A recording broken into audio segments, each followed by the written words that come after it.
Chapter 221. At this moment, Abe rushed in quickly and came to a sudden stop in front of Aaron. Master, I took the housekeeper and ran through 4 streets and 7 shops. I really can't bear it anymore.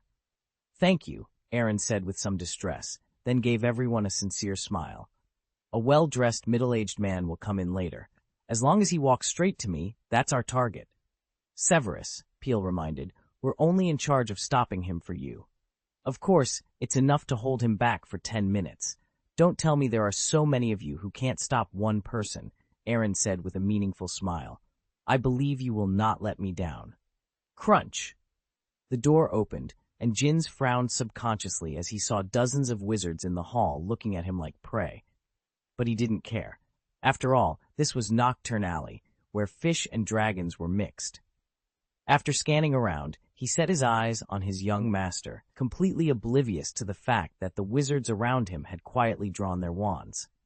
Jins showed a smiling face and walked quickly towards Aaron, but after a few steps, Peel stood in front of him. Excuse me, sir, Severus asked us to stop you. Snape?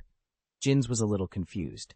The young master's running away from home was a family matter of the Gaius family. Even if Snape was the young master's teacher, he was not qualified to intervene. For the sake of my good mood, get out of the way. It's a pity, Mr. Jins. Aaron stood up with a pure smile on his face. Mr. Peel's reputation is quite good. He promised to help me stop you, and we signed a contract. Jins subconsciously thought of the magic contract and couldn't help but have a few black lines on his face. Is it the kind of contract I understand? Aaron didn't explain directly, but said with a meaningful smile, the content of the contract is very simple. Exchange the magic ring for Mr. Peel to hold you back for 10 minutes. Jins breathed a sigh of relief. This kind of contract was relatively easy to break. It wouldn't take as long as 10 minutes. It could be solved in 1 minute. Is that him?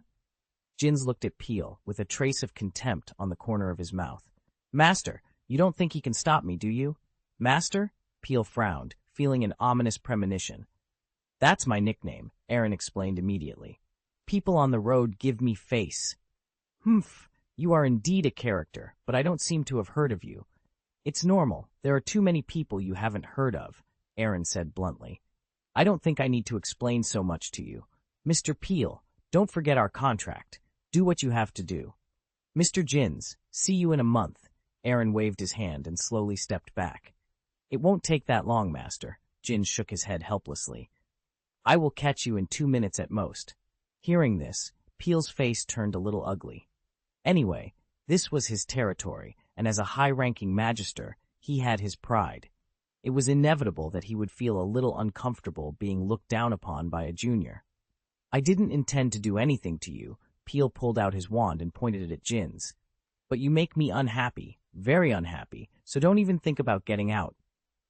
I don't know what it means. Jins didn't even take out his wand. He simply glanced at Peel, and the transparent fluctuations pushed Peel back a few steps, causing his monocle to fall to the ground. What the? Casting without a wand. Quite knowledgeable, Jins said disdainfully. If you are sensible, get out of the way and hand over the ring. I'll give you a minute. Do you really think I'm afraid of you? Peel said angrily. Casting spells without a wand was just a technique and did not necessarily improve one's strength. In other words, Jins didn't have any real advantage over him. Hey! Jins looked at his watch. You still have 30 seconds. Peel sneered, raised his wand, and with a light wave, a chair fell over. Jins raised his right hand, and the chair in midair transformed into a leaf and gently fell to the ground. To his surprise, a blood-red light appeared behind the chair. Boom! A transparent barrier lit up in front of Jins, blocking the bloody light, but he was forced to take half a step back. Are you regretting it? Pierre increased the output of his magic power, and the transparent barrier gradually began to fade. It's too late to regret now. Idiot, Jins said calmly. He pulled out his wand and, at the moment, the barrier shattered into countless fragments of light. He cast a spell decisively. Click! The white spell collided with the bloody light in midair, but it had an absolute advantage. Seeing this, Pierre's face turned from red to white, feeling as if he had been deceived. How could this person be so similar to him? He had gone all out, but was at an absolute disadvantage, indicating that his opponent was at least a peak magister. "Why aren't you doing anything yet?" Pierre angrily looked at the dark wizards who were merely watching. "Don't forget, you also took money." A dark wizard raised his wand, and a ball of white light flew towards Jin's. He dodged immediately, avoiding the spell, but giving Pierre a chance to catch his breath. "What are you waiting for? Let's go together." A group of dark wizards no longer hesitated and began waving their wands. In no time, Jin's was submerged in a barrage of colorful lights. The dark wizards seemed to be enjoying themselves, abandoning their original plan of casting 2 spells before withdrawing, and instead, they poured out their magic power without any restraint. They didn't follow any rules and didn't care about the consequences. They didn't care whether Jinns lived or died. The scene was chaotic. Tables, chairs, and benches in the auction house were reduced to splinters. Half of the ground was torn open, and even the ceiling began to sprinkle dust. Rumble. The loud noise affected several nearby shops, and many people came to watch curiously. Aaron, who had just walked tens of meters away, looked back at the trembling auction house and couldn't help but twitch the corners of his mouth. He had no sympathy for these greedy individuals. Each of them had dared to attack him, a harmless child, which showed they were not good people. But at this moment, he still mourned for them in his heart for a second. Originally, according to his plan, Pierre was supposed to be the main force, and the remaining dark wizards would play a supporting role. But once he made a move, he would be a participant, and Jinns would be forced to fight back. With his temper, he probably wouldn't do anything deadly, and it would be almost enough to incapacitate them for 10 days to half a month. But if these dark wizards went too far and thought Jinns was easy to bully, they would be committing suicide. The anger of a great magister was not something they could afford. After about a minute, the group of dark wizards gradually stopped their attacks and looked curiously at the billowing smoke and dust in the center. Pierre wiped the cold sweat off his forehead. In his opinion, the transaction was over. Even a peak magister would die under such intensive attacks. As for the mess in his place, he didn't care. He could just use a repairing spell to fix it afterward. Besides, as long as he got rid of that ring, he could definitely redecorate the place more luxuriously, and even retire early to enjoy life. "Pierre, leave the corpse collection to me," said a hunchbacked, middle-aged wizard. "What are you thinking about? You don't let go of money from dead people," the one-eyed wizard mocked. "Not only the dead man's money, but also his wand, and the remaining fragments of the corpse can sell for some money." Click, click. The sound of breaking glass was especially clear in the noisy auction house. The group of dark wizards, who were discussing how to profit from the death, all looked towards the center of the smoke and dust. A figure was standing there, motionless. "He is still alive?" the hunchbacked middle-aged wizard asked in disbelief. "Impossible," Pierre muttered, red, his voice trembling. "He must be dead. No one can survive such a dense spell, not even the mysterious person."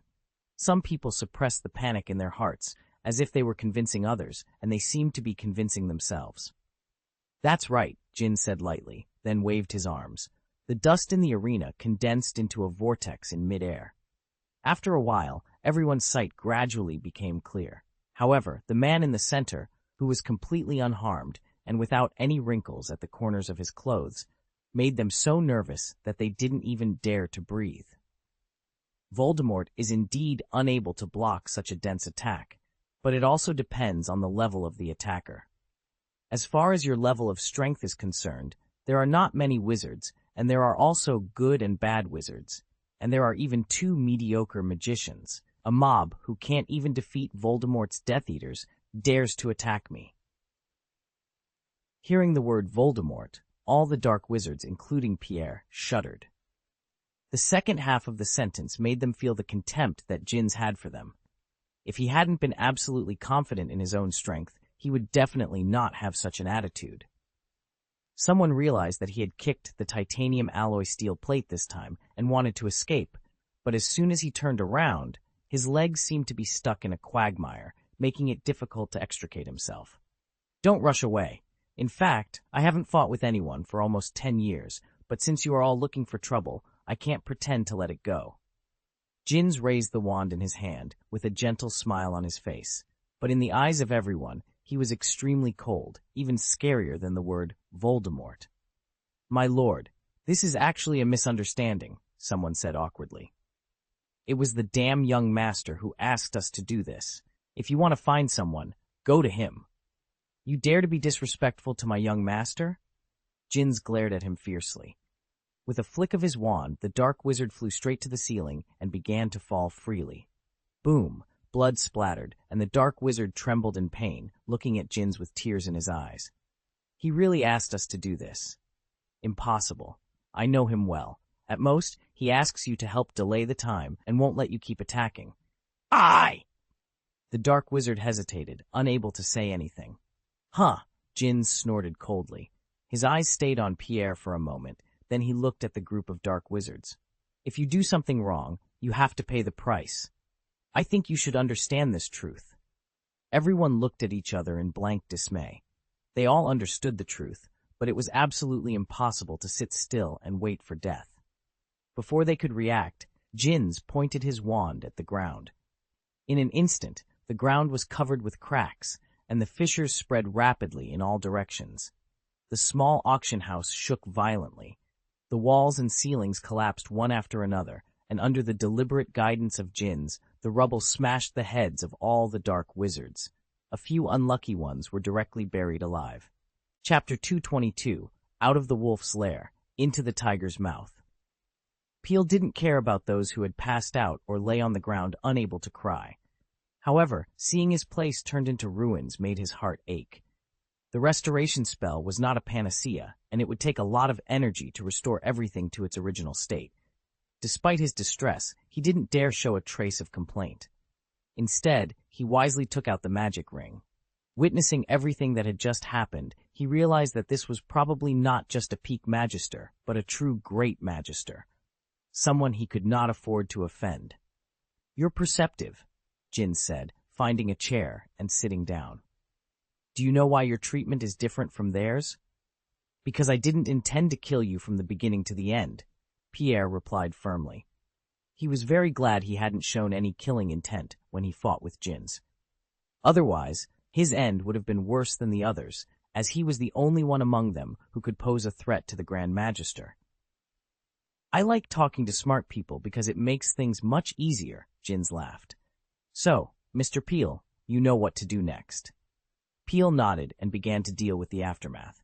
As a dark wizard, he didn't have to follow as many rules as muggles, and it was convenient and fast to throw an oblivion curse. "My lord, is he really your young master?" Peel asked hesitantly. "Obviously," Jin sighed, a little depressed. "Youth rebellious period. This is the second time he has run away from home." The corner of Pierre's mouth twitched as all the images of Severus entering the auction house flashed in his mind. He suddenly had the urge to curse, and his face became particularly ugly. "Mr. Peel, what's wrong with you?" Jins asked. "My lord, I may know of Master Severus' plans," Pierre said. "Severus? Master? Is that so?" The corner of Jin's mouth curled up. He had thought it was Snape meddling in his own business, but now it seemed the young master had borrowed the teacher's name unkindly. Seeing this, Peel had a bit of bitterness on his face, realizing that the other party was not using his real name. But he didn't dare to mention it or ask. He couldn't just inquire about the family that could order a great magister. Jin skillfully took out his small notebook and a pen, preparing to record with great interest. "Tell me about it." "Yes," Pierre said respectfully. "The young master asked the trafficker to lead him to me, then found a way to attract our attention. I set up a gamble for a fair duel between the young master and Mokira, the damned trafficker. He won, and by the way, took almost all of our money here. Logically speaking, a child like him would not be able to get out of Nocturne Alley with so much money, but he made a deal with me using the magic ring, leveraging my power to protect himself and to stop you, by the way." "But you failed," Jin said playfully. "There are some things you can't covet." This was exactly his plan.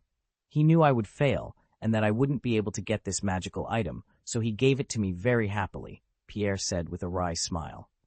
After that, he took out all the money on his body and bought my loyalty, tying dozens of wizards to his chariot. And then you appeared. The young master has grown up, Jin said with some relief. If the master and wife knew about it, they would feel more relaxed. My lord, Master Severus has been gone for a few minutes. Shouldn't we? What? Want to drive me away? Jins asked with a half-smile. No. I definitely don't mean that, Peel said immediately. I mean it might be too late to chase him now. You don't need to worry about it. One accident is enough. There will never be a second time. You deal with the matter at hand honestly, and I will put a forgetting curse on you after finishing it and leave. Peel. But the commotion just now was too big. I believe many people have noticed it. Someone will deal with it. After all, this was an indoor duel, Jins replied of him. Try, and to gauge their intentions. Modo, the taller of the two, stepped forward with a resigned smile. I'm Modo, and this is Dika. We've been assigned to ensure your safety and, if necessary, persuade you to return home. Aaron raised an eyebrow, his grip tightening slightly on Abe. Persuade me or force me? Dika, the shorter but more muscular of the two, shrugged. We'd prefer to persuade you, young master, but if it comes to it, we have our orders. Aaron sighed, feeling the weight of the situation pressing down on him. I understand your position, but I have my reasons for being here. Can't you just let me go this once? Modo and Dika exchanged glances, their expressions softening slightly. We know you're capable, Aaron, Modo said, but our orders are clear. We can't just let you wander off. Aaron's eyes narrowed. So, what now? Are you going to drag me back kicking and screaming? Dika chuckled, though there was no malice in it. We'd rather not, but if you make it difficult, we won't have a choice. Aaron took a deep breath, weighing his options. He knew he couldn't take them both on, not without risking serious injury or worse. But he also couldn't just give up on his plans. All right, he said finally, a plan forming in his mind. How about a compromise? I'll go back with you, but on my terms. Let me finish what I came here to do, and then I'll return willingly. Modo and Dika looked at each other, considering his proposal. After a moment, Modo nodded. Fine, but we'll be watching you closely. No funny business. Aaron smiled, relieved. Deal. Now, let's get moving. We have a lot to do. As they walked through the construction site, Aaron couldn't help but feel a sense of determination. He knew the road ahead would be challenging, but he was ready to face whatever came his way. With Modo and Dika by his side, he felt a strange sense of camaraderie, even if they were technically his captors. Thank you, he said quietly, glancing at the two men, for understanding. Modo shrugged. Just doing our job, young master. Let's hope it all works out in the end. Aaron nodded, his resolve strengthening. He would see this through no matter what, and with a bit of luck, he might just come out on top. Aaron stood before them, excitement evident in his eyes. This is the first time I've seen you since I grew up. Moduo, 23 years old, a high-level magister, he began, introducing them. Dika, 24 years old, also a high-level magister, slightly stronger than Moduo. Very concise, Aaron noted, finding a cement cylinder to sit on, trying to elevate his position to exude authority. I believe you understand my purpose here, and I'm sure the steward has given you some kind of order. Otherwise, you wouldn't have come to see me. Master Mingjin, Dika responded, we are here to persuade you to go home. I will go back, but not now, Aaron explained. I need some time to process a few things, so please you two, go back. Master, please don't make this difficult for us. Lord Jins is our immediate superior, after all. And I am still his young master. Aaron retorted, curling his lips. I am also your young master. Can you not give me some face? The two magisters exchanged glances and shook their heads in unison. What a fool, Aaron muttered, shaking his head. Then I will order you to go back as your young master. Is that acceptable? No, Modo replied bluntly. The six of us only obey the orders of the head of the house and the steward. You can't command us yet, young master. Are you sure you want to offend me? How does this benefit you? Aaron challenged. There is no benefit, but we can still distinguish between early death and late death, Dika replied. Beautiful, Aaron gritted his teeth. So, if I don't go back, are you two going to take me back by force? We wouldn't dare, Modo said. At most, we will respectfully invite you back, young master. Aaron sighed. This is a wonderful use of the word please, he muttered, pulling out his wand. Alas, it seems we can't reach an agreement. With some regret, Aaron jumped off the cement cylinder and solemnly saluted the two magisters. The sudden movement caught Modo and Dika off guard, and they instinctively wanted to stop him, their hands trembling slightly as they held their wands.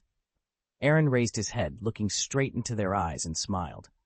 Although it may be uncomfortable after a while, I still thank you for your protection all these years.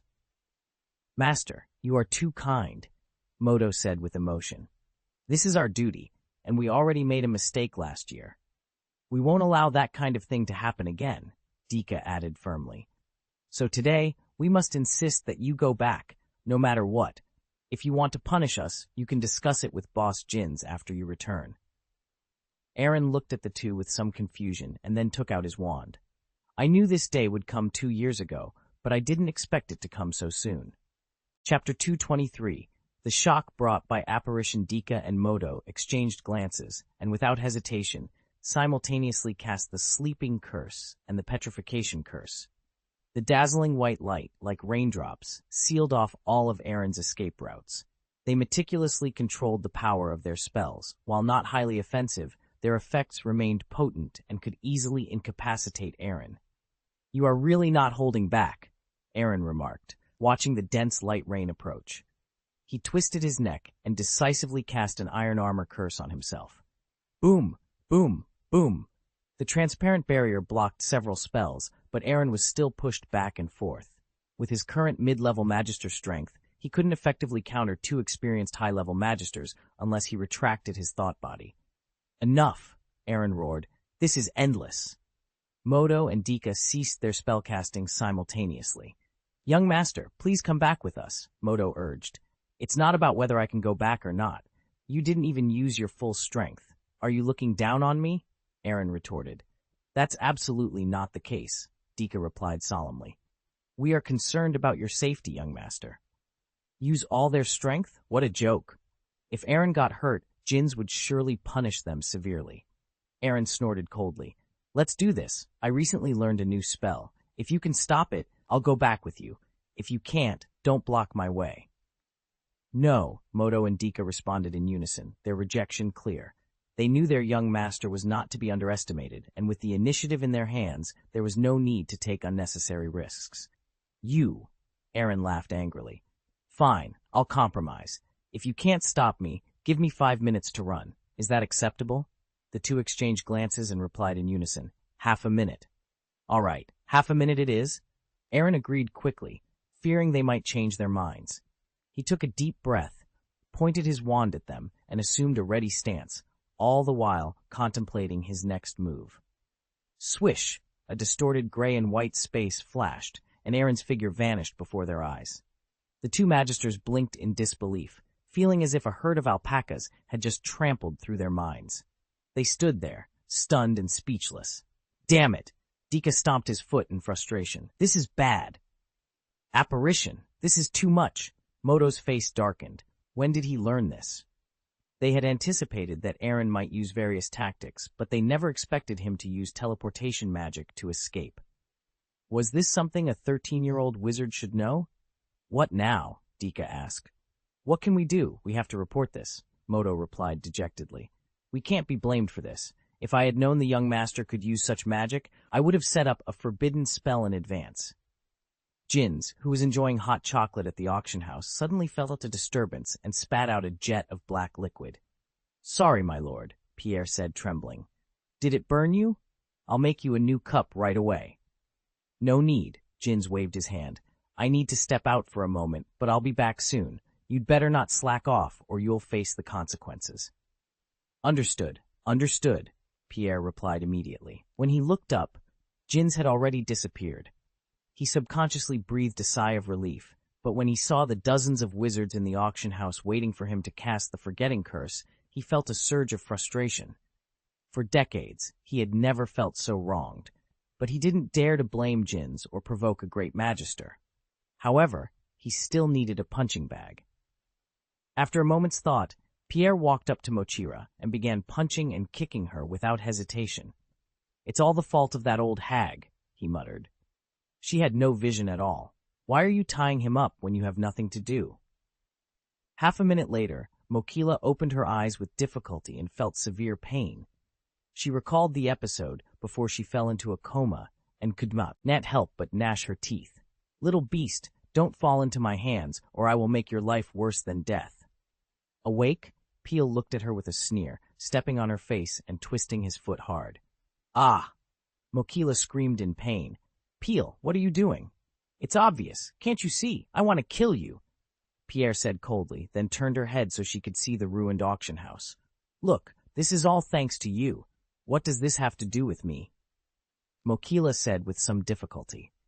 The auction house in ruins was indeed visually impressive, but that was nothing to a wizard. Even a mage like her could destroy a building with a little time. But the dozens of wizards lying motionless on the ground or groaning with their wounds made her feel terrified. At least half of these people were stronger than her, but their situation seemed only slightly better than hers. "It's a big deal," Pierre vented his grievances. "Do you know how old that kid is? His butler is a great magister, a rare existence, and just one person beat us all to the ground. Hehe, it's fine for you to kill yourself, but you cleverly implicated all of us." Hearing this, Mokila's eyes were dull, and it took her a while to accept this absurd fact. "What the hell? That child is definitely sick, and it's a serious illness," Mokila said angrily, grief and anger on her face. "It's fine if you don't enjoy life, if you have that condition, but why did you come to harm me?" "Slap!" Pierre slapped her loudly. "If you don't want to die, keep your mouth shut. His butler dares to say the name of the mysterious man. Do you know what that means?" Mokila shivered in fright and wanted to cry because of the grievance. They had encountered this kind of thing before. They happened to bump into the Auror of the Ministry of Magic when they were abducting children before, but that time they barely avoided it with tacit cooperation. But this time, it didn't hit the muzzle of the gun, but the muzzle of the cannon. She was just a small character who passively provoked a giant, and she knew the consequences without even thinking about it. At this moment, Mokila, who was in despair, suddenly discovered an important point. It seemed that only she and Pierre were left in the auction house with enough energy and consciousness. "Peel, Mr. Peel," Mokila begged. "Please, can you let me go?" "What do you think?" Pierre complained speechlessly, looking at Mokila like an idiot. "I didn't kill you only because the young master didn't clearly express how to deal with you, a human trafficker. Of course, even if he doesn't care, you won't have a good outcome. You were sold to me by him for 10 galleons. However, I believe I can get my money back. There are dozens of victims present. Based on my understanding of them, they will definitely take their grievances out on you. Even if I set the price at 50 galleons, they will jointly invest in you, and I will have 100 times or even higher profit." Speaking of this, Peel suddenly paused, and a Philistine smile appeared on his face. "With this calculation, I don't seem to be at a loss." Mokila. At the same time, Jins also traveled to the abandoned factory through apparition. He looked at number 1 and number 2, who kept their heads down and were honestly waiting for criticism, and sighed helplessly. "It's the second time, both of you." "Boss, this—" Dika was about to explain, but was interrupted by Jins. "Stop, don't call me boss, you are my boss. The 2 high-ranking magisters are absolute elites in the magic world, but you let a 13-year-old child slip away under your nose." Jins patted his cheek. "What a shame. I'm ashamed of both of you." "But the young master can apparate," Moto said. Jins took a deep breath, trying to calm his nerves. "What did you say?" he asked, his voice steadying after the initial shock. "Are you sure?"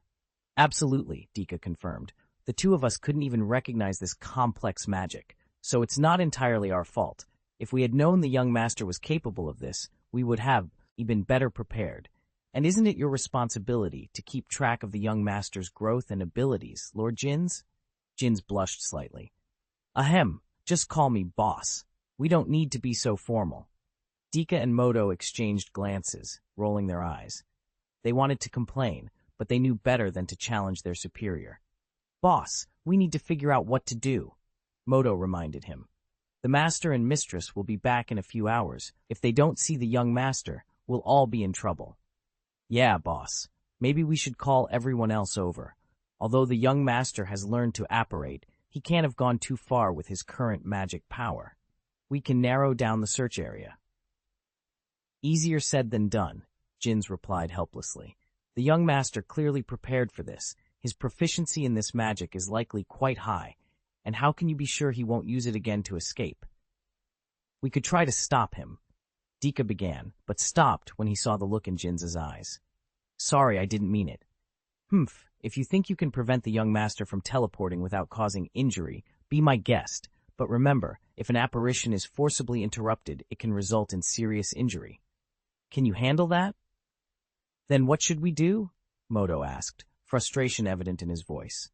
Of course, we can't just let it go, Jin said, pulling a palm-sized compass from his pocket. He tapped it with his wand, and the pointer began to spin rapidly before settling in one direction. I spent half a month making this, and I didn't expect it to come in handy so soon. Boss? Modo said hesitantly. This isn't made from the young master's hair, is it? That would make him really angry. Do you think I don't know that? Jins rolled his eyes. He pointed to the crystal ball in the center of the compass, where a drop of faintly glowing liquid floated. It's not easy to get something from Abe. Its hair, scales, and blood are all protected, but its saliva is plentiful. Just put a plate of meat in front of it, and you can collect as much as you need. If the young master runs away, he might leave everything behind, but not Abe. Fortunately, I was extra careful, or we'd be in trouble again. You really are the boss, Dika said, giving a thumbs up. The young master would never have expected this. We've got him this time. Ha ha, Jins laughed, waving his hand modestly. Keep it low-key. This trick will only work once. After this, the young master will be prepared, and we won't be able to use it again. He knows too much and can completely block his own presence. So, this is our last chance. Understand? Understood, Dika nodded solemnly. Modo, his nerves slightly relaxed, looked at Jins thoughtfully. Boss, I have a heartfelt request. Can you come with us? Jins's mouth twitched, and he gave Modo a strange look. How had he not realized before that Modo could be so unkind? This was blatant revenge. Modo hadn't seized the chance to redeem himself, and now he wanted to drag Jins into the mess. If Jins led the team to retrieve the young master, it would negate all his previous efforts. The young master might have complained a bit initially, but now, after tricking dozens of dark wizards and barely escaping, leading a team to capture him would be like pouring cold water on his most satisfying moment. The two guards, Dika and Modo, were relatively unconcerned. Even if the young master sought revenge, it would be difficult for him to find an opportunity in the short term. However, for Jins, the housekeeper, the situation was more troubling. This isn't right. I need to handle some aftermath, Jins tactfully declined, providing a reasonable excuse. You've been following him, so you should know what he did in Nocturne Alley. The Ministry of Magic prohibits minors from using magic outside of school, so I need to inform the relevant department. This kind of trivial matter can be handled by someone else. There's no need for you to go in person, Modo said, winking at Dika. The unspoken message was clear. If Jins ran away, they would be in trouble. Dika immediately understood his partner's implication. He looked at Jins and said, Boss, you know the young master best. If he has hidden some tricks up his sleeve and we're not prepared, he might escape again. Jins hesitated. He couldn't accompany them, as failure would mean bearing too much responsibility. Modo noticed the hesitation on Jin's face and knew they couldn't afford to wait any longer. If Jins found another reason to refuse, the blame would fall on them.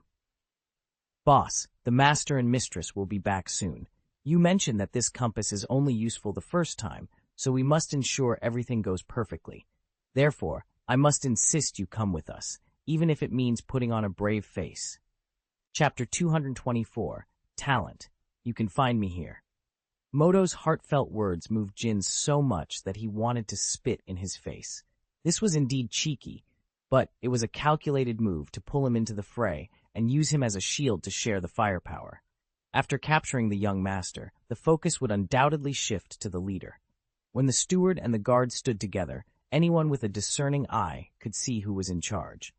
At that time, the presence of the guard would be greatly reduced, and the sense of security would naturally increase. Jins looked at Modo and Dika with sincere eyes and sighed helplessly. We're so familiar. Can't we just speak up if we have something to say? Ah, this! Modo and Dika were a little overwhelmed for a moment. It wasn't good to be so straightforward. All of you were trained by me. You can be regarded as half of my students. Do you think you can hide your little thoughts from me? Jin sneered. Do I have to point it out? I've lived more than 10 years longer than you, and all you're playing are leftovers from my play. Hearing this, both of them felt a little embarrassed. Boss, we. Dika gritted his teeth hesitantly. It's all number 3, he reminded me. Is it? Forget it. Modo scratched his head in embarrassment. I admit that I am a little selfish, but I am really worried about another accident. This compass is good, but you have watched the young master grow up, so it is only natural for any accident to happen to him. In the Gaius family, apart from the old patriarch, the patriarch and his wife, you are the only one who can make him obedient. It's quite honest. As expected of the elite I cultivated myself, Jin said with some relief. But I have to disappoint you. I still have to refuse. Okay. Modo and Dika looked at each other and didn't feel disappointed. You are the boss. We listen to you. Don't worry. The young master is not so narrow-minded. At most, he will make things difficult for you for a few days in the future. He won't go too far. Just let it pass. And I do have very important things to do. The owner and his wife will be back soon. As the housekeeper, I have to pick them up. Therefore, you'd better hurry up and make sure that the patriarch and madam can see their son as soon as they come back. Otherwise, I will have to accompany you to lose my dignity again.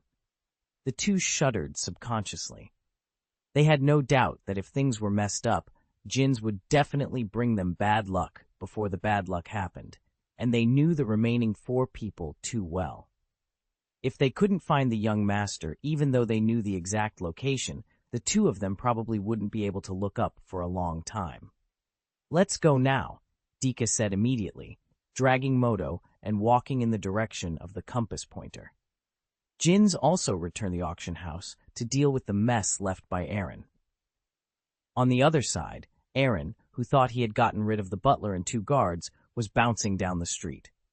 He knew that he needed to keep a low profile at this time, but this time he managed to run away from home by virtue of his ability.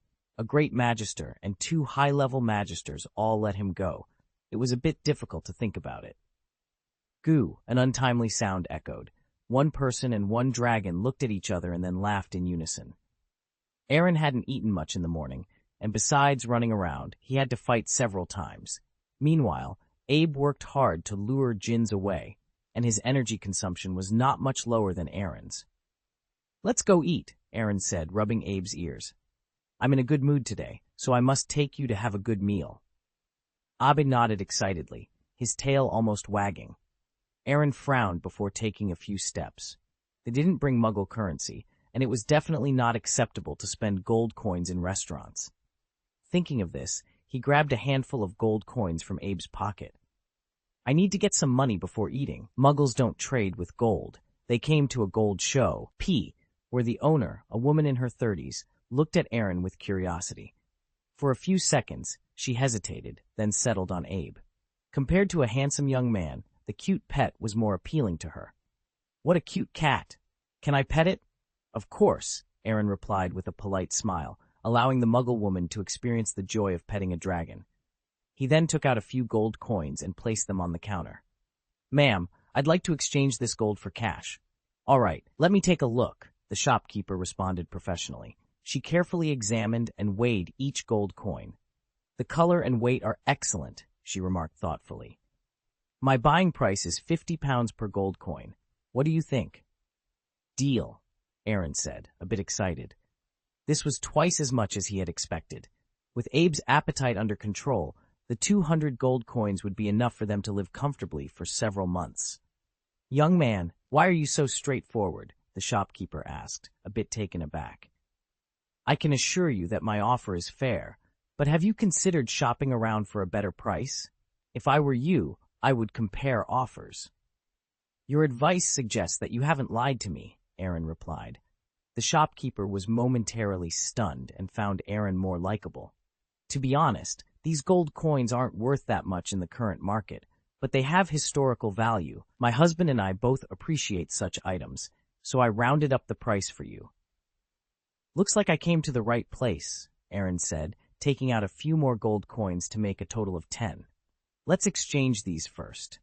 The shopkeeper was surprised and then looked at Aaron meaningfully. Can you tell me where you found this gold? Don't get me wrong, we are a century-old store and don't pry into customers' secrets, but I must remind you not to engage in illegal activities. Aaron laughed heartily. Ma'am, you don't need to worry.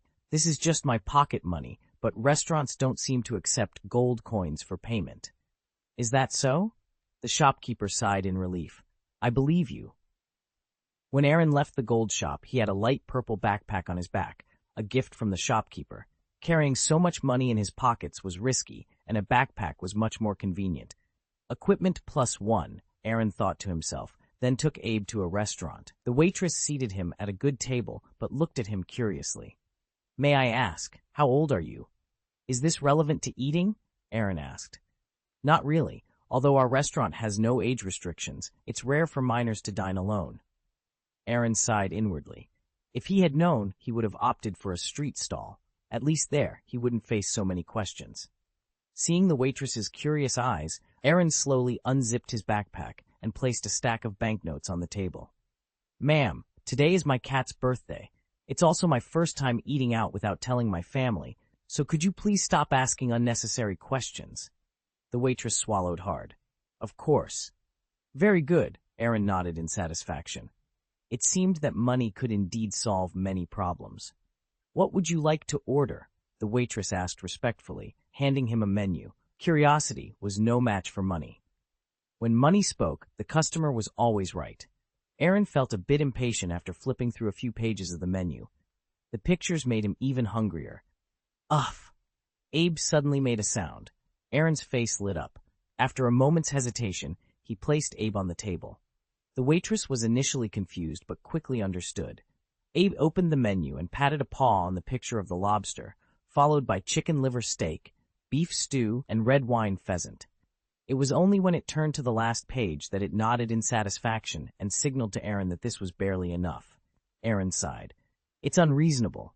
The amount of delicacies eaten by pets is actually more than their owner. Sir, your pet. This is too amazing, the waitress remarked, looking at Abe. It was the first time she had seen a pet ordering food.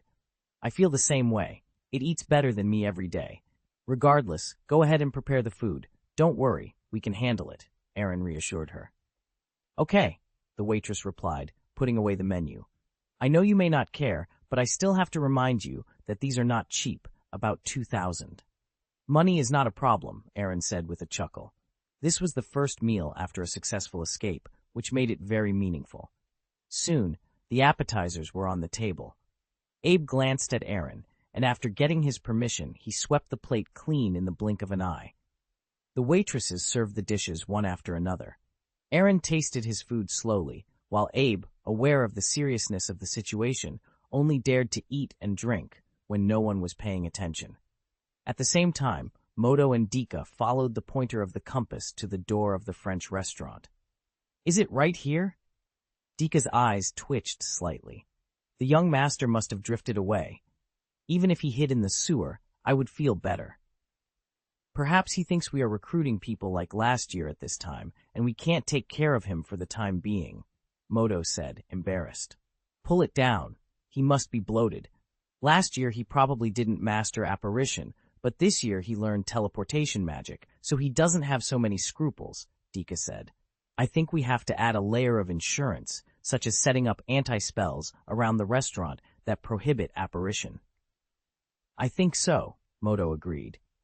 The two looked at each other and smiled, then walked to the left and right sides respectively. Their wands shimmered as they cast an anti-apparition spell around the restaurant. A few minutes later, the two met at the entrance of the restaurant and walked in confidently. They found Aaron's seat easily, as it was the most prominent table in the whole restaurant, with dishes being served continuously. Master, they greeted. Puff. Seeing the two people who suddenly appeared in front of him, Aaron just drank half of his red wine before spitting it out. Seeing this, Abe immediately stood in front of Aaron, but his bulging stomach made him look full of joy, and it didn't have the slightest deterrent effect. Talent, Aaron said, depressed. You can find me here. Master, please go back with us, Modo said, raising his sleeve a little so that Aaron could clearly see his wand. The message was obvious. If you don't go back, we will help you go back. Aaron carried Abe, who was baring his teeth and claws, to a chair beside him, then smiled forcefully. Can we finish this meal first? The two hesitated for a moment, then nodded in agreement. Thank you, Aaron breathed a sigh of relief. I ordered a large table, and I can't finish it all. Sit down and eat some too. It's already noon, and I think you're hungry as well. No, master, Modo politely refused. The two of us will not do unnecessary things until the task is completed. Dika didn't have any objection to this either. They were only one meal away from inviting the young master back, and they shouldn't take it lightly at this time. Also, remind the young master, we have cast an anti-apparition spell around here, so apparition is no longer available. Aaron rolled his eyes. For me, you really worked so hard. This is what it should be, Dika said with some pride. The young master has proved his strength time and time again. We can't be too careful.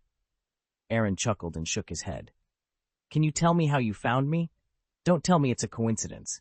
If it wasn't for the exact location, you wouldn't have found me so quickly. This, Dika touched his nose, looking a bit sheepish. Aaron's eyes narrowed as he noticed Dika's hand moving towards his pocket. I was just skeptical at first, but now it seems you really do have a way to track my location, he said, pointing to Dika's pocket with a half smile. Take it out. Master, I'm afraid this is inappropriate, Modo interjected, frowning. Before you say that again, you'd better think about what you call me, Aaron replied seriously. This thing is dangerous to me. Do you think it's appropriate to keep it with you two? I don't want to repeat myself. Take it out. Modo glanced blankly at his partner, silently cursing Dika's lack of control. This was an order from the young master, and the reasoning was irrefutable. Even if he wanted to help, he couldn't. Dika hesitated for a moment before reluctantly pulling a compass from his pocket. He tried to comfort himself, thinking, it's okay, the young master has been found, and this thing has completed its mission.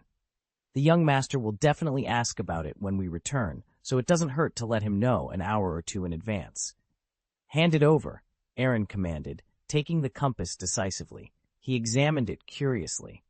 At first glance, it appeared to be an ordinary compass, but upon closer inspection, it was clear that it had been heavily modified. It was covered with various hidden spells, its complexity rivaling that of an ultimate magic circle. At its core was a magic crystal, and within the crystal, a drop of crystal-clear liquid was sealed.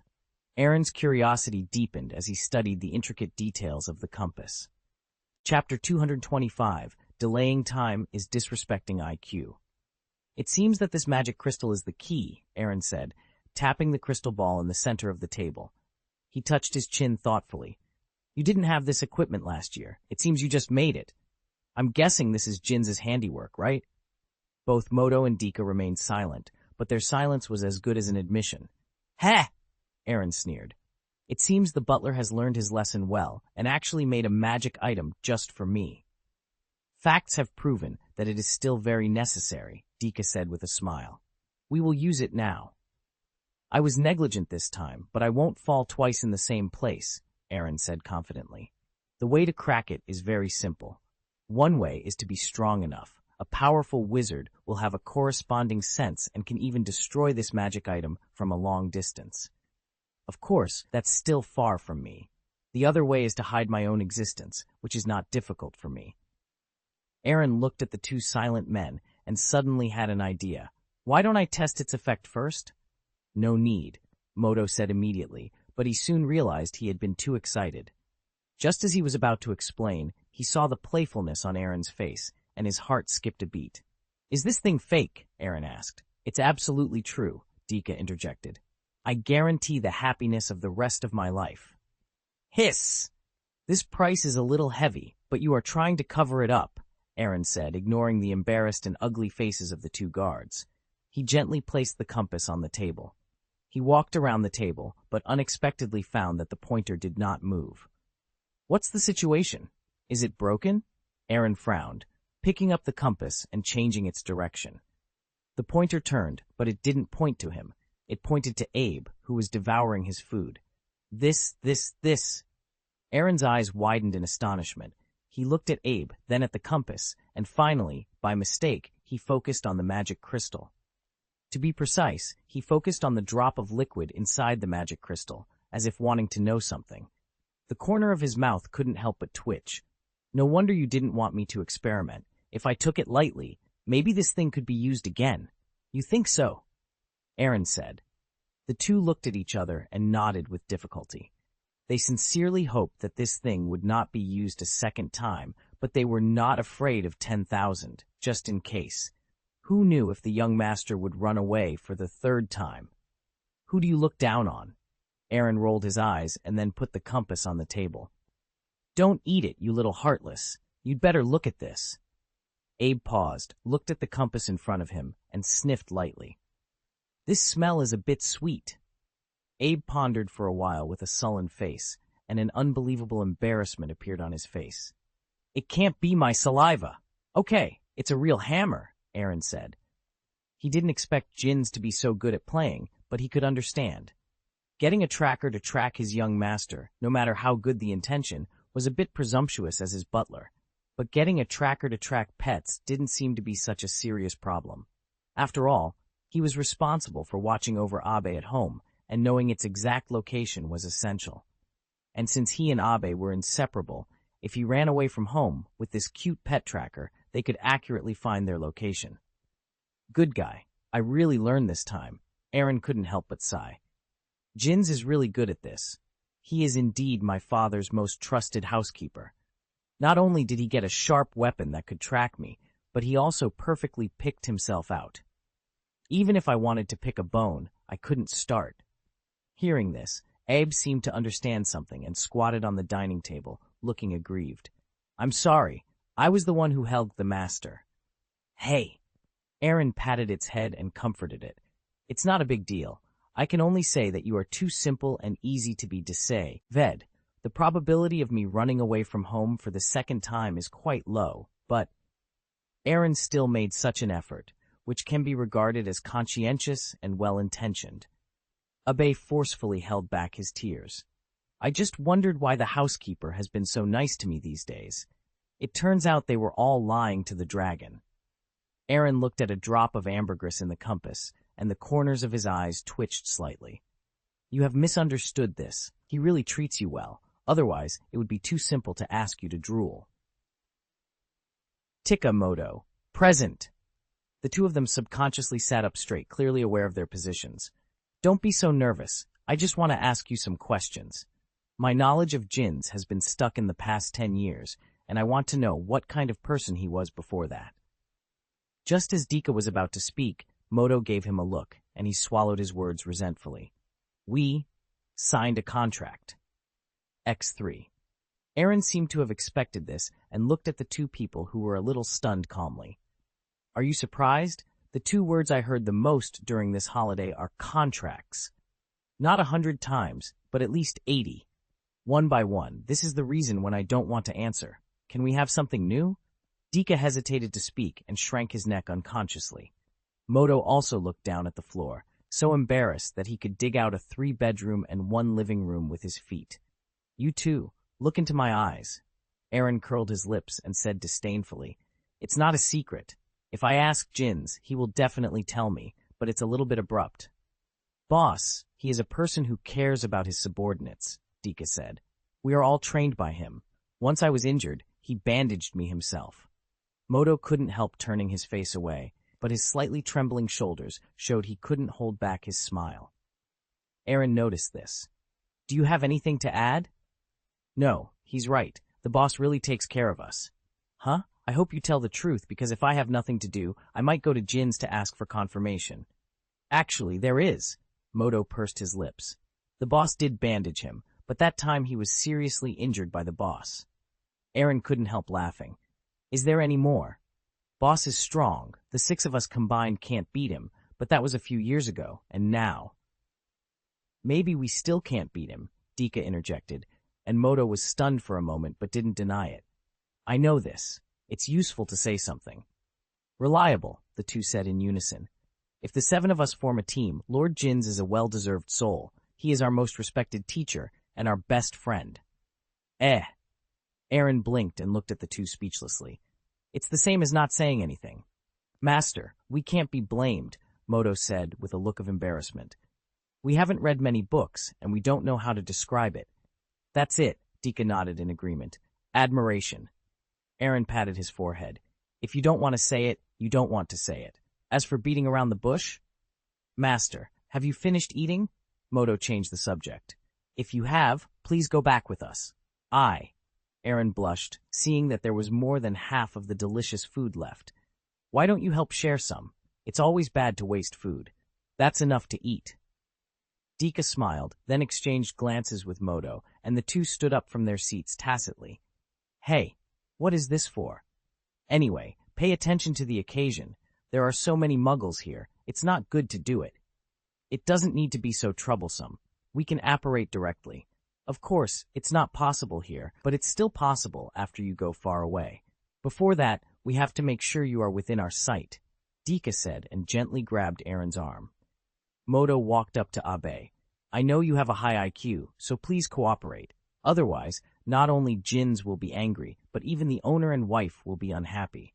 Abe, who was planning to struggle at first, gave his master a helpless look and got up. Aaron stuffed the last item into his light purple backpack. Aaron, are you really giving in so quickly? Modo asked, a hint of disbelief in his voice.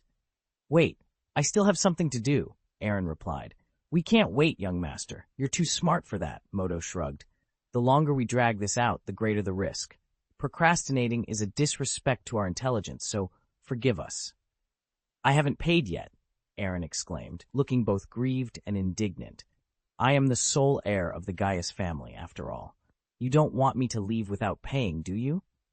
Hearing this, the two guards glanced at the table laden with food and couldn't help but smack their lips. This wasn't just a glass of vodka. Although they could ask Jinns for reimbursement later, they knew the young master had the means to pay, so they wouldn't do anything unnecessary. After settling the bill, Aaron followed the two guards out of the store. It costs 4 figures for a meal, Dika said enviously. It feels so luxurious. This was a reward for myself after successfully running away. I won't be so extravagant in the future, Aaron said helplessly. I didn't expect to be found by you in less than an hour. It's our responsibility, Dika replied. I know, I won't blame you, Aaron said lightly. I hope you won't blame me for what happens next. Both Modo and Dika felt their hearts skip a beat, sensing that things were spiraling out of control. They had been guards for many years and knew the young master wouldn't scare people without reason. If he wasn't bluffing, it meant he had a plan to escape right under their noses again. The compass was useless. If Aaron ran away again, they would have no chance of catching him. Exchanging glances, Dika tightened his grip on Aaron's left hand, while Modo closed the zipper of the backpack and carried it. When they reached an open space, both guards breathed a sigh of relief, feeling the weight lift from their shoulders. Young master, take care. The master and mistress will be happy to see you, Modo said respectfully, giving Dika a knowing look. The two used Mirage simultaneously, but the gray-white space vortex disappeared in a flash, failing to teleport them. What happened? Dika asked, bewildered. Modo turned to Aaron. Don't look at me like that, Aaron said, slowly taking out his wand. I also learned the anti-apparition spell, not long after I learned apparition. Although I'm not as proficient as you, it works within a range of 10 meters.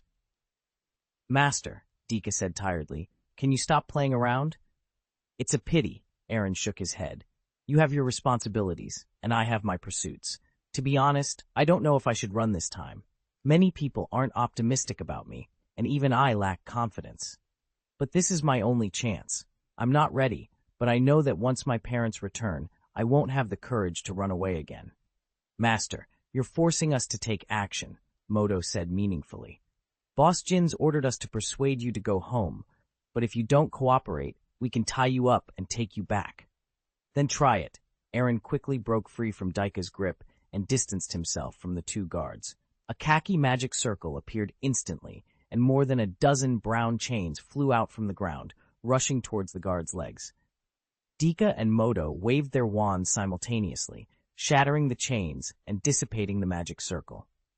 Master, Maybe we won't be your opponents in a few years, but today, you still have to come back with us, Dika said calmly. Stop talking nonsense and hurry up, Moto said impatiently, waving his right hand vigorously.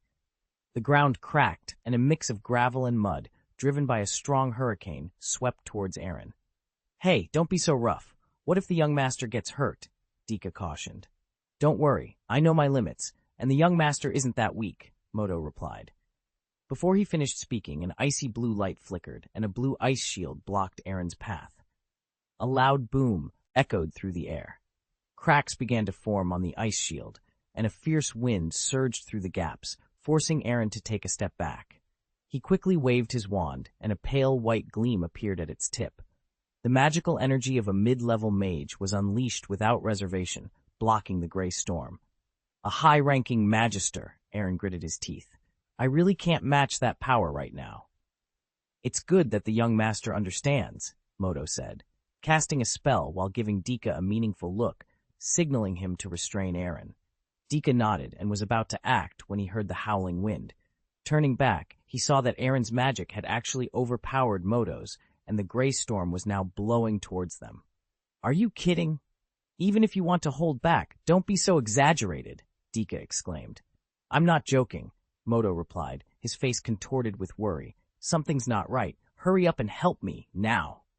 Chapter 226. Dika realized the seriousness of the situation and immediately joined in. With the infusion of new magical power, Moto's pressure suddenly decreased, and the power of the storm increased slightly, even showing some white spots. However, this advantage only lasted for a few seconds before an emerald-green magic circle quickly formed in front of Aaron. Boom! The two hurricanes collided, and the massive impact knocked the three of them back repeatedly. This is impossible, Moto murmured incredulously. A mid-level mage shouldn't be this strong. Nothing is impossible in this world, Aaron said, taking a few steps back before barely managing to stand still. It's not too difficult for me to challenge someone above my level. But the gap between you and us, young master, is not just a small difference. It can't be explained by simply challenging someone stronger. There must be something else at play, Dika said calmly. We've been cooperating for over 10 years. In a battle with a great magister, there's no reason we should be evenly matched with you, young master. You are very strong, not weaker than the professors at Hogwarts. I can't deny that, Aaron said with a slightly embarrassed smile. But your vigilance is a bit lacking. Have you not noticed the problem until now? Just a little reminder, I really did my best just now, but you didn't hold back either. Hearing this, Moto realized something and suddenly opened his eyes wide. He secretly checked his body and found that while he had sufficient physical strength, his mana seemed to be suppressed. When casting spells, it felt like several chains were holding him back. He might not have noticed it initially, but the strength he displayed was not even half of his usual power. Dika also realized this, a bitter smile forming at the corner of his mouth. Master, you've learned how to use poison. Moto's face turned ugly. They were experienced in many battles, but today they were tricked by a child and humiliated. Even though it was the young master who did it, and he was their future leader, they couldn't help but feel a bit unhappy. When? How did you do it, master? We didn't eat anything at that restaurant, didn't even touch the water, and didn't smell anything strange. Could it be the leaky cauldron? Dika patted his head. Those 2 glasses of wine. That's why I hope you don't blame me, Aaron said shyly. But don't worry, what I injected is not poisonous and has no harm to the human body. It's more like an alternative sedative. It has a miraculous effect on those who forcibly stimulate their potential and risk their lives in battle, delaying their death by a few minutes. For a normal person, it causes weakness for more than 10 hours, but they don't notice this feeling of weakness. Master, you are really thoughtful, Moto said with a bitter smile. This medicine must be very precious. Isn't it a bit of a waste to use it on the 2 of us? No waste at all, Aaron shook his head. If you don't use it, no matter how precious a treasure is, it's a waste product. This is clearly written in the ancestors' motto. It turns out this is quite correct. Otherwise, I would be taken back by the 2 of you now. And this kind of medicine is not that precious. I have a master of potion science as my teacher, and an ancestor who took special care of me. There are all kinds of herbs in the botanical garden in Rant, and I can easily prepare them. The young master is really talented, Dika said, the corner of his mouth twitching. You made the poison yourself. I didn't want to either. Aaron spread his hands. Who would want to learn so many things if it were easier? Isn't it all forced? Dika and Moto exchanged wry smiles, feeling a mix of frustration and admiration for their young master. Then, they stood together in a fighting stance. Despite their strength being greatly restricted, they were determined to win. Aaron felt a bit exasperated. Why bother?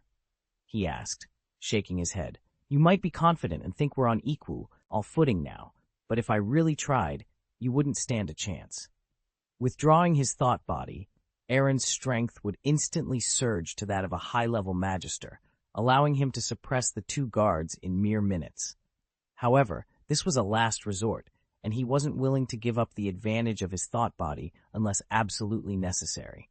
Even without it, Aaron was confident he could handle a 2-on-1 situation. The guards were experienced, but he wasn't a novice either. After rigorous training, his intermediate magic circle was nearly at the level of instant casting. Moto spoke seriously. The responsibility lies with us. We failed once last year. If we fail again, we won't be able to face anyone. That's right, Dika agreed, pointing his wand at Aaron. Master Jins has been brooding over last year's failure. We can't let you escape again. Aaron sighed deeply, a low sound resonating from his throat. Suddenly, his purple backpack exploded, and a white shadow darted towards him like an arrow. Abe, his pet dragon, looked back nervously at the stunned guards, then patted his pocket as if to take credit. I put all the money in it. We can run away anytime, Abe seemed to say. Don't worry so much, Aaron reassured. Their strength is greatly reduced now. Together, they can only match me. But with a dragon, the balance tips in my favor.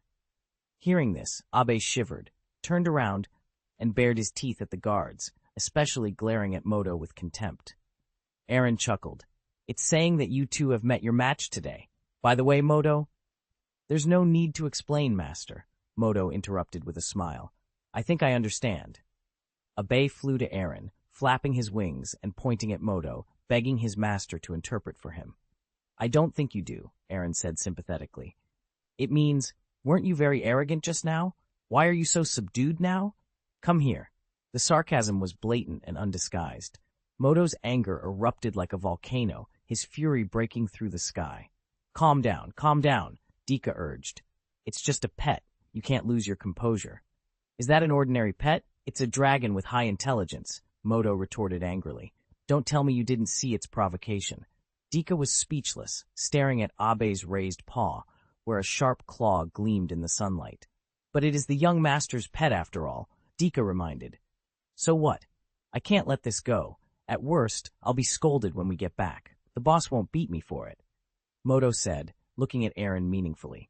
Master, if you stand up for it afterwards, I'll accept it. Don't worry, I'm fair and just. I won't tolerate its bad behavior, otherwise it might cause me much trouble in the future. I can rest assured then, Moto said, though Abe's arrogance was immediately doused, and he drooped his head guiltily. As a partner for many years, I still want to remind you to calm down. Abe is not only the young master's pet, the master and mistress also like it very much. They will be back soon. Moto's face twitched at the reminder. The two golden amulets on Abe's body were almost blinding. I'll let it go this time, Moto conceded. Don't be so polite. If you go after that dragon, I'll have to face the young master. Winning isn't something to be proud of, but losing would be sad. Moto, return my sense of satisfaction. The business is important. If we fail this time, the consequences will be dire. Moto snorted, looking determined. Aaron faced the man and dragon opposite him. Master, I've offended you, he said. I won't blame you for that, but don't blame me either, the master replied. The two looked at each other and acted simultaneously. Two balls of brilliant white light shot out from the tip of the master's wand, circling and entangling in midair, forming a white and cyan light ball. Its power was more than doubled. Abe the dragon, bah, the holy dragon roars, Abe roared, initiating the first stage of transformation and turning into a 1-meter-sized young dragon. Violent, flames spewed from its mouth, colliding with the spells released by Dika and Moto.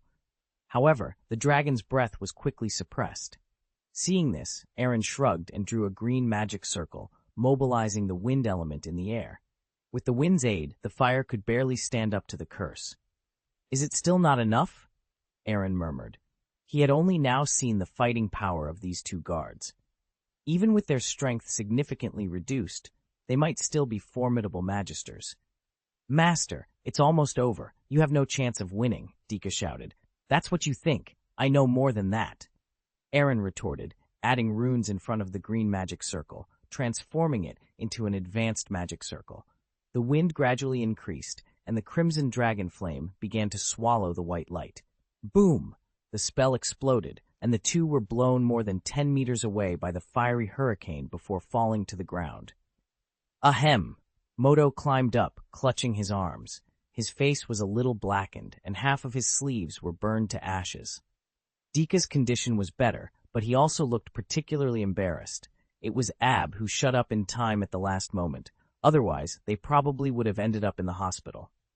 "Thank you, Master, for your mercy," Dika said helplessly. "We lost this time, and you have enough time to leave before we recover." Moto nodded with a complex expression. Although he was a little unconvinced, they were not people who couldn't afford to lose, and they wouldn't make excuses for their failures. "Thank you," Aaron said with emotion. "I was very lucky to win this time, and I have to admit that if I were alone, I really couldn't beat you two. Fortunately, I have a reliable helper. Honestly, Jin's not coming with you guys is his biggest downfall of the year. So, see you next year. Of course, if you can find me, the meeting time can be brought forward." When Aaron said this, both Moto and Dika showed weird smiles, their eyes full of gloating. "Master, you might as well look back," Dika said with a suppressed smile. "There are surprises." "Pull it down. Don't try to cheat me at this time. I didn't fall for this trick 10 years ago." "No," Moto said very seriously. "Betting on everything for the rest of your life, including money, reputation, dignity, and even life, the two of us absolutely did not lie to you. Don't say such things unless a contract is signed. Otherwise, everything may be false," Aaron said lightly, turning his head back quickly. "See, I knew there was nothing." "Maybe it's because you didn't look carefully enough, young master," Jin's voice came from one side. Aaron couldn't help shivering, turning his face away with difficulty. Jin's gave Aaron a warm smile, then moved aside, revealing a man and a woman behind him. "Dad, Mom," Aaron said far-fetchedly, "aren't you supposed to be back in a few hours?" "That may be the case for muggles," Lasana said, hugging Abe with a smile. "But we are wizards, an apparition can save a lot of time." Aaron's heart sank slightly. "Then when did you get here?" "Maybe a little earlier than you think," Vico said, rubbing his eyes and yawning. "After getting off the train, I heard from Jinns that you learned to apparite, and number 3 and number 4 are also looking for you. I couldn't wait to bring your mother over to watch the show. I have to admit, it's wonderful, very wonderful. Meticulous, never letting go of any opportunity, unscrupulous, but—" Aaron's father, Vico, looked at him with a proud smile. "You know how to measure your strength well, and you can even defeat enemies stronger than you. As expected of my son, your grandpa would be very happy if he knew." "You," Aaron glared at Dika and Moto, his voice filled with anger. "You don't play fair. Doesn't it hurt your conscience to ask for this level of foreign aid?" "Master, this is a big misunderstanding," Dika said calmly. "We didn't do anything." "They really didn't do anything," Vico interjected. "As the patriarch of the Gaius family, I have certain privileges. I can always know where you are, as long as I want to. Don't get me wrong, Gaius places great importance on bloodlines.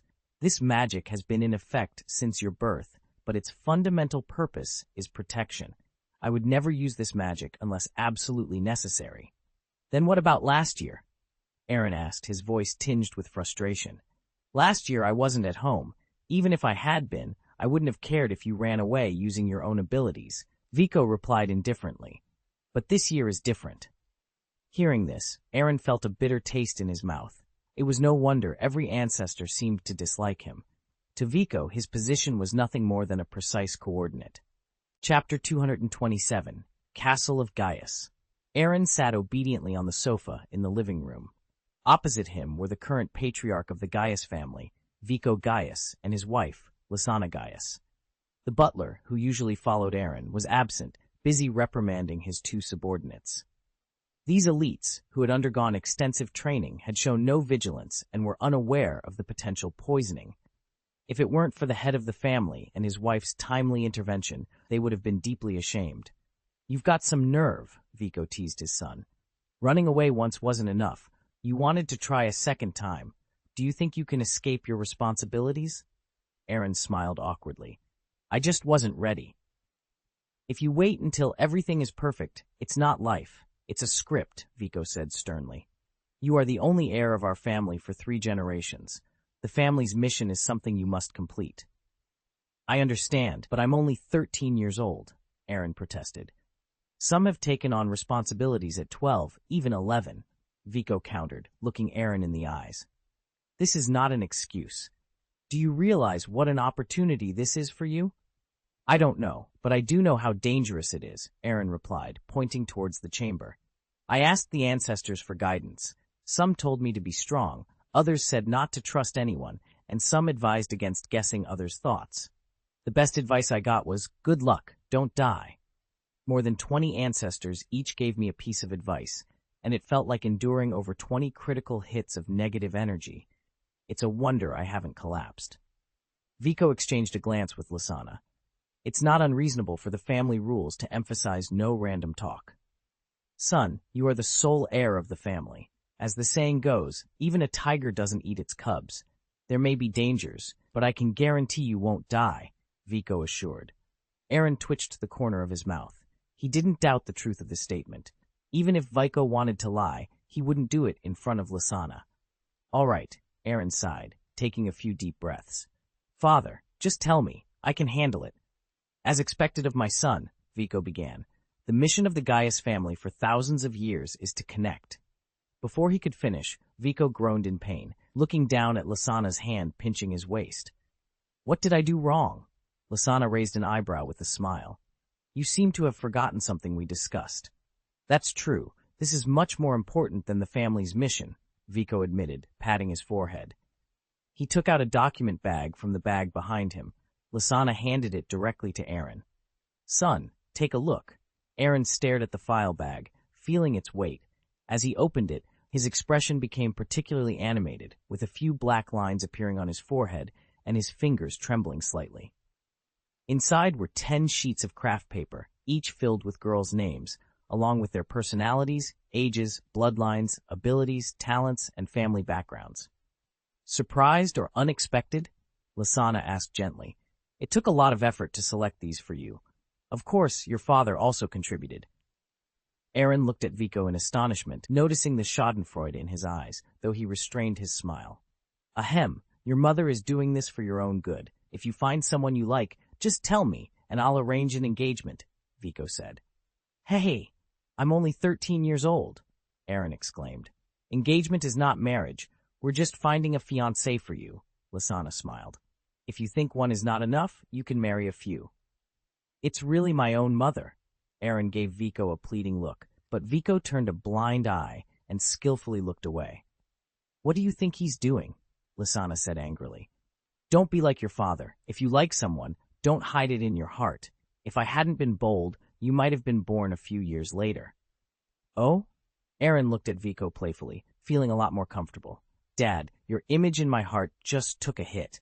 "Ha! That's all in the past." Vico quickly changed the topic. "Now we are discussing important events in your life." "Cut!" Aaron put the blind date list on the table, exasperated. "Let's just say it. I don't agree." "Why?" Lasana was a little unhappy. "These are good girls, 1 in 100. First of all," Aaron tapped his index finger on the table, "I'm only 13 years old. It's too early to think about this. Secondly, this kind of thing should be my own decision." "Of course you can make your own decision, if..." Vico hesitated. "We just want to give you more options." "Options? But who are these people you chose?" Aaron was speechless. "I saw 3 names, but I don't know any of them." Lasana and Vico glanced at each other and carefully sorted out the list on the table. "Son, I still hope that you can consider the people on the list, okay?" Lasana said nervously, a hint of pleading in her voice. Aaron suddenly felt a little distressed. His mother had never shown such emotions before. This was the first time. Does it matter? Lysana pursed her lips and remained silent, but Vico nodded seriously. Your mother has traveled for more than half a year and visited over 10 countries to compile this list. No way, Aaron frowned. Maybe you think it's just a joke, but it's definitely your mother's deepest love for you, Vico smiled gently. We'll tell you the specific reason later, but you better be prepared. This list is really very unusual. Hearing this, Aaron struggled for a while, then leaned back feebly. You guys are really worried. Just to be clear, I'm just thinking about it, but that doesn't mean I'll pick any of them. Lysana breathed a sigh of relief and immediately took out one of the craft papers.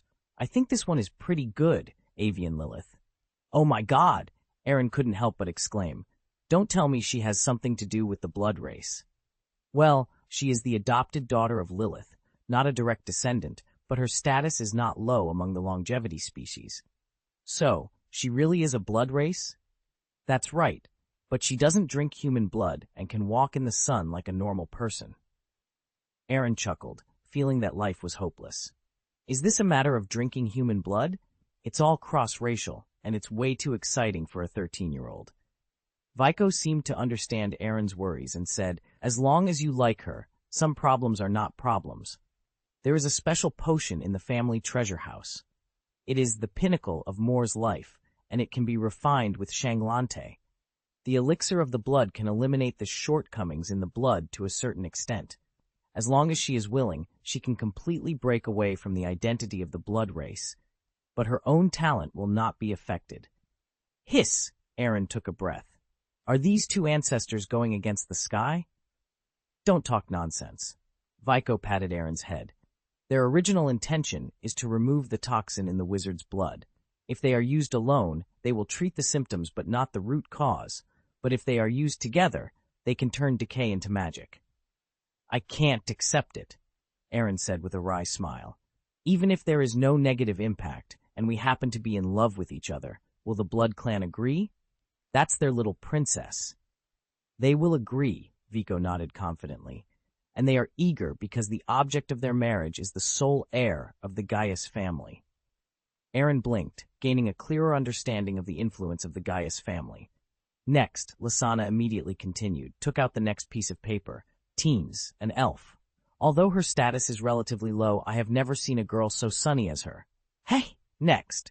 Oh! Lysana said resentfully. How about this? Veronila from the mermaid family. She's a normal mermaid, completely different from the siren family. Ah!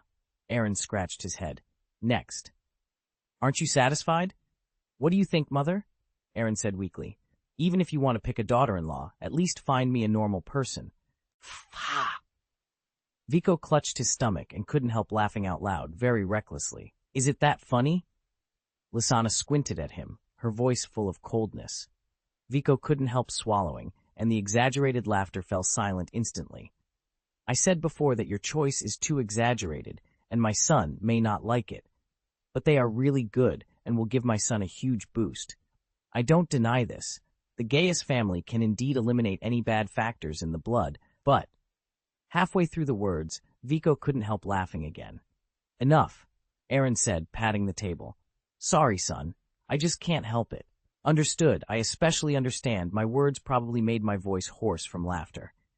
Aaron gritted his teeth, but seeing the looming disappointment on his mother's face, he suppressed his unhappiness. If they are not human, exclude all of them. Lysana nodded slightly and took out 4 of the remaining 7 pieces of craft paper, watching Aaron's eyelids twitch. Son, your mother has really good taste. I also inspected these 7 girls, and they were top-notch in every aspect except race. You can marry more if you want. Aaron rolled his eyes at his old father. Don't make it sound so easy to have 3 wives and 4 concubines. Why don't you marry more? Dare he? Vico immediately shivered, then spread his hands to his son and said with a deep expression, You understand. Understood. Aaron nodded sympathetically. There is evil intention, but no courage. What are you talking about? Vico immediately became anxious. It's not that your father doesn't have the qualifications, nor the strength. The love letters I received when I was in school could be used as firewood, but I didn't take it seriously. It's enough to have your mother in this life. You are wise. Lysana said with satisfaction. Aaron didn't grasp the point of the words, but looked at Vico with dull eyes. Father, you also received love letters? Of course. Vico looked smug, and then realized something. What is it? Could it be you? I'm not, I haven't. Don't talk nonsense. Aaron directly denied it. Understood. Vico winked at Aaron. I understand. Aaron, careless. So out of the 10 options you gave me, 7 of them are not human? You think highly of me. Vico shrugged. Your grandfather and I definitely wouldn't play like this, but you are different. Your future is much more exciting than ours. I seem to have heard this somewhere before. Aaron thought thoughtfully. By the way, it seems that several ancestors said so. But no matter how exciting it is, there will be no interracial love. Let's take a look at the remaining 3 options first. Lysana interrupted the two and put a piece of brown paper in front of Aaron. Falma Flamel. She is Nicole Flamel's distant niece. The corner of Aaron's mouth twitched. I can't understand it. As far as I know, LeMay lived at least 600 or 700 years. Is his niece serious? Slip of the tongue, Lysana said with a sneer. It can be regarded as a descendant of his relatives. She is also one of the few relatives of LeMay in this world. This girl is not bad, 2 years older than you, but I like her personality and looks, and she has inherited Flamel's alchemy, so she is worthy of my son. Understood, next one. Aaron said impatiently. Hermione Granger. Lysana shrugged. Your best female friend at Hogwarts. Hearing this, Aaron blinked blankly and said a little tiredly, the relationship is good, but that doesn't mean I will choose her as my fiancée. Besides, it's uncertain whether she would even agree. I'm curious, how did you come to choose her? Because I have a good relationship with you, I made Jins pay attention. She's muggle-born but extremely talented. Most importantly, you don't hate her. And then she's on this list? That's too hasty. I'm quite optimistic about her. For our family, her origin isn't that important. She reminds me of myself in some ways, and she has a certain innocent, affection for you. If she truly likes my son but can't make up her mind, it's not that I can't help her. Bang! Vico fell off the sofa. It's best not to. What do you mean? Aaron asked, puzzled. Vico hesitated, looking at his son with a complicated expression. Just as he was about to speak, he noticed Lysana smiling at him. Despite it being July, Vico felt a biting cold wind, colder than when he was in Antarctica. Gulp. It means that your personal affairs are not suitable for us elders to intervene. Don't meddle, Aaron said contemptuously. If you weren't meddling, you wouldn't be preparing these things. This is just an option, son. Lysana placed the last piece of paper on the table and smiled mysteriously. The last one is also the one we are most satisfied with, Crea Darwin. Aaron, who hadn't cared at first, immediately stood up. I don't agree. Her brother will kill me. Chapter 228. The Descendants of the True Savior. Aaron resolutely refused. Kelia was the eldest daughter of the Darwin family, another hermit family. They had been childhood sweethearts, but he had never considered forming a family with her in the future. Impossible, Lysana said half-jokingly. You and Leon have always had a good relationship. I do have a good relationship with him, but that's only because I don't have any designs on his sister. Aaron said with some grief and indignation. I was only 7 years old when he decisively killed my brother just because I pinched Kelia's face. He aggressively challenged me to a one-on-one fight, and our friendship capsized. But you won, Vico interjected. I remember your grandpa praised you at that time. Ha ha! There are many kinds of victories, one of which is called a miserable victory, Aaron wailed. My potential in front of my sister is infinite, but I paid the price with a bruised nose and a swollen face to beat him to the ground. Since then, I have never dared to have any physical contact with Kelia. Son, Lysana couldn't help laughing and patted Aaron's shoulder. That was years ago. Now that you've grown up, you shouldn't be so brooding. Kelia has said more than once that she wants to marry you when she grows up. Even now, she still has the same idea. We have also discussed this with the patriarch of the Darwin family. As long as you agree, you can get engaged immediately and join hands in marriage once you become an adult. Hearing this, Aaron was dumbfounded.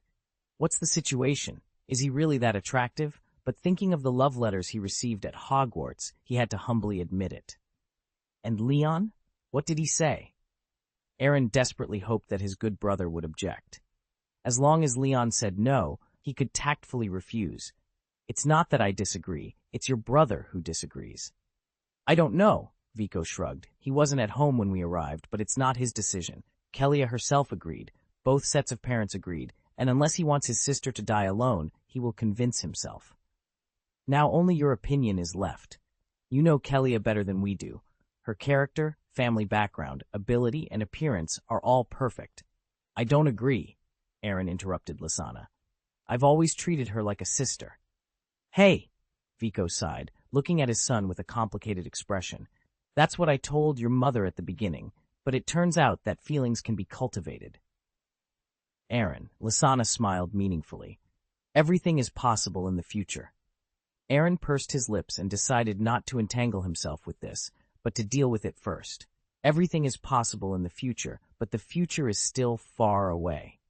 There are still 5 years before he reaches adulthood. Who knows what will happen in those 5 years? After a moment of silence, Aaron smiled and nodded. Understood, I will think about it. Then we will notify the Darwin family, Vico asked tentatively. Huh? I just said I would consider it, not that I agreed immediately. Then what exactly do you mean? Vico asked. Well, I personally think it's better to let things take their course. After all, we're still young. Are you trying to delay time? Lysana was a little helpless. I know this is a bit sudden for you, but we really think she is the best candidate. Aaron took a deep breath and looked at his parents. Can you also consider my feelings a little bit? You said this is only an option, but it feels like you're pushing me into the grave of marriage immediately. I'm only 13 years old. Kelia is a year younger than me. Hearing this, the two looked at each other and fell into silence. After more than 10 seconds, Vico said earnestly, We won't force you to make a decision, but can we at least keep this option open? This is fine, Aaron quickly agreed, putting away the craft paper. Vico placed the document back into the file bag and said, Just put it in my bedroom. You'll always be satisfied with this. Lysana didn't respond. She felt a twinge of regret.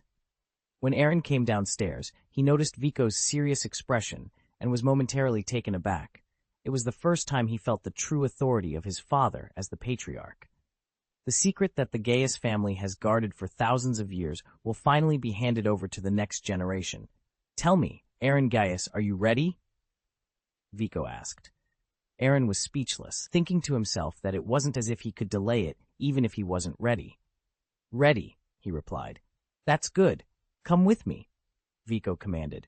Don't I need a change of clothes or some preparation? Aaron asked. Unnecessary, Vico replied, striding out of the living room and leading Aaron to the gate of the treasure house. Lysana silently followed behind them, with Abe in her arms, who seemed to sense the solemn atmosphere and behaved particularly well. Vico took out a black key from his pocket and handed it to Aaron. It's better for you to open this door yourself.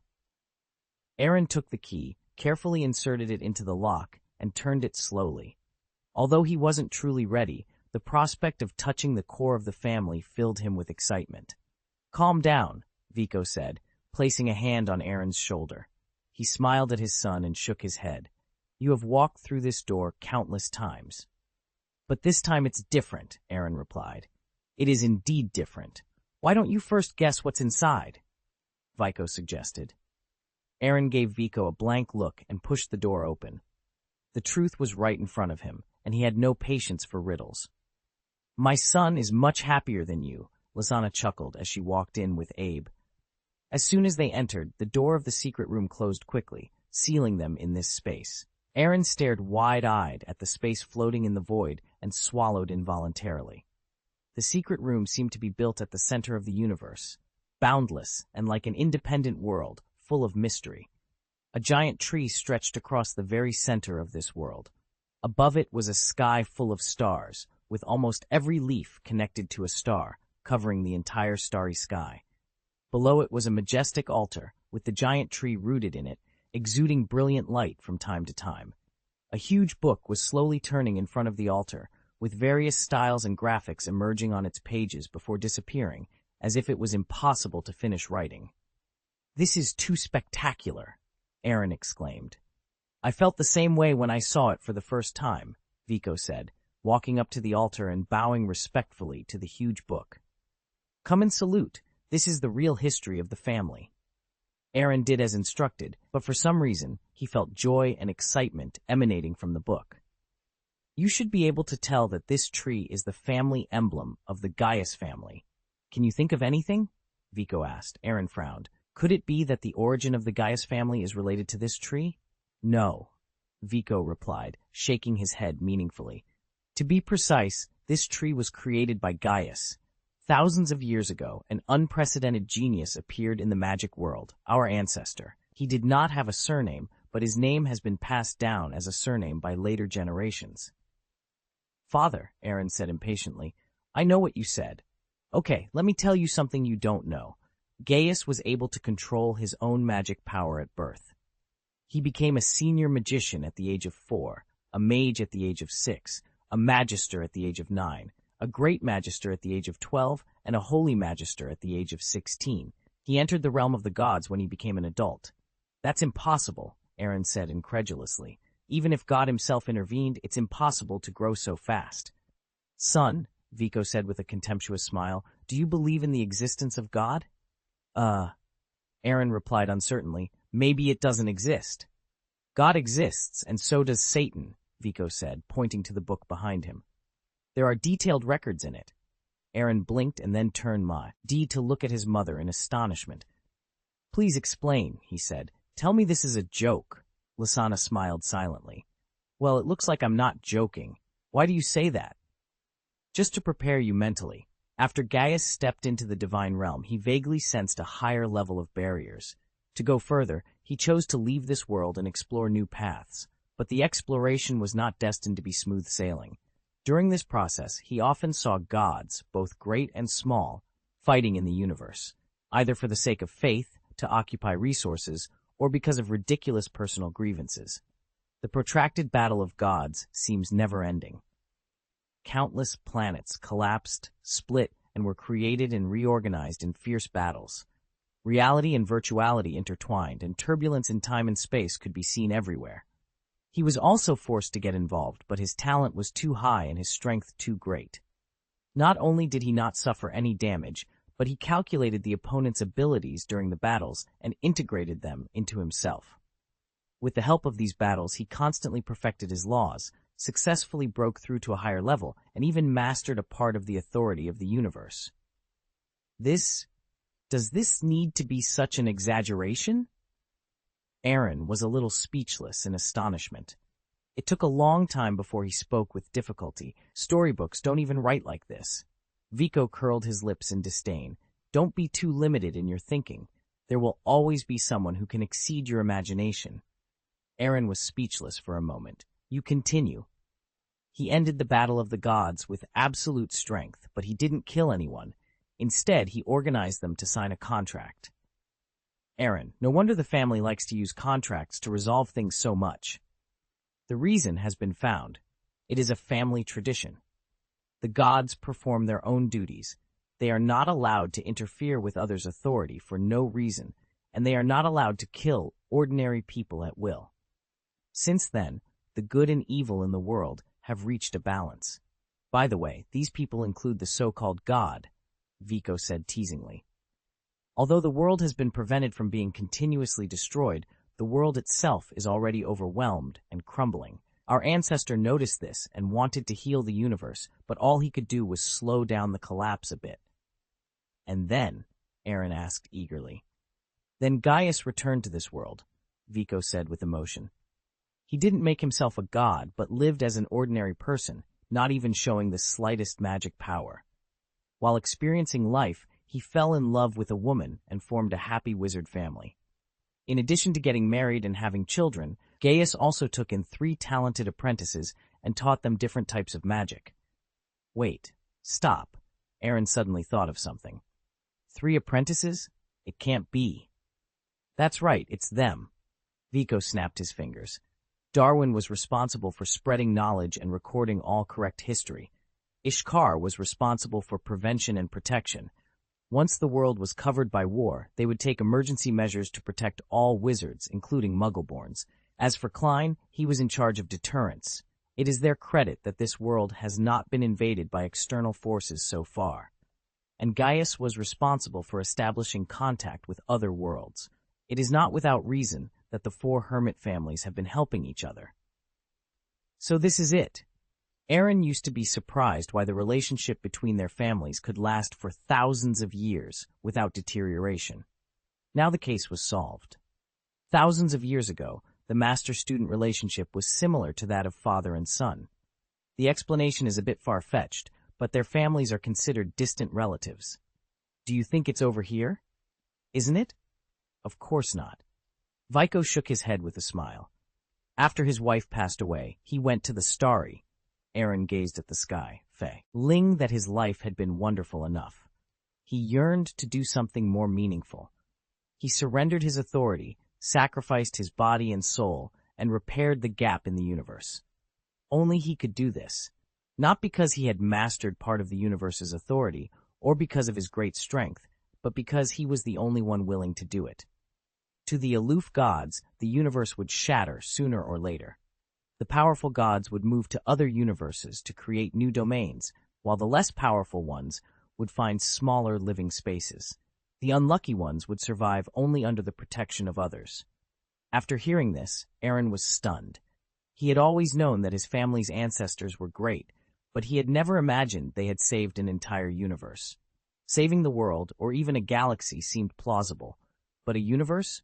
That was beyond comprehension. It's too great. Aaron sighed. But if it were me, I wouldn't follow in his footsteps. I don't have my ancestor's abilities or his ideological awareness. It might have seemed like a great sacrifice to him, but it's something I'd probably never do. Smack! Aaron felt a sharp slap on the back of his head. Sometimes sacrifice is necessary, Vico scolded his son angrily. The Gaius family is what it is today because of the sacrifices of our ancestors. I'm not wrong, Aaron protested, feeling aggrieved. Dad, you know me well. The spirit of sacrificing oneself to save the world has nothing to do with me. It's good that you can think so, Lysana interjected with a sigh of relief. It's great that our ancestors were noble, but as your mother, I hope you will be more selfish. Vico rolled his eyes in exasperation. While it was true, was it really appropriate to be so blunt? Chapter 229. You heard that too. My mother said so, Aaron said, spreading his hands casually. Does this have anything to do with our family's mission? Of course, Vico replied solemnly. Our ancestor repaired the universe with everything he had, but it wasn't completely unconditional. He made a deal with the will of the universe and secured benefits for his descendants, us. Oh? Aaron's pupils dilated slightly as memories from his childhood to adulthood flashed through his mind. But I don't seem to find anything special about me. First of all, our family is born with top talents, and our innate advantages are significant compared to ordinary people. To put it simply, the Gaius family has always been linked to the pinnacle of combat power in each era. Even if we aren't at the very top, we are not far behind. Secondly, the blood of Gaius can largely avoid the law of malice, a power even the gods envy.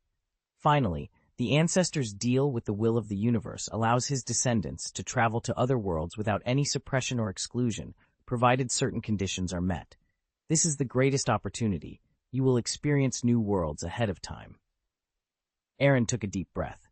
I was short-sighted. The ancestor's sacrifice is truly extraordinary.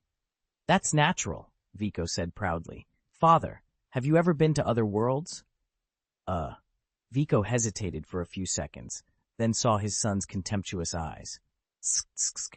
Father, your image in my heart has dropped by half again. Now only a quarter remains. Vico clutched his chest, feeling as if his heart was blocked by something, making him extremely uncomfortable. Do you know why you are the most promising one in the family for 100 years? Because not only did I fail to meet that condition, but neither did your grandpa. Hearing this, Aaron felt a little embarrassed but also had some doubts.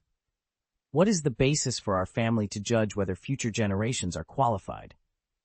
According to this, Vico pointed to the 3 crystal balls shining with blue light on the altar. When you were born, the first crystal lit up, indicating you have this qualification.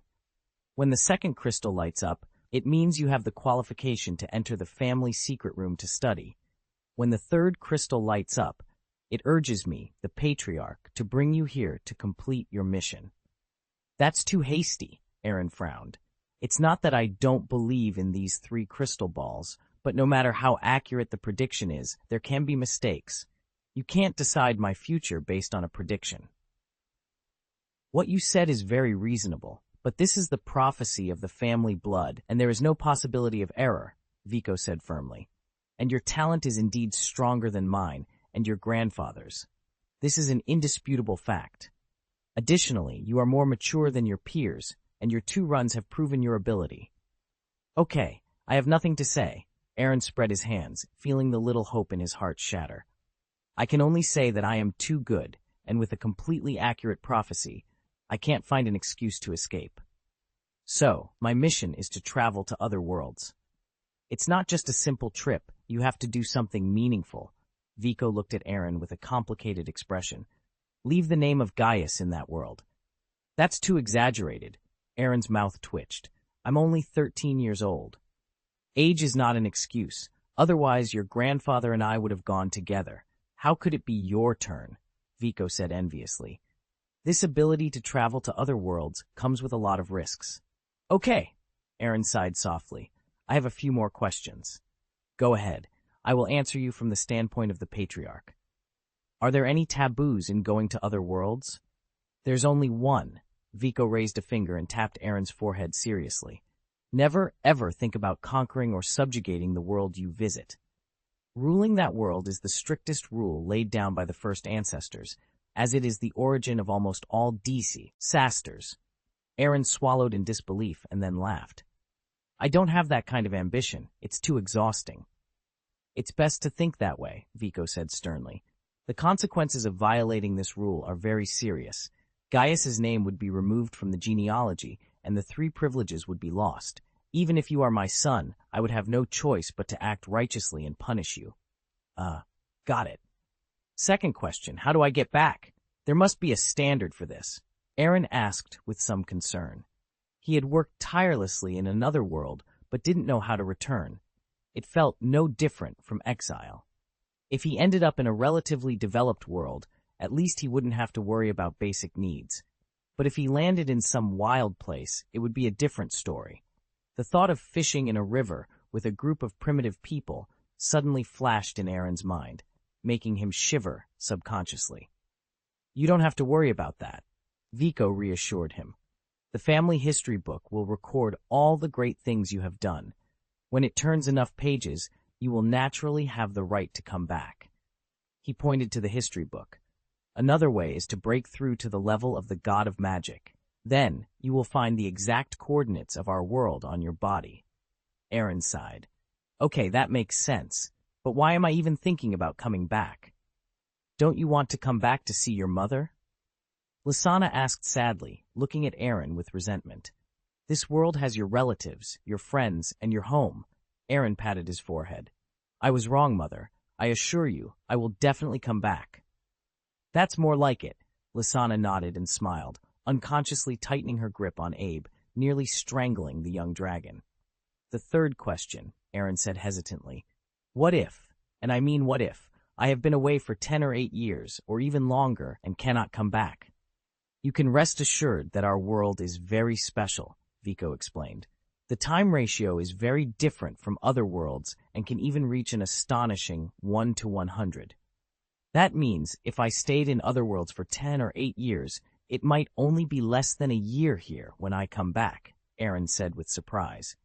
The concept of a time accelerator was even more astonishing than he had imagined, increasing efficiency to an exaggerated 100 times. Wait, that's not right. Aaron suddenly realized something. What if I come back with gray hair and you are still in your prime? I, a middle-aged or even an old man, calling you parents. Isn't that too funny? What? You don't want to? Lysana stared at him. No, of course I would, Aaron said immediately. You will be my mother for a day, and you will be my mother for the rest of my life. In fact, the defect you think of doesn't exist at all, Vico said proudly. The ancestors arranged everything. The history books will record your state when you left and what you were like when you came back. Unless you don't want to. This is so considerate. Aaron looked at the huge history book that kept turning pages and silently gave it a thumbs up in his mind. This service was indeed thoughtful. Wait, this book, why is it being written all the time? Am I not gone yet? Well, you've got a point, Vico said, snapping his fingers. Some ancestors were unwilling to come back or left Gaius's bloodline in other worlds, which can be considered a branch of the family. Coupled with the terrifying comparison of time flow, the development speed of these branches is not an exaggeration. Although they did not lose their authority to travel directly through the world, their talents were not bad either, and it was only natural that they would produce a few powerful individuals.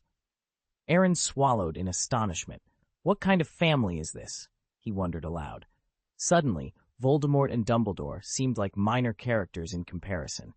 It was no wonder that Vico, Lysana, and even Jins didn't take them seriously.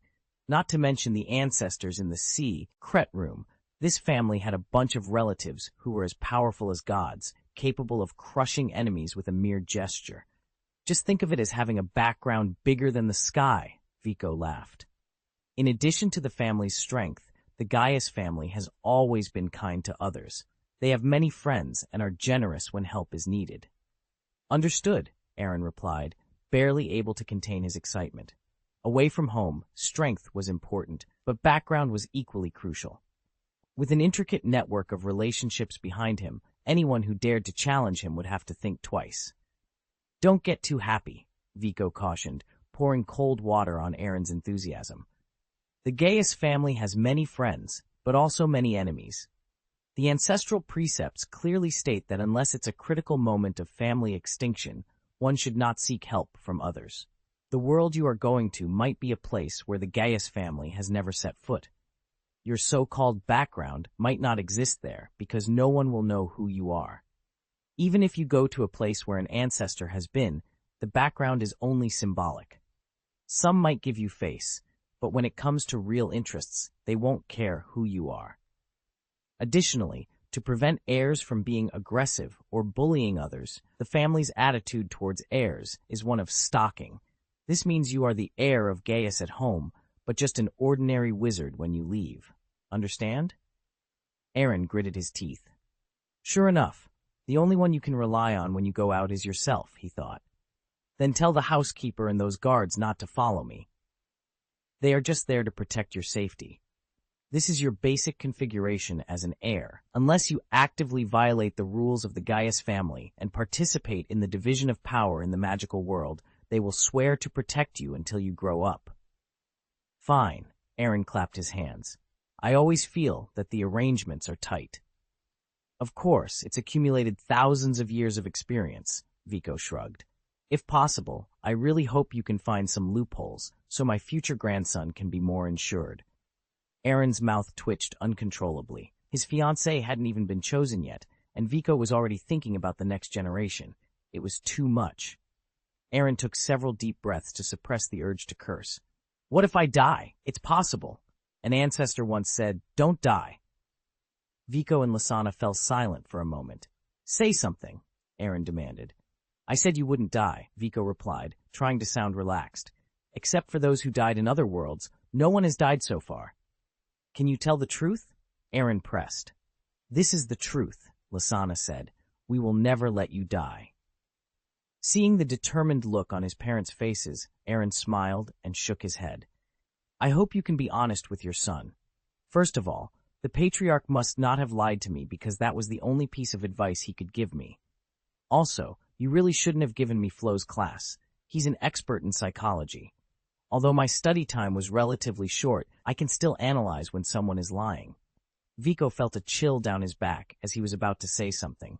He turned around to see Lysana's angry eyes. Ah, don't look at me like that, Vico said with a guilty conscience. Although I am the patriarch and can arrange my son's class schedule, Flo's class is special and cannot be stopped. So what will happen if I die? Aaron looked at his father sharply. Don't lie to me. I can tell if you are. Vico was silent for a few seconds, then heaved a long sigh. In case you have an accident in other worlds, as a close relative, I have the right to bring you back. But rest assured, I will not die. I will stay in that world forever. Originally, I was all I needed, but your mother was worried that I would mess around in other worlds and let myself go. So, if I insisted on following, there was nothing I could do. Hearing this, Aaron felt very conflicted. Before, he had only thought that Harry Potter was fortunate. His mother was willing to cast a blood protection spell with her life for him. But now it seemed he wasn't so bad off either. He admitted that he was sometimes selfish, but he wasn't selfish enough to let his parents suffer on his behalf. Not at all, Aaron said, raising his head slowly, trying not to cry. This is just an ordinary trial. I have learned so many things, and I am not weak, so nothing will happen. More than anyone else, we wish you a smooth return, but we also have to prepare for the worst. It's the Patriarch's job to send you here, but it's the Father's job to keep you safe, Vico said with a smile. You don't have to think too much. With our strength, we can do well, even if we go to other worlds. I have already spoken to your grandpa. When we are away, he will come back to help you handle family affairs until you become a qualified patriarch. Your mother has also chosen a suitable fiancé for you. Although you may not be able to hold a grandson, we don't need to worry about your lifelong events. Enough, Aaron shouted loudly, then looked at the two with a wry smile. You guys are really well-intentioned. The funeral has been arranged in advance, so you have no confidence in me? It's not that I don't have confidence, but some world situations are particularly complicated. Understood, Aaron said, waving his hand to interrupt Vico. One last question, can I not go? Chapter 230, Eliminating the Possibility of Messing Up and Waiting to Die. Vico looked into Aaron's slightly expectant eyes and was stunned for a moment before he regained his composure. Why do you have such an idea? He asked. It's normal to have this idea, Aaron replied, half-jokingly. I am the sole heir of a big family. I could easily inherit the family property step by step, live a diligent and happy life without worrying about food and drink. It's like being born at the finish line that others can only dream of reaching. With these conditions, why should I risk going to other worlds? Ha! Vico laughed, though there was a hint of anger in his voice. Unfortunately, son, you might be disappointed. It is Gaius's duty to ensure the connection between this world and other worlds. You have been professionally trained, equipped with the skills your ancestors taught you. No matter what world you go to, you will do well. The most important thing is that you have no worries. Your mother and I— Stop talking, Aaron interrupted, taking a deep breath. I will go. Give me a day to prepare. Vico and Lysana exchanged relieved glances and nodded. As long as Aaron could come to terms with it, they wouldn't need to persuade him further. They couldn't bear to send their 13-year-old son to other worlds, but this was an opportunity others could only dream of, and it was something he had to do as the heir of Gaius. How do I get out of here? Aaron asked. It's very simple. As long as you want to, you can do it any time, Vico replied. Aaron understood instantly.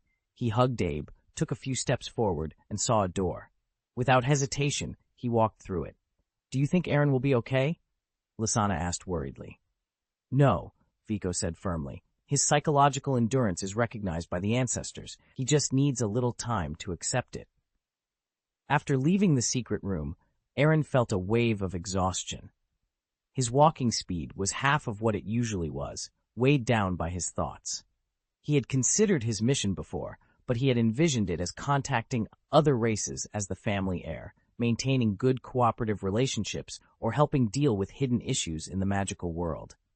He thought his mind was broad enough, but compared to the actual mission, it seemed laughable. Master, Jins approached him, you seem to have something on your mind. Don't bother me, Aaron waved his hand impatiently. Don't pretend you don't know where I went just now. I don't want to see anyone from now until tomorrow morning. Even if it's the end of the world, don't bother me. If you need psychological counseling, young master, you can go to Master Flo. Aaron smiled disdainfully. At this point, it's useless to ask anyone. No one can help me. That's true, but Master Flo has experienced it after all. Hearing the word experienced, Aaron suddenly thought of something, and his sluggish spirit revived instantly. Steward, This is the most meaningful thing you've said in over 10 years. Aaron turned back immediately, quickly opened the tutorial room, and inserted the keys into the 8 lock holes of number 20. Click. Before the door was fully opened, he couldn't wait to walk in and skillfully summoned Flo's memory. After Flo appeared, he looked at Aaron meaningfully. Seeing Aaron's anxious face, he immediately understood his purpose. It seems you already know what you are going to do. Ancestor, only you can help me now. I can't help you, Flo shook his head. Even the god of magic may not be able to pass through the barrier between the two worlds, and I'm just a memory right now. There's nothing I can do to help you. That's not what I meant. What I want to ask is if there is a way not to go. Aaron asked nervously. I know this question somewhat violates the meaning of the ancestors' precepts. Then why do you still ask? Flo said angrily. Do you know how rare this kind of opportunity is?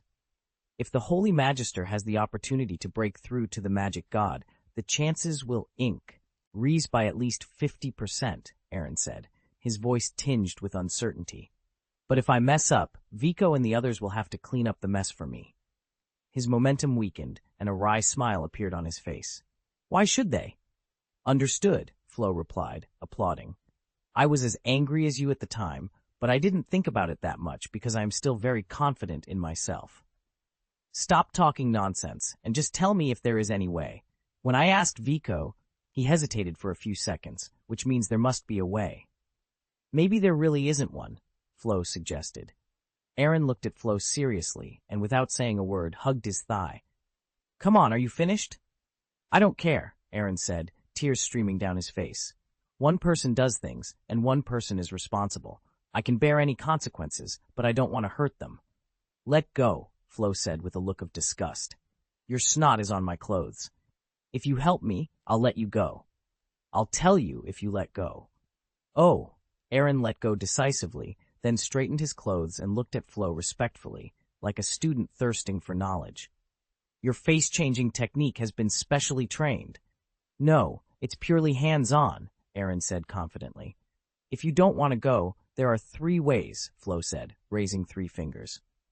The first one is to become the patriarch, but you don't have to think about it for the time being. At least you have to be an adult to inherit the position of the patriarch. Aaron nodded regretfully. Next. The second way is to reach the strength of the magic god, Flo said, looking at Aaron playfully. Do you think you can reach this step before you become an adult? It can't be done, Aaron gritted his teeth. What's the third way? The third one is the simplest, the most reliable, and it can be done in a short period of time, Flo said easily. Under Aaron's extremely expectant gaze, he gave him a thunderous answer. Have a child. Aaron almost spat out a mouthful of blood. Are you kidding me? This is no joke, Flo said solemnly. The Gaius family values bloodlines the most, besides duty. As long as your bloodline meets the conditions, he will automatically take your place. Let me take it easy, Aaron held his head. Bloodline, you have to meet the conditions. Wait, that's not right. If you follow this method, it will be another infinite loop, and I'm only 13 years old, not that kind of animal. Even if I were, I have to complete my mission before the child is born. So you can't hide, Flo patted Aaron's shoulder sympathetically. Admit it, this is life. Ancestor, you can really entertain me, Aaron rolled his eyes. Is it interesting? Interesting. In fact, there is no need to be so pessimistic. The probability of failure among the heirs of all dynasties is less than 1/10, and at least half of this 1/10 are voluntary sacrifices. You are our proud disciple, and you will definitely come back safe and sound. Forget it. If I can't hide, I can't hide. Aaron lowered his head and chose the next best thing. Then if I accidentally die, is there a way to prevent Vico and the others from intervening? That's true, but are you so unconfident in yourself? Flo asked. Aaron remained silent.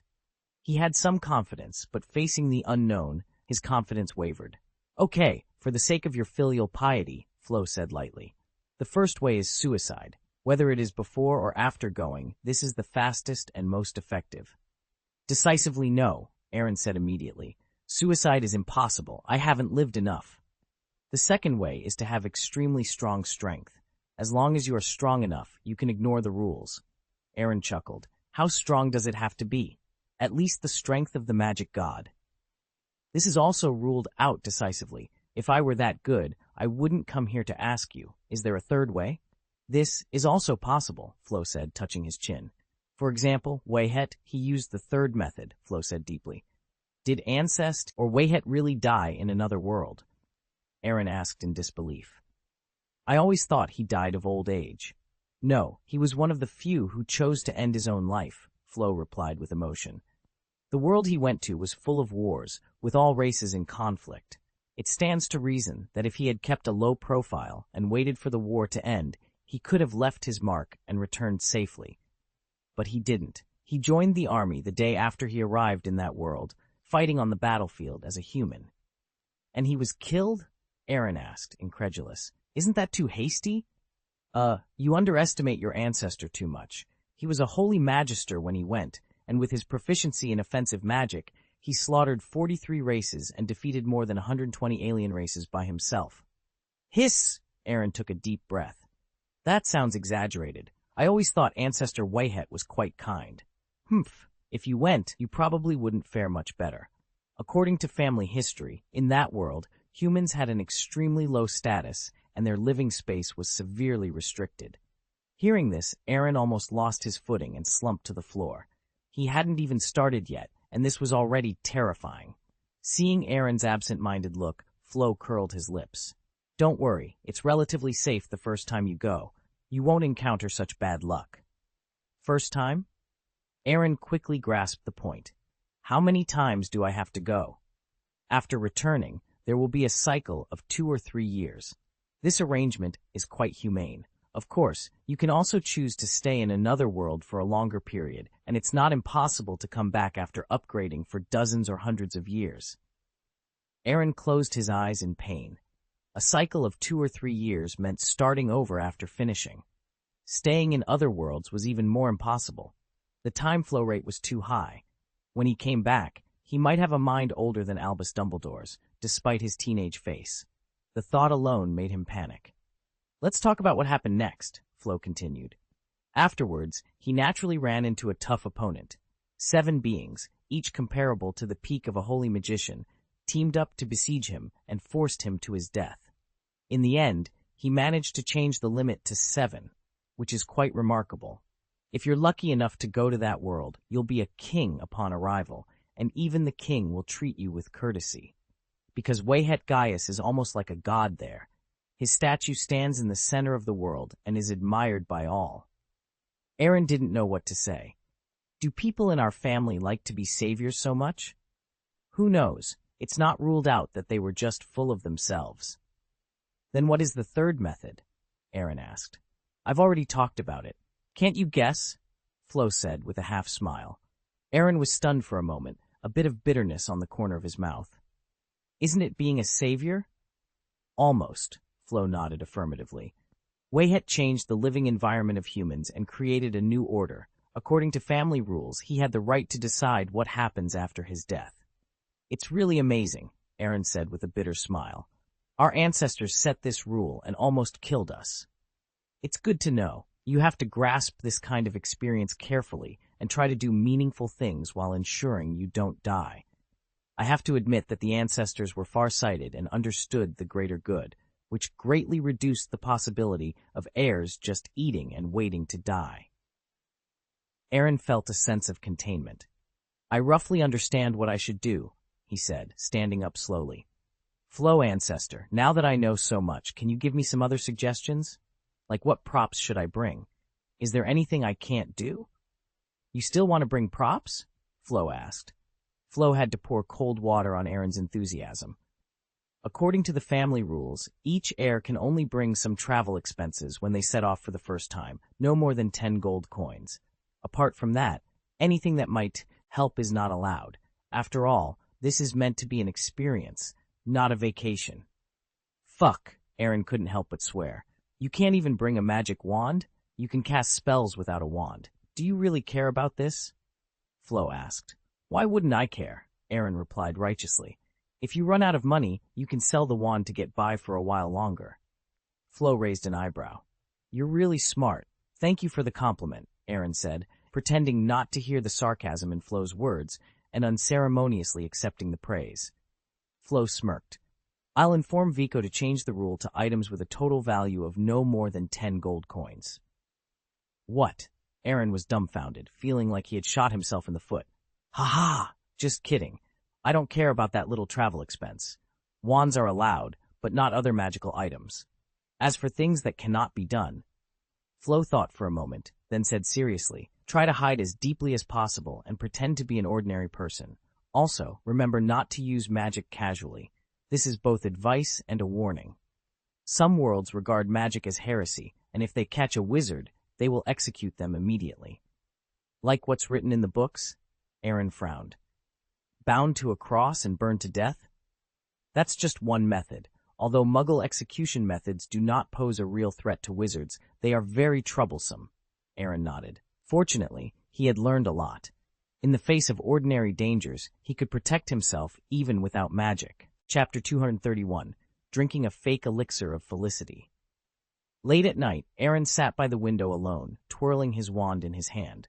A sliver of moonlight filtered through the window, casting a soft glow on his face, reflecting his complex emotions. We're leaving tomorrow, and those who are meant to come can't escape, Aaron thought with a touch of melancholy. He then lay on the bed, staring at the ceiling in a daze. In truth, the risk he was taking wasn't as great as it seemed. Although his talent might not match some of his ancestors, he had a system that provided him with some support, making him feel less alone.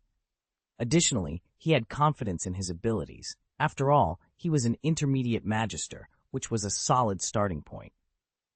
Most reassuring of all, he possessed a bottle of resurrection potion. Even if he faced the worst-case scenario and died in another world, he would have a chance to come back, possibly even exploiting some loopholes in the family rules. With these thoughts, Aaron felt a bit more at ease and slowly closed his eyes. The next morning, the alarm clock rang on time. Aaron got up, washed quickly, and changed into a smart outfit. When he went downstairs, Vico and Lysana were already waiting for him.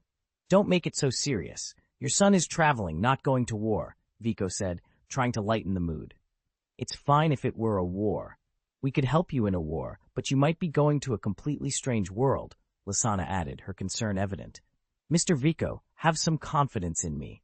I am, after all, the most promising of the 3 generations of Gaius, Aaron replied with a reassuring smile.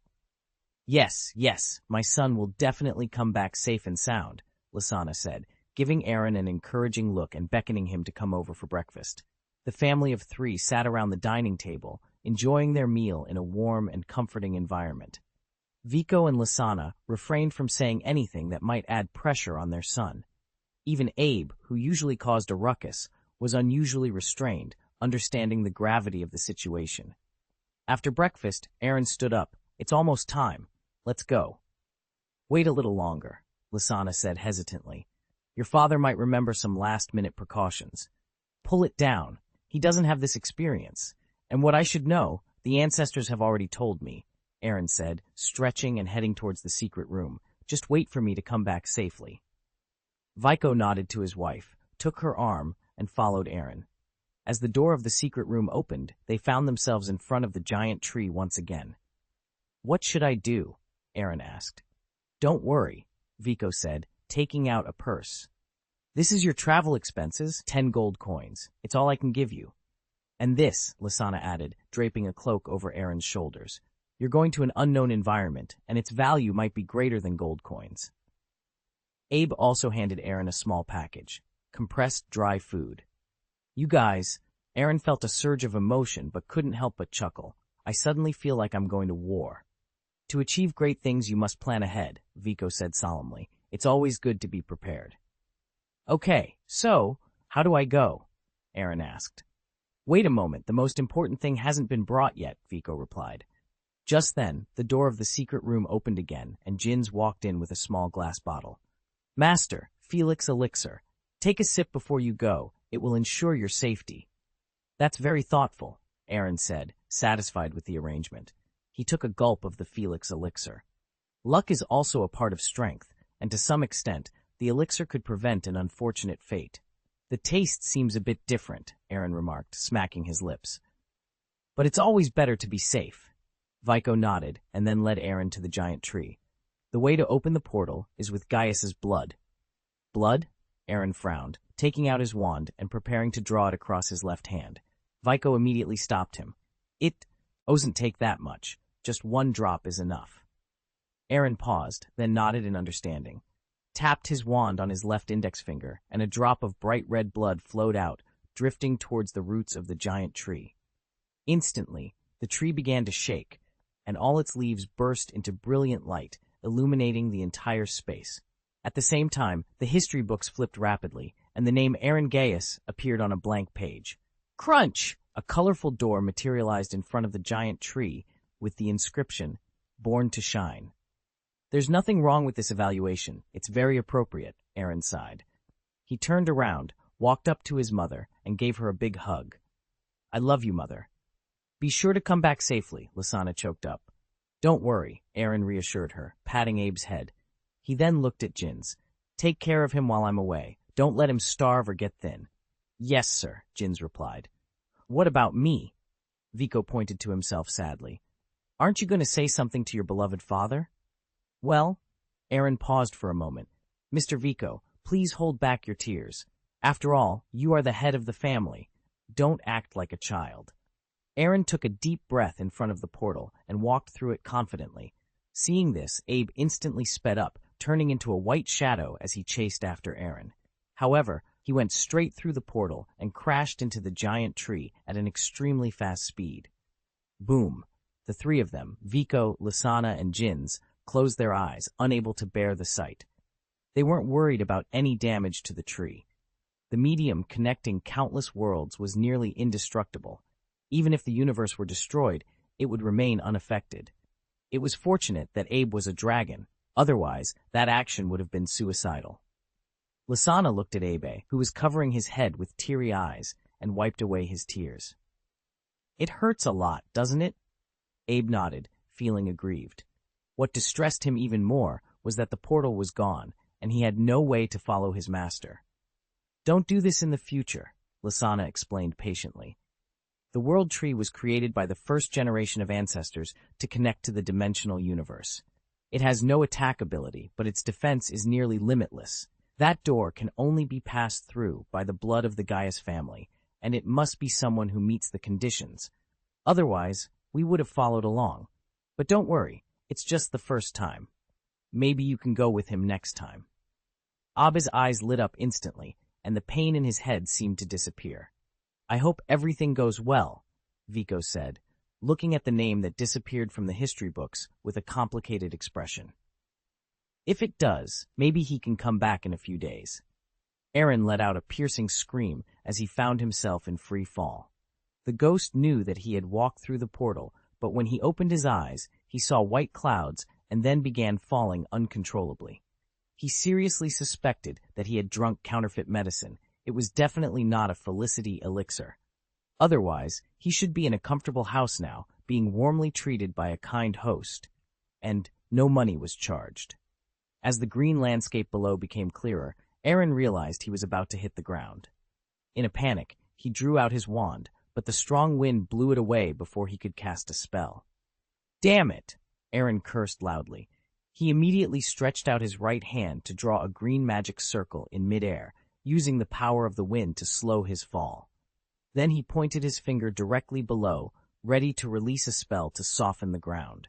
The magic was released smoothly, but unfortunately, he was falling towards a pool. The softening magic did nothing but create ripples on the water's surface, moistening the surrounding grass. Great, just my luck, he muttered. Pfft! Aaron sank more than 10 meters into the pool before barely opening his eyes. Aaron wanted to use the water avoid dance curse, but Flo's reminder echoed in his mind.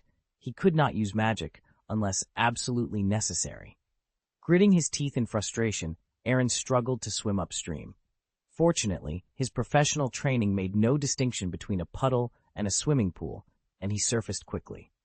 Meanwhile, at Hogwarts in the original world, under the cover of the illusion curse, the thought body clone walking by the Black Lake suddenly felt a massive pulling force.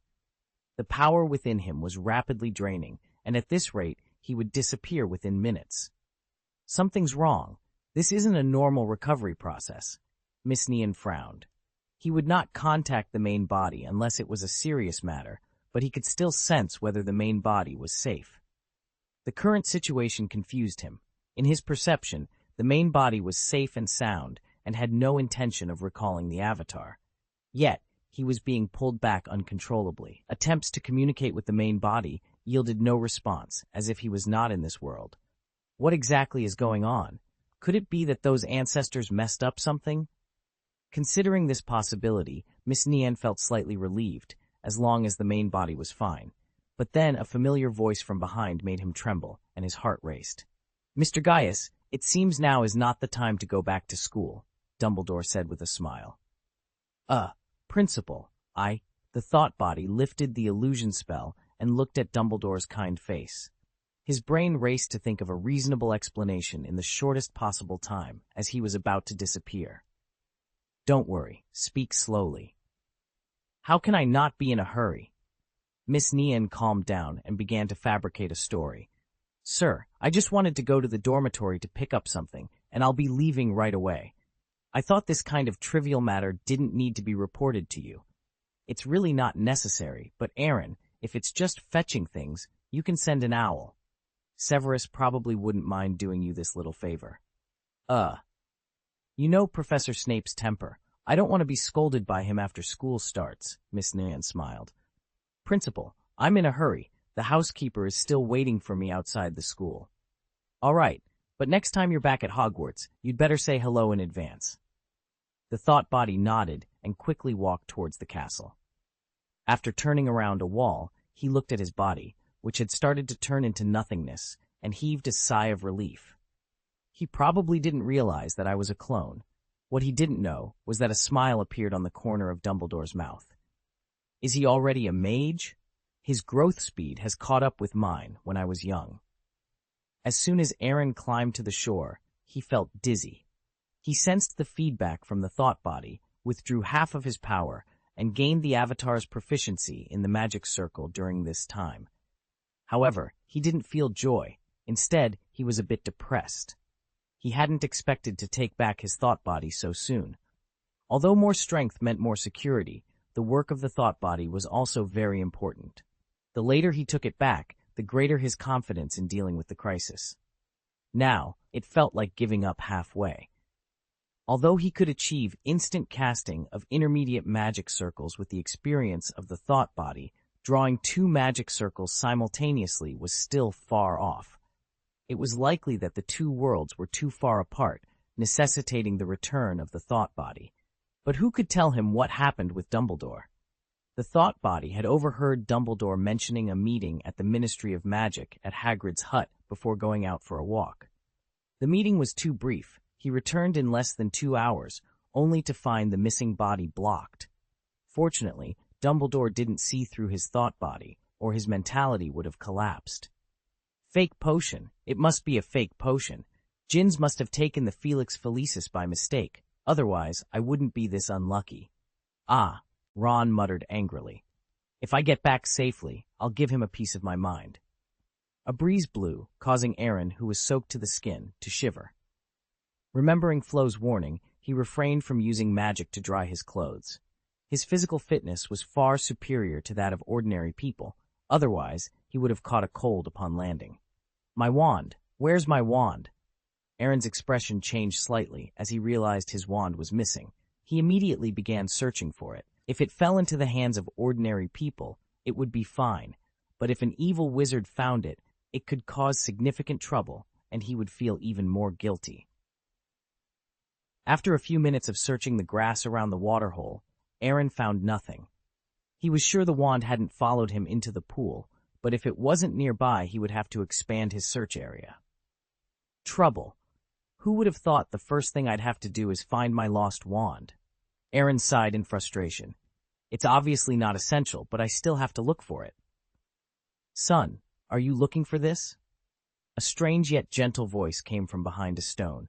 Aaron turned around immediately and frowned subconsciously as he saw a figure silhouetted against the sun. An old man in a gray robe and wizard hat walked slowly towards him. He had blue eyes, a long gray beard, and held a long staff in his right hand and Aaron's black wand in his left. Chapter 232, Amnesia, Confidence in Ignorance. The first time Aaron saw the old man, he couldn't help but swallow nervously. Instinctively, he felt that this person was not ordinary. Despite his shabby clothes, his demeanor was strikingly similar to that of Albus Dumbledore. Unlucky, Aaron thought to himself, feeling a mix of frustration and apprehension. He had just arrived and already encountered someone who seemed to be a significant figure. He couldn't tell if this was a good or bad omen. "Son, is this yours?" the old man asked again, holding out a wand. "Yeah," Aaron nodded politely. "It's mine." "Then take it," the old man smiled, handing over the wand. "Human magicians are quite rare. You seem very talented. Can you tell me about your origin?" Looking into the old man's wise blue eyes, Aaron felt a slight pressure. He was at a loss for words, especially since he knew nothing about this world. How could he answer? After a moment of silence, Aaron's face showed a trace of bewilderment. He shook his head, feigning confusion.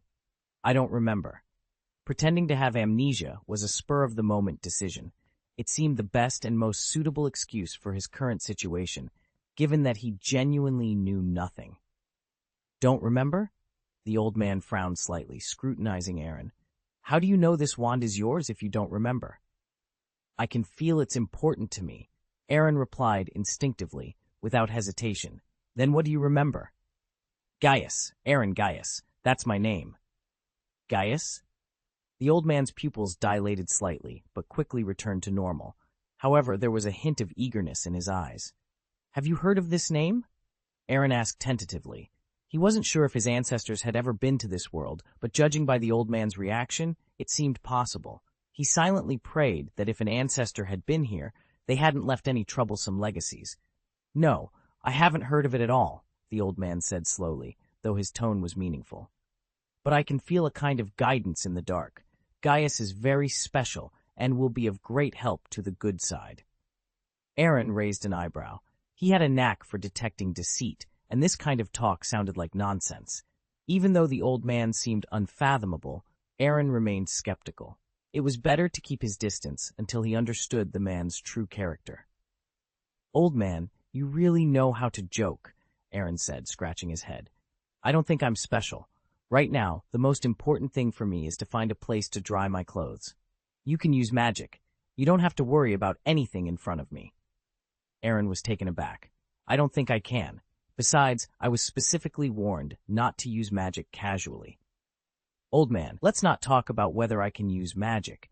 Even if I could, what do you think I can do in a state of amnesia?" "Instinct," the old man said seriously. "Wave the wand and let your instincts guide the magic within you. Believe me, you can do it." Aaron's eyes twitched slightly in frustration. This old man was even more persistent than Dumbledore.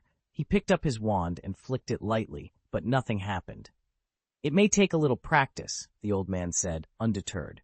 "I'll take you to a warm place first. You need clean clothes and hot food." Aaron thought to himself, "No, I don't need to. I just finished my meal. Besides, if you weren't here, I wouldn't feel so restrained." Despite his thoughts, Aaron decided to follow the old man. It was better to follow a local than to wander aimlessly. "By the way, I don't know your name yet," Aaron said. "Gandalf," the old man replied slowly. "The gray-robed wizard, quite famous." "Well, I haven't heard of it," Aaron admitted. Gandalf smiled and shook his head, leading Aaron forward. During the journey, Aaron began to gain a superficial understanding of his surroundings. In this world, many different races coexist, with humans, elves, and dwarves being the most predominant. Magic exists, but it is rare and known by very few. The civilization is advanced in culture, but not in technology. Knowing this, Aaron felt relieved. Firstly, the world is relatively peaceful, so he doesn't need to participate in any wars. Secondly, with his mid-level magister's strength, he can protect himself. After walking for more than half an hour, the two arrived at a picturesque place where birds sang and flowers bloomed. "Here we are, Shire. The people who live here are hobbits," Gandalf said, pointing to a green-covered cave in front of them. "What do you think of this place?" "Well, it seems suitable for old age," Aaron smiled. "Blue sky, white clouds, flowers, lakes, and warm sunshine. These combinations are synonymous with beauty." "That's right," Gandalf nodded. Leaning on his staff, he walked outside a low fence where a hobbit was sitting on a bench, smoking comfortably. Hobbits are about 1 meter tall, with slightly pointed ears and wide soles of their feet, which have hard pads and thick, brown, curly hair. They generally do not need to wear shoes. Aaron's first impression of this hobbit was that he seemed safe, non-threatening, and more harmless than his dragon. He appeared to be part of a peaceful group. Sensing someone approaching, the hobbit on the bench opened his eyes. He looked at the old man and the young boy outside the fence, paused for a moment, then looked away embarrassedly. "Good morning." "Are you simply saying good morning, or are you telling me it's a good morning anyway, or that you're feeling good this morning, or that you're trying to do something good this morning?" Gandalf asked. "I think it's all of the above." "Very good." Gandalf twitched the corner of his mouth and then pushed Aaron a small step forward. "Aaron Gaius, this child may need your help." "Aaron." The hobbit looked at Aaron and noticed his wet clothes. "You may need clean clothes, but mine may not suit you.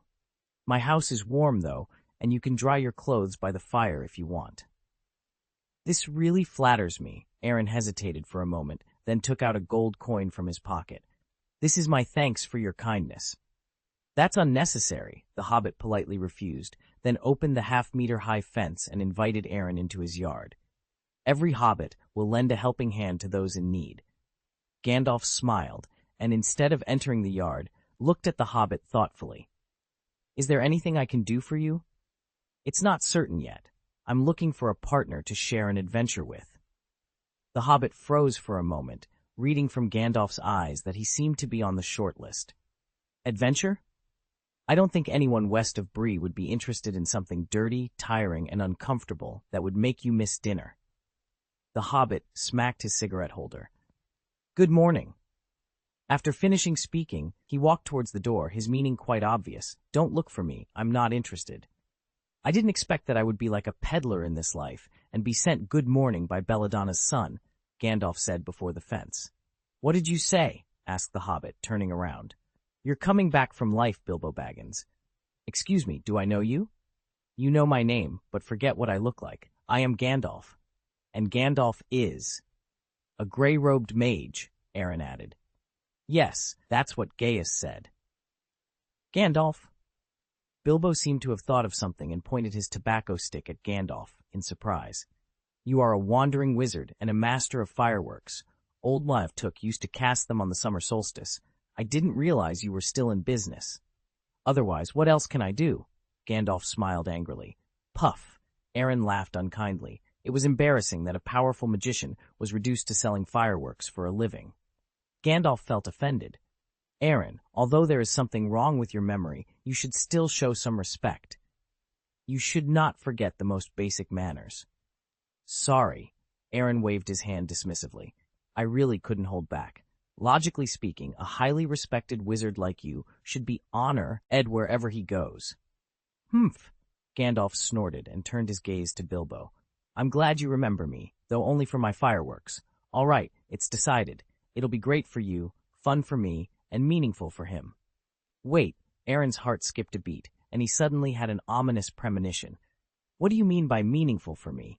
"You will know when the time comes. I will inform others." "Who will you notify?" Bilbo also sensed something was wrong, and immediately pulled Aaron towards the door. "Adventures are not welcome here, not today. I suggest you go to the hill or creek and ask." Although it was their first meeting, Aaron and Bilbo cooperated seamlessly. They didn't even give Gandalf a chance to respond, decisively opening the door and stepping outside. The two leaned against the door, one on the left and one on the right, and Bilbo locked it decisively. Just as they breathed a sigh of relief, a strange sound came from their ears, as if something sharp had pierced through the door. Bilbo frowned, turned around, and walked to the window. Before he could see clearly, he met a pair of sharp blue eyes. Startled, he immediately retreated behind the wall. Aaron was a little surprised by the speed of his reaction. It was understandable to be timid, but hiding so far seemed unnecessary. Both were relieved to see Gandalf walk away from the window. "Mr. Baggins, I have an uneasy feeling." "There should be no problem." Bilbo bit his finger uncertainly. We both refused. "Even if there is really any adventure, Gandalf can't force us." No, You're still too young. There is a price to be paid for underestimating people, especially some elderly ones. None of them are easy to deal with. Haha, Bilbo pointed to himself. Although hobbits live longer than humans, it's embarrassing to be called young by a teenager like you. I'm already dozens of years old. My memory is faulty. I don't know much about it, Aaron said awkwardly. After all, you only look like you're in your 20s. Bilbo nodded, then realized something and said speechlessly, Even if I'm in my 20s, you don't have the right to call me young. Okay, Aaron nodded, but my intuition has always been very accurate. If possible, we'd better go out and hide for a while. After hiding for a day or two, we should be fine. I'm not going. I want you to go, Bilbo said stubbornly. This is my home. Aaron sighed internally. If it weren't for the pure kindness he felt from Bilbo, he wouldn't have bothered to remind him. But if he didn't know the place where he was born, he would have run away early. Okay, let's not talk about this. You take off your clothes first, and I'll dry them for you. Aaron blinked. Take off my clothes? What am I going to wear? Here you are. Bilbo took out a set of thick sheets from the cupboard. It's a bit worn, but it's definitely warm. Thanks, but I'll do it myself. Aaron took the sheets and walked towards the burning fireplace. Sitting by the fire, Aaron surveyed the cave. Each room was connected by a short circular passage, and only a few rooms had wooden doors. The sun could shine in, and the kitchen, study, living room, and even the bathroom had everything one could expect. It was not luxurious, but it was warm and comfortable. The only inconvenience Aaron felt was that the ceilings were a little low. Although it was just right for a hobbit, it was not enough for a human over 1.6 meters tall. This place is really nice, Aaron said. It's very different from the cave in my impression. This is Hobbit Hole, said Bilbo proudly. It's my ancestral home. It can be seen that Mr. Baggins is still very well off. It's not wealth, just enough to get by. Bilbo waved his hand, then said with some concern, Aaron, Gandalf mentioned your memory. It's okay. It doesn't matter, Aaron reassured him. Aaron spoke with a serious tone. Even though I can't remember many things clearly, some things are engraved in my bones, like marks made by a knife and an axe. I couldn't forget them, even if I wanted to. Bilbo looked at him with concern. What are your plans next? Aaron hesitated for a moment. Mr. Baggins, do you have a map that leads to the nearest human town? If not, just point me in the right direction. I won't bother you after I've rested. Bilbo frowned. But you're only a child. It might be dangerous to go that far alone. Don't treat me like a child. My abilities are beyond your imagination, Aaron insisted. All right, beyond imagination? Bilbo said with a smile, though he didn't truly believe it. How could a child be so strong? You should stay for a few more days. I have plenty of rooms for guests. Besides, I can ask the neighbors to keep an eye out. If any humans come to the Shire, you can travel with them. That would make me feel more at ease. Aaron thought for a moment and reluctantly agreed to the suggestion. After all, he really didn't know the way. Chapter 233. The dwarf visitors arrive, one after another. Aaron put on clean clothes and stood in front of a mirror, adjusting his hair. It was the first time he had met such a hospitable person as Bilbo Baggins. Although the guest room was relatively small, it was fully equipped and not much worse than the master bedroom. Most importantly, Bilbo had no intention of taking money, for the simple reason that taking money from a child with an impaired memory would bother his conscience. Aaron placed all his current property on the table, 10 gold coins. Gold coins were hard currency in this world, and he planned to leave 2 as a thank you for Bilbo's care. Then he closed the door, bolted it gently, and drew the curtains without leaving any gaps. After ensuring enough secrecy, he began to draw a summoning magic circle on the floor. The white magic circle emitted a faint light but quickly returned to calm. Isn't it really possible to summon Abe?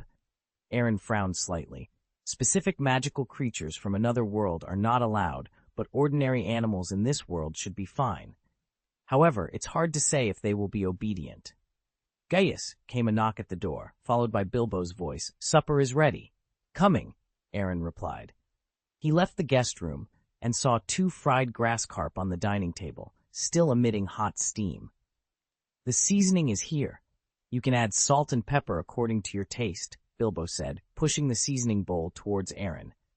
He hesitated for a moment and added, "If you don't like fish, there are cheeses, fruits, vegetables, bread, and all kinds of meat in the pantry. This is good. I'm not that picky, but I'd be happy if there was wine." "Wine?"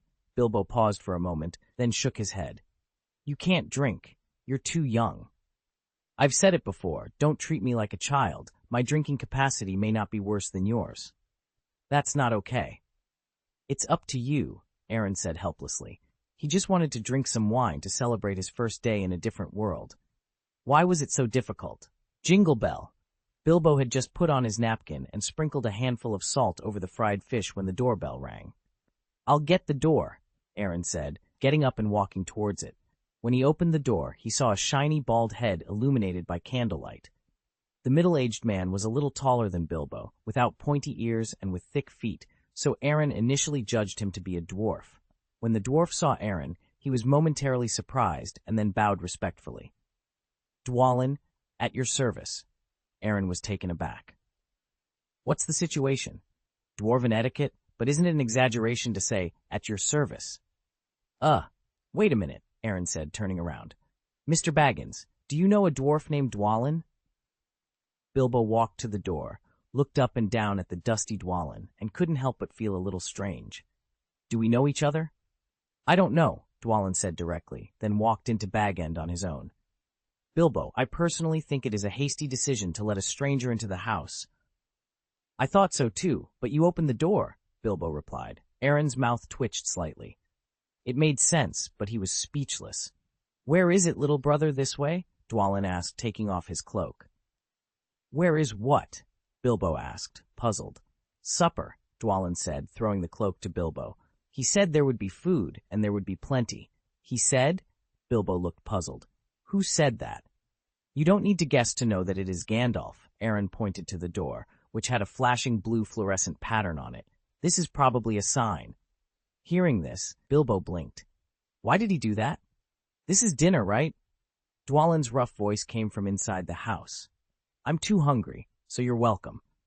"I don't know why he did it, but I know the robbers won't even say hello to you before they rob your house," Aaron said. By the time they reached the table, Bilbo's fish had been half-eaten by Dwalin, and he hadn't spared the garnish. Aaron set his eyes on the plate opposite him. Without hesitation, he sat back in his seat and poked his fork into his dinner. Dwalin, feeling awkward about competing with a child for food, picked up the remaining half of the fish and bit off its head in one go. "This is delicious. Do you have more?" Dwalin asked. Bilbo was momentarily taken aback before realizing that Dwalin hadn't eaten enough. "Yes," he replied, grabbing a plate full of bread from another table. As he handed it over, he accidentally kept one piece for himself. "Please, help yourself."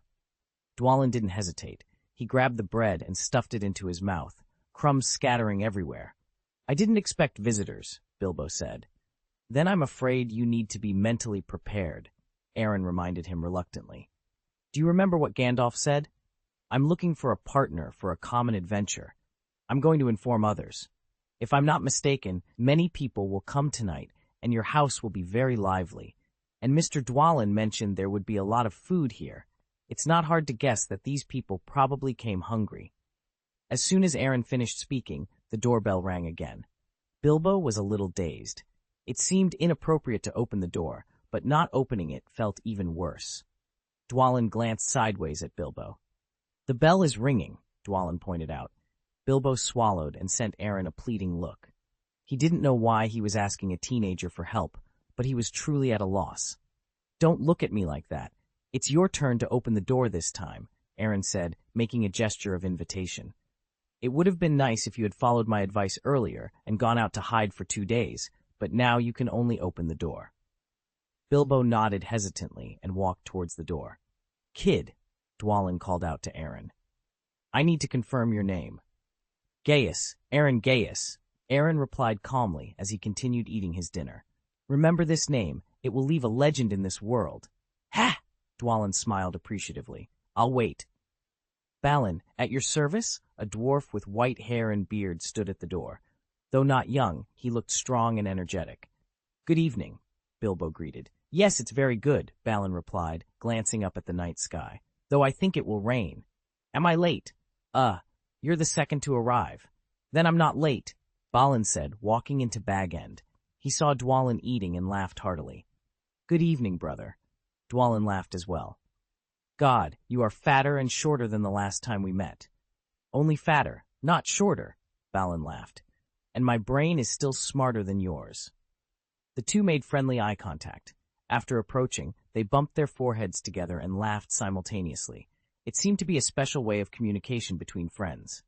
Sorry, I didn't mean to interrupt, but are you in the wrong place? Bilbo asked hesitantly. Oh, sighed Aaron. Bilbo, unless you knock down the door of your house now, they're in the right place. Bilbo pursed his lips, unsure of what to say. Dwalin and Balin, two old friends, continued their conversation as they headed to the kitchen. Have you eaten yet? Not yet. What is this? I don't know, cheese, but it's turned blue and is full of mold. When Bilbo saw them unscrewing their casks, he couldn't help feeling a little anxious. It's not that I'm not hospitable. Hobbits are very hospitable, but I want to get to know my guests first. I don't actually know you at all, and I don't want to be rude, but I have to say, sorry. The two dwarves, who had been chatting and ignoring Bilbo, fell silent and looked at him together. I accept your apology, Balin nodded with a smile, then looked at Dwalin. Fill me the wine, don't be stingy. Then the doorbell rang again. Aaron put down his knife and fork. I'll open the door for you this time. Oh, thank you, Bilbo said, clearly relieved. Aaron needed to take a break. He didn't want any more surprises. The door opened, revealing two younger dwarves standing outside. Unlike the first two, they came well prepared. Fili, Kili, at your service. Welcome, please come in. You must be Mr. Gaius, Kili said curiously. Gandalf didn't mention your age, which is quite surprising. Aaron's mouth twitched slightly. He had thought that Bilbo was the only one involved in the adventure, but it seemed Gandalf had other plans. His uncle's involvement was unexpected and a bit much to handle. Yes, it's me, Aaron Gaius, Aaron said, forcing a smile. May I ask, what is Gandalf's plan? He'll tell you when he arrives, Fili replied. Is Mr. Baggins here? He's entertaining Dwalin and Balin. Thank goodness, it looks like we're not late, Kili said excitedly as he walked in, hanging his weapons on Aaron's shoulders. Fili handed Aaron the sword he had been carrying. Be careful, I just had it sharpened, Fili said. Aaron raised an eyebrow and pulled the sword out a few inches. The quality is okay, but the person you hired isn't very professional. There's a very small gap on the blade. You know about this? Fili asked, surprised. My ancestors were blacksmiths, Aaron replied, sheathing the sword. I suggest you get a better one. Although the gap looks harmless, it could be a fatal flaw against sharper weapons. Fili nodded silently. It wasn't that he didn't want to change it, he just didn't have the money. Don't trample on that. It's my mother's maiden box, Bilbo said, stopping Kili from rubbing the mud off his shoes on the box. Fili, Kili, come and help, Dwalin called, pulling Kili towards the dining room, with Fili following. The four dwarves didn't rush to reminisce, but instead tidied up the room. Put this in the corridor so everyone can come in, Balin commanded. How many people are coming? Bilbo asked warily. Prepare for the worst, Aaron said, patting him on the shoulder. Crowd this room, but one thing I can be sure of is that all the dwarves are coming, except Gandalf. As he finished speaking, the doorbell rang again. Should I open the door this time? Aaron asked, putting Fili and Kili's weapons in the corner. He was about to go to the door when Bilbo stood in front of him, looking determined and muttering curses. No one's home. Go bother someone else. There are too many dwarves here already. Which idiot thought this was a joke? Ha ha! It's really tasteless. Bilbo opened the door with all his might, ready to show the dwarves outside the wrath of an honest hobbit. However, as soon as the door opened, a group of dwarves fell in uncontrollably. Ow! Get up, fat man. Silently counting the number of people, Bilbo swallowed his words. At that moment, a pair of blue eyes appeared in front of them, and Gandalf was bending over to look into Bag End. Gandalf, Bilbo said angrily. Aaron showed a standard smirk. Gray-robed mage, I think we need an explanation. There will be an explanation, but before that, can the owner of this house please entertain the guests from afar? Gandalf smiled shyly. After all, I managed to organize this adventure. We're fine with you organizing the adventure, but why meet at Mr. Bilbo Baggins' house? And why didn't you inform us in advance? We weren't mentally prepared at all.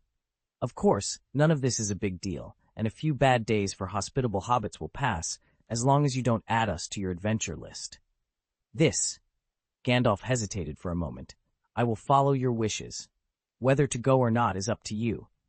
Aaron breathed a sigh of relief, and then looked at Bilbo. Mr. Baggins, I can only help you gain some initiative, but what should be done must be decided by you. Understood, Bilbo said warily, glancing at the dwarves who had gathered one by one in Dwalin's room. The hobbit will entertain these visitors well. No, you don't understand, Aaron replied, his tone serious. You have to be prepared for more than just entertaining. They're going to have a party at your house. I'd like you to fill a bottle of wine for me if you can, because the cask will be emptied soon, if nothing else.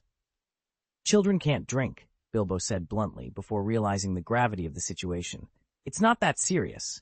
It's always good to be more prepared, Aaron said with some sympathy. I suggest you better record your losses with a pen and paper and ask Gandalf to reimburse you later. To some extent, he is the culprit. Gandalf, Chapter 234, Dragon Slaying, I Won't Be Sleepy. That's mine. Don't touch my wine. Put it back. Put it back for me. Don't touch my jam. Bilbo had underestimated the dwarves. Although he had mentally prepared himself, seeing the food in his pantry being emptied by the dwarves one after another, and being unable to stop them, he couldn't help but feel a mix of sadness and indignation. Especially when a chubby dwarf walked past him carrying 3 large pieces of cheese, he felt a shadow cast over his understanding of hospitality. That's Grandpa Mungo's chair. And this too, put it back. That's an antique, not for sitting on. That's a book, not a coaster. Put the map back. After the food, some antique furniture did not escape the dwarves' clutches. They completely regarded this place as their own home, using everything to prepare for tonight's party. Excuse me, Mr. Gandalf, would you like a cup of chamomile tea? Asked a dwarf with a tea set. Thank you, Dory, just some wine, Gandalf replied, helping to tidy up the dining table before walking to the hall. He began counting on his fingers. Fili, Kili, Oin, Gloin, Dwalin, Balin, Bifer, Bofer, Bomber, Dory, Nori, Ori. Don't count 12 dwarves, Aaron interjected, but it looks like they haven't all arrived yet. Not all here yet? Bilbo felt his heart couldn't bear it, dreading the sound of the doorbell again. No, Aaron shook his head with certainty. These dwarves are young, middle-aged, old, and may have different occupations, but they all have one thing in common. Greedy? Of course not. They're all men, and they've all prepared weapons. They're warriors, dwarven warriors, and there's no difference in status among them, but since this is an adventure group, the only thing missing is the leader. Indeed, we are missing a dwarf, Sep Gandalf said with some concern. He's just late, Dwalin leaned on the door, his tone filled with undeniable confidence. He will arrive after attending the clan gathering in the north. Then he walked up to Aaron. Gandalf said he wanted to add someone temporarily. I was reluctant at first, but you and I thought differently. Aaron smiled wryly. It's better if you're reluctant. I have no intention of going, and Gandalf didn't discuss it with me at all. It doesn't matter. There is no more for you, and no less for you. Aaron, who is this looking down on? Mr. Gandalf, the small glass of red wine you wanted. Dory came over with 2 glasses of red wine. The fruity aroma is very strong. Just as Gandalf was about to take the glass, Aaron rushed ahead of him and drank the wine in one gulp. It's not bad, Aaron smacked his lips. Bilbo, did you make this wine yourself? Bilbo nodded subconsciously, but soon he looked at Aaron sullenly. Kids can't drink. Don't worry so much, Aaron shrugged. At least I'm a serious guest. Bilbo was speechless. With the dwarves as a foil, Aaron was a shining presence among the visitors. Soon, the table was filled with all kinds of hearty food. Gandalf sat with the 12 dwarves, enjoying food and wine to their heart's content.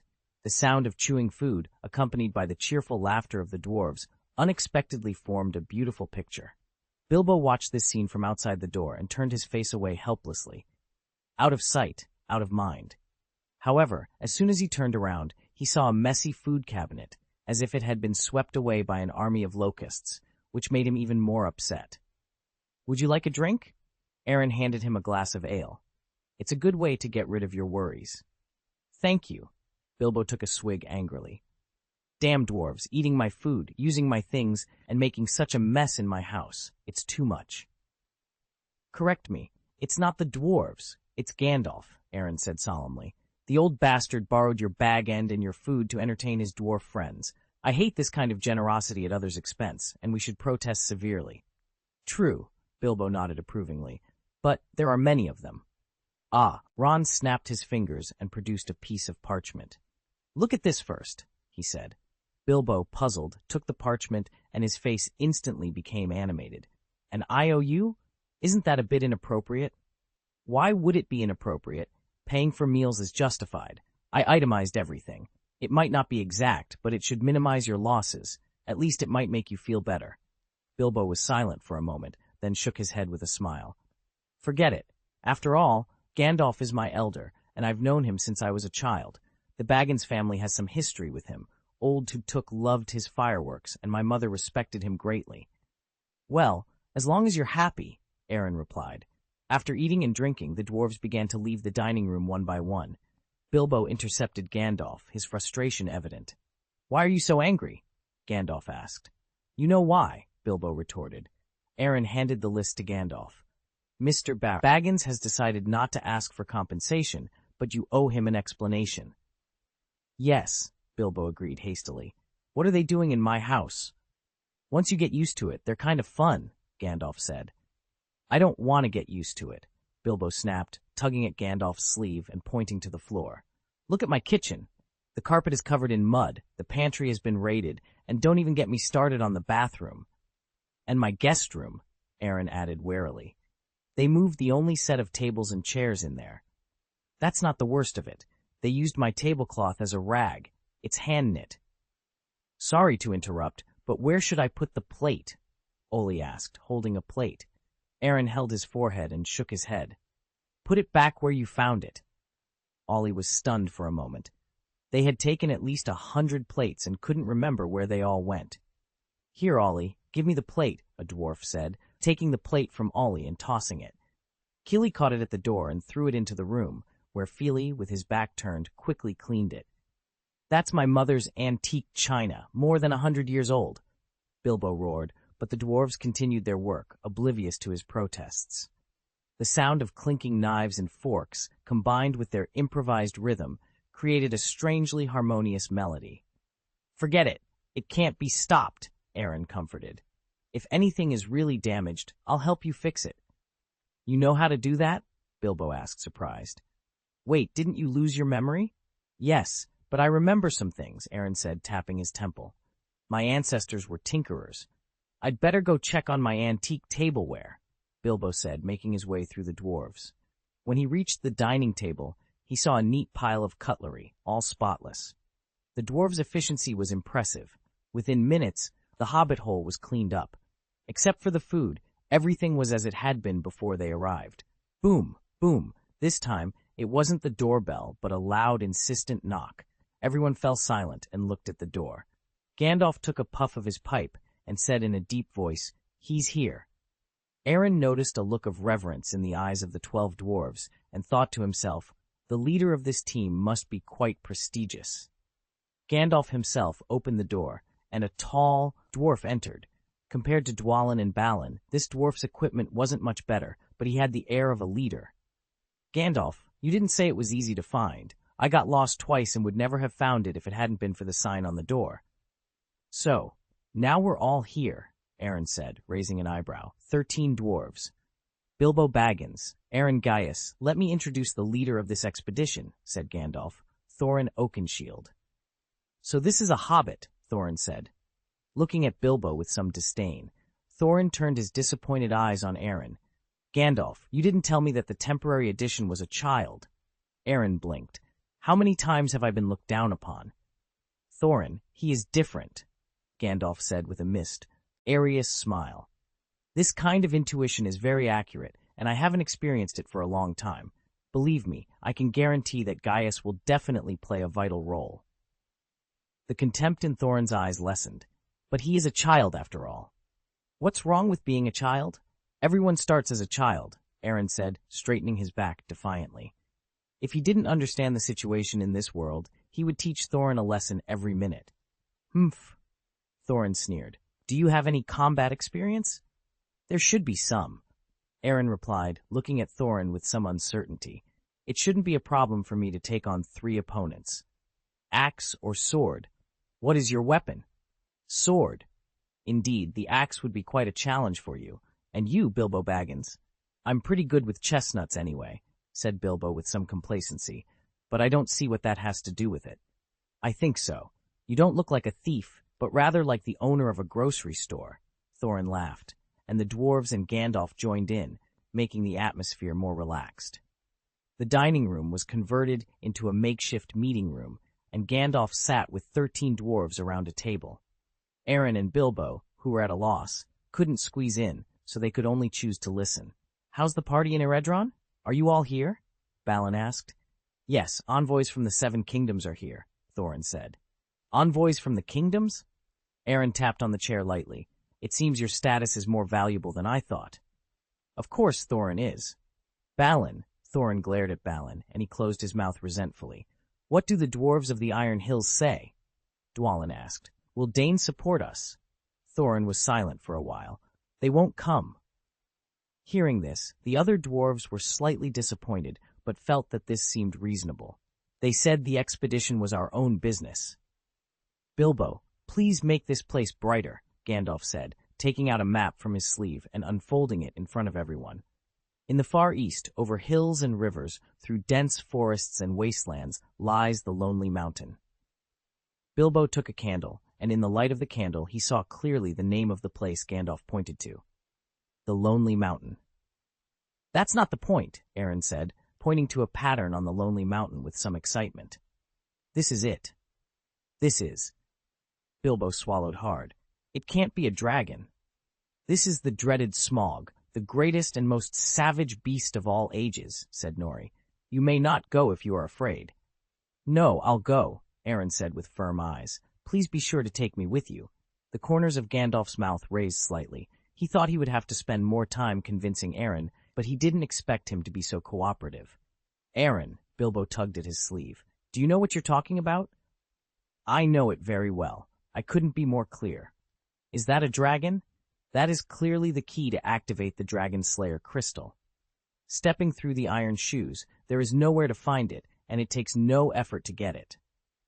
Cruel. There is no sense of guilt in killing. Powerful. Maybe there will be other characteristics after the Dragon Slayer crystal is activated. All in all, don't compete with me. Son, you may not know the horror of Smaug, Balin said seriously.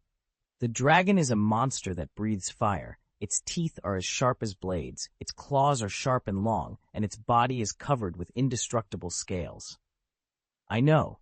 You may not believe me when I say it, but I know more about dragons than everyone here, Aaron said very calmly. He himself raised a dragon.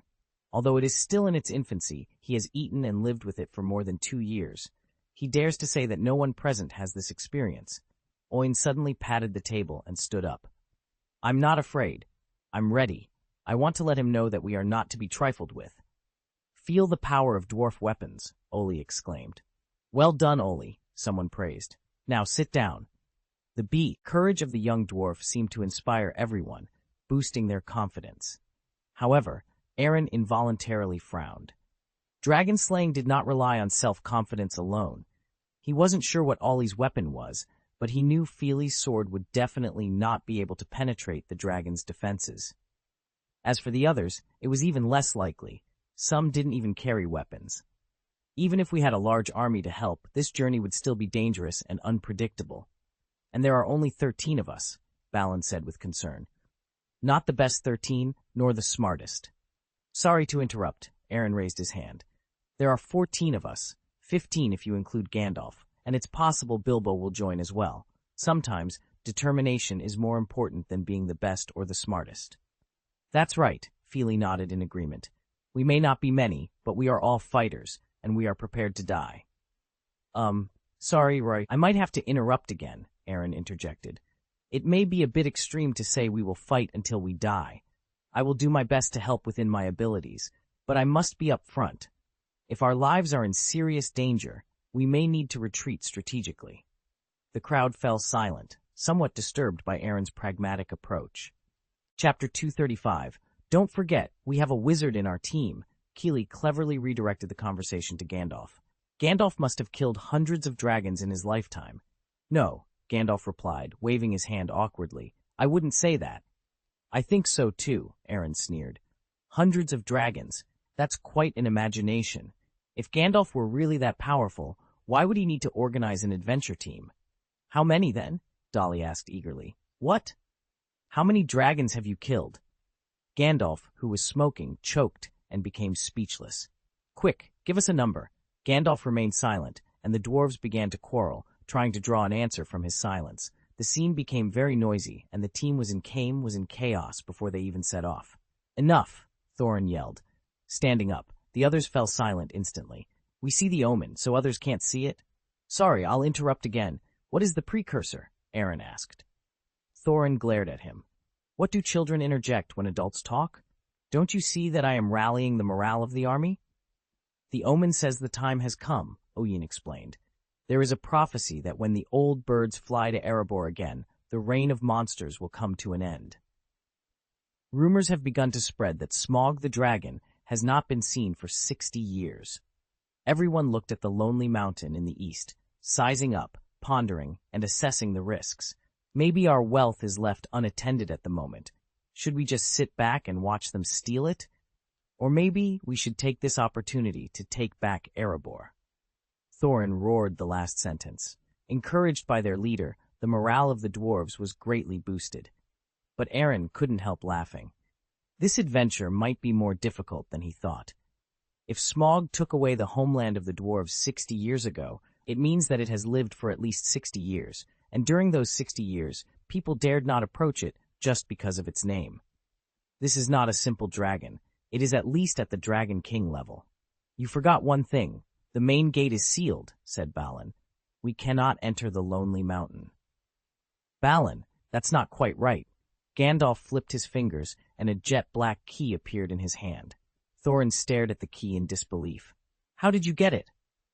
It was given to me by your father Thrain, who put me in charge. It's yours now. Thorin took the key, his eyes moist as he recalled his father. If there is a key, there must be a door, Fili said.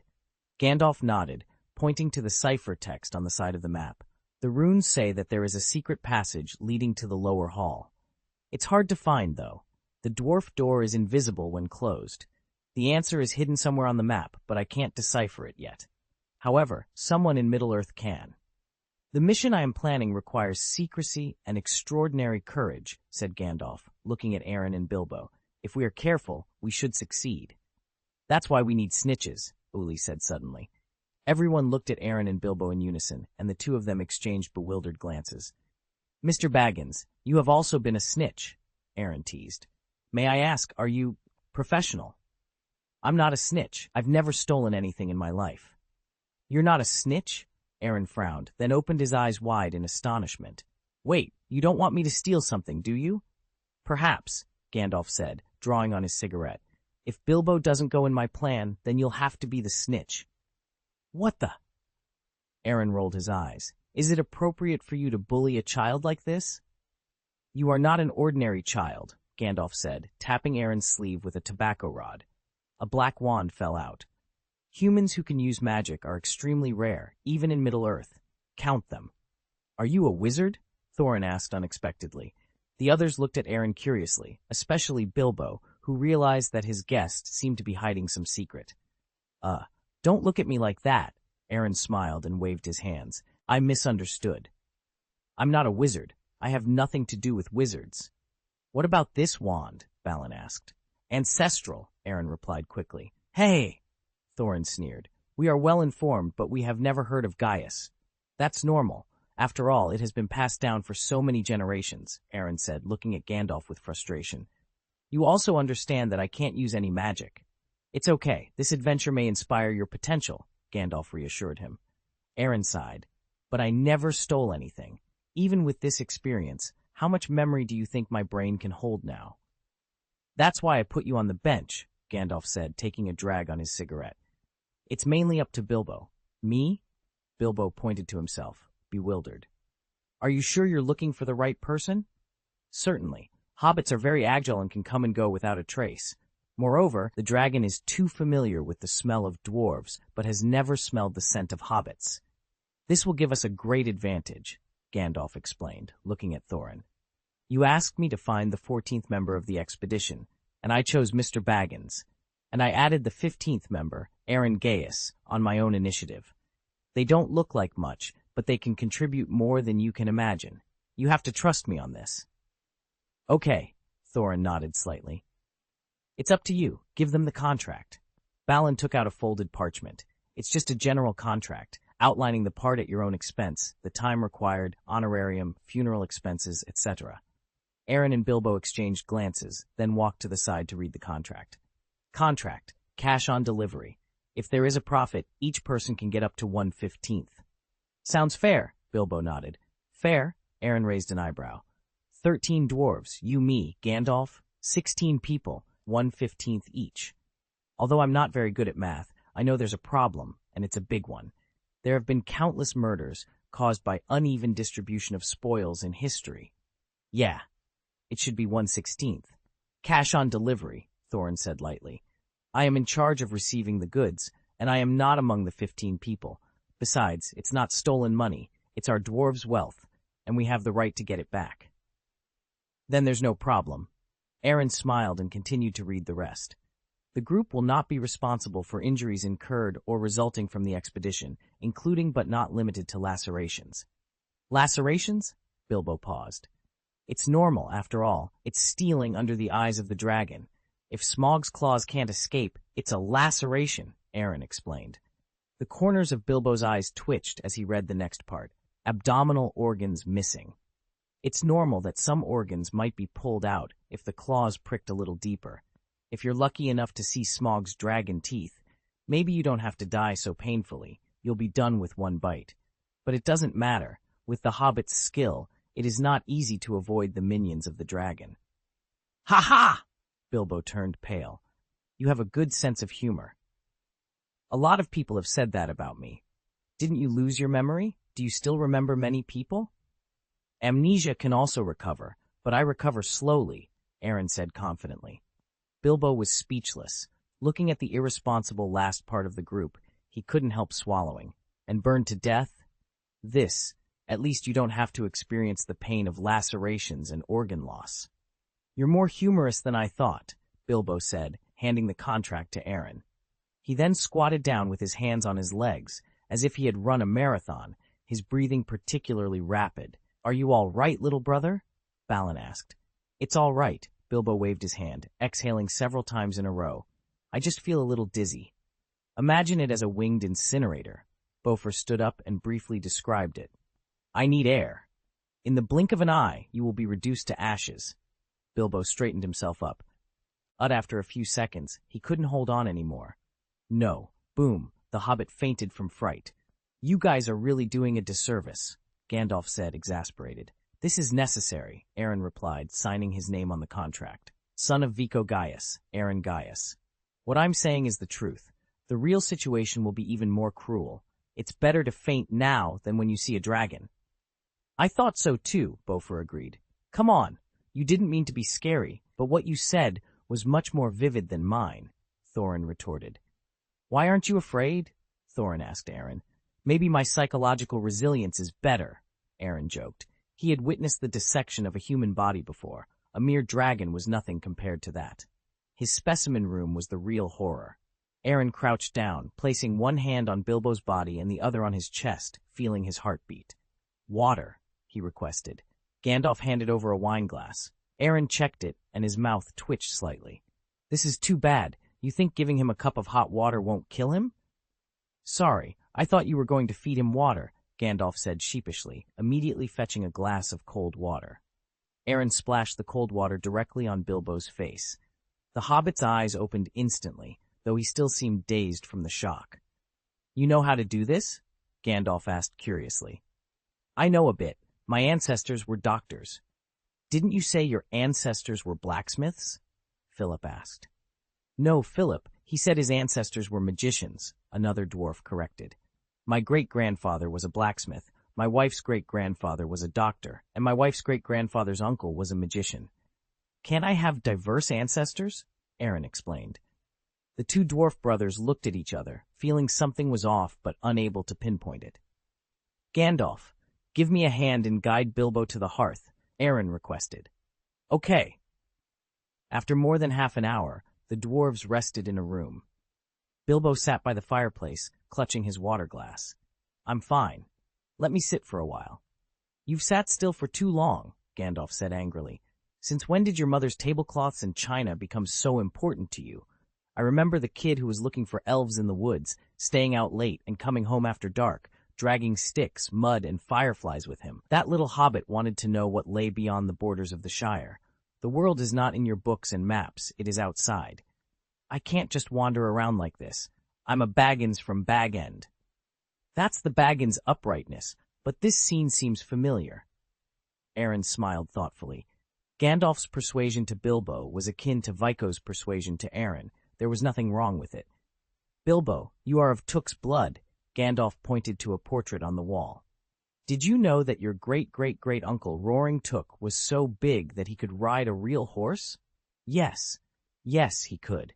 At the Battle of the Greenfields, he attacked the Goblin army, swinging his club so hard at the Goblin King's head that he sent it flying down a rabbit hole at least 100 yards away. He won the war, and thus invented the game of golf. That's how golf was invented? Aaron's mouth twitched slightly. But hitting the Goblin King on the head is ridiculous. Even if you leave out the word king, there's some truth in this. Bilbo smiled unconsciously. Although he knew Gandalf had made it up, anyone would enjoy such praises of their ancestors. All good stories deserve a bit of embellishment. Gandalf glanced at Aaron. There will be quite a few stories to tell when you come back. That can be one of my goals, Aaron sighed. But what I want is not just a story, but a legend. That goal seems a bit grand and difficult to achieve, Gandalf smiled, but I have to say this adventure is your chance. Can you guarantee that I will come back? Aaron asked. He can't, Aaron interjected. If it were possible, the contract wouldn't be so exaggerated. We're risking our lives, an abrupt, far-reaching adventure, Bilbo muttered. But you signed. Yes, you signed it, Aaron confirmed.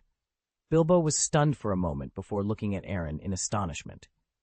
You signed that contract? When? Why didn't you tell me? When you were unconscious. As for why I didn't tell you, I think there are some things I can decide for myself.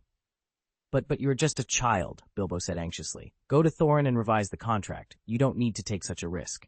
No, Aaron said decisively. The Gaius family values the spirit of the contract above all. Even if it is just an ordinary contract, since I signed it, I must abide by it to the end. You really? Bilbo got up from the sofa, pacing nervously. This is too hasty. You saw that contract. Lacerations, loss of abdominal organs, burning to death. My God, do you know how high the mortality rate is? I know. I signed the contract after careful consideration. I hear. This is the courage of Gaius, said Gandalf. And you, would you like to join the expedition? Sorry, Gandalf, I cannot sign. You've got the wrong hobbit, Bilbo said, walking out of the room. It seems that you didn't convince him? Aaron teased. Are you disappointed? Bilbo will join, Gandalf said confidently. He has the blood of Took, the son of Belladonna, and the adventurous gene in his bones will prompt him to make a choice. I think so too, Aaron shrugged. But it has nothing to do with his family background. He simply thinks so. Chapter 236, The Expedition Team Departs. The fire burned brightly in the hearth as the 13 dwarves, including Thorin, sang a soft poem. Over icy mountains and mist, into deep cellars and ancient caves, we need to set off before dawn to find the location of the beautiful gold. The pine trees howled in the highlands, the strong winds roared at night, the flames spread red and relentlessly, the trees howled like torches. Aaron lay on the sofa, silently staring at the opposite wall in a daze. He was not a dwarf and had no experience of losing his country and family, but he had a music teacher who could clearly feel the tragedy in the poetry. They had prepared everything for this adventure, including the possibility of death. Hey, Aaron sighed softly in his heart. As long as you can guarantee your own safety, help if you can. No matter when, those who can fight to the death for their homeland are always respectable. The next day, before the sun had fully risen, Aaron was woken up by his internal clock. You're awake, Gandalf said playfully. I was just about to call you. Thorin and the others are ready. Aaron rubbed his eyes, sat up from the sofa, and stretched slowly. Where's Bilbo? He's sleeping soundly. We didn't bother him. Did he sign that contract? No, Gandalf said with some regret. But I left the contract. Maybe he'll sign it when he sees it. Aaron sneered and then gave Gandalf a thumbs up. Gandalf, you can do it. I also have an elder like you who always likes to calculate something from others. You misread the wizard. I am not that kind of person, Gandalf said with a straight face. The choice is always in Bilbo's hands. Aaron rolled his eyes. Last night, Gandalf had revealed the glorious deeds of Bilbo's ancestors, poured out all kinds of motivational talk, and described the world outside the Shire to him. When Bilbo wakes up today and sees an empty house and a contract to join the adventure group, the possibility of him signing it may be greatly increased. I'll wait for you outside first. Thorin has prepared a pony for you. Understood. Aaron picked up his cloak from the rack and went to the kitchen to fill a bag with water. When he came out of Bag End, Gandalf and the 13 dwarves were waiting for him at the door. Ahem, don't look at me like that. The main character usually appears at the end. Son, no, Aaron. Balin stroked his beard. Can you ride a horse? A little bit. Aaron modestly squeezed his index finger and thumb together, revealing a shallow gap. But when he saw the remaining 2 mounts, he couldn't help but twitch the corners of his mouth. What a pony! This mount is not as tall as him. 1 brown-red and 1 white. You choose one. White, Aaron said helplessly. At this time, he didn't dare to complain because he didn't have any other mounts. Either ride this pony or follow the procession on foot. Faced with these 2 choices, any hesitation for a second is a disrespect to the legs. After getting on their horses, the expedition team marched towards the border of the Shire. After walking for a while, Aaron suddenly patted his forehead. I almost forgot. System, sign in. Congratulations to the host for signing in at the Shire and getting 3 magic points. Aaron was not too disappointed with this number, and after pondering for a moment, he opened his personal panel. Magic Energy, 8090, Intermediate Magister, the end of most wizards' lives. Talent, rare in 100 years. Magic Energy increases by 3 points every day.